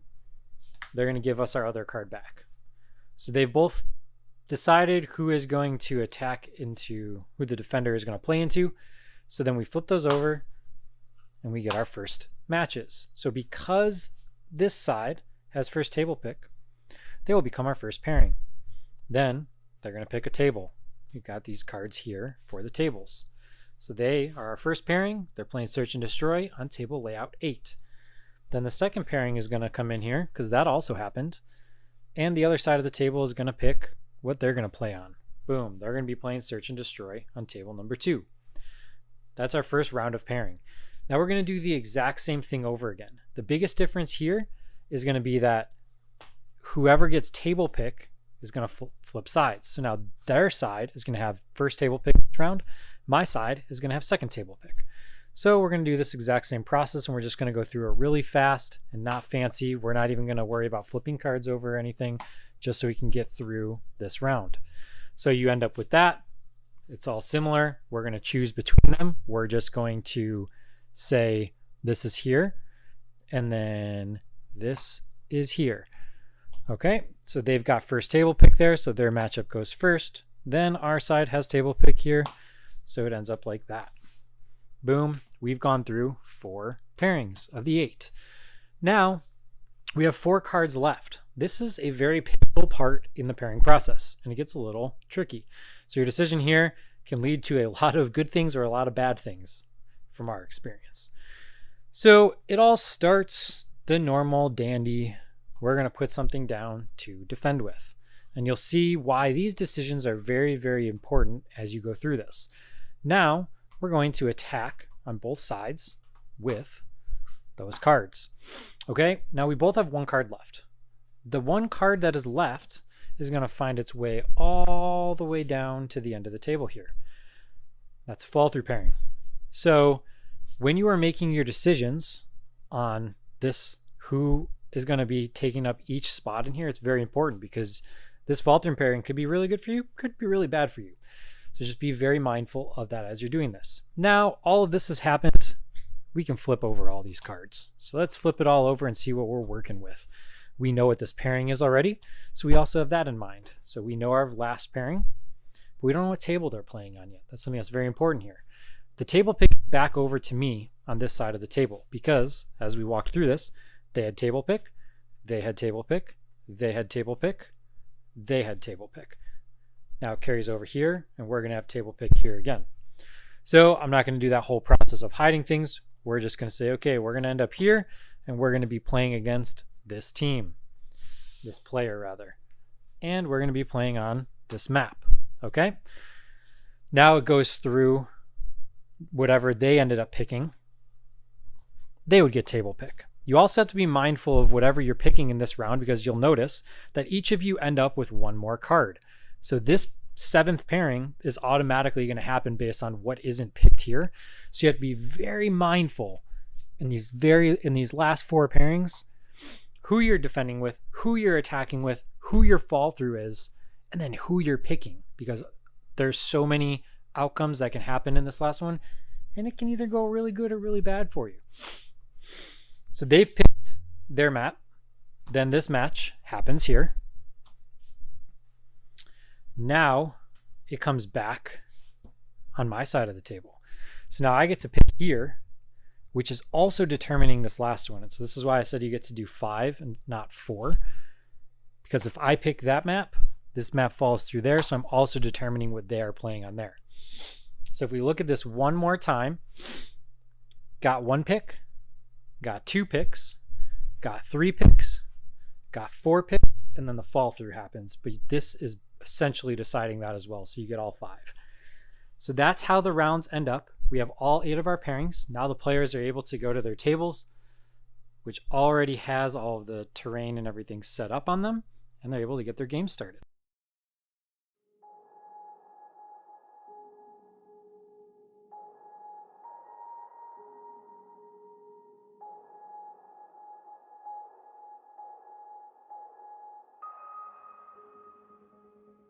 I am insanely impressed. The orange is the best orange I've tried. Yellow is fantastic. That looks airbrush smooth for me. Coverage is very good. I've been mixing a lot of the paints and they kind of flow really good into each other. Several of these were just 1 coat and fine. In general, the coverage is impressive. Yeah, this yellow, it looks good. We've added a shit ton of pigment to it. Normally, that will make the paint, thinner, but what we did develop was a stabilizer. It all comes from the stabilizer. Yeah, originally I was sent a very small sampling of these colors. Most of them were mid-tones. I'm looking for a deep blue, reaching to my other paints, and yeah, I kept wanting to reach for Fnatic paints, and I was very upset that I didn't have more. These are, without a doubt, like some of the nicest paints I've used. For real? For real. These perform so much better than the other ones that I would replace them. When you apply the paint, the coverage is so smooth and so good that you need a lot less layers to have a smooth finished product. It seems that it's way better working on the brush. It also gives you good coverage on the dark model. Honestly, I'm well impressed. These ones are amazing. The magenta ones. The coverage is amazing. And I'll tell you what, they are going on super smooth as well. They've done a really good job on these.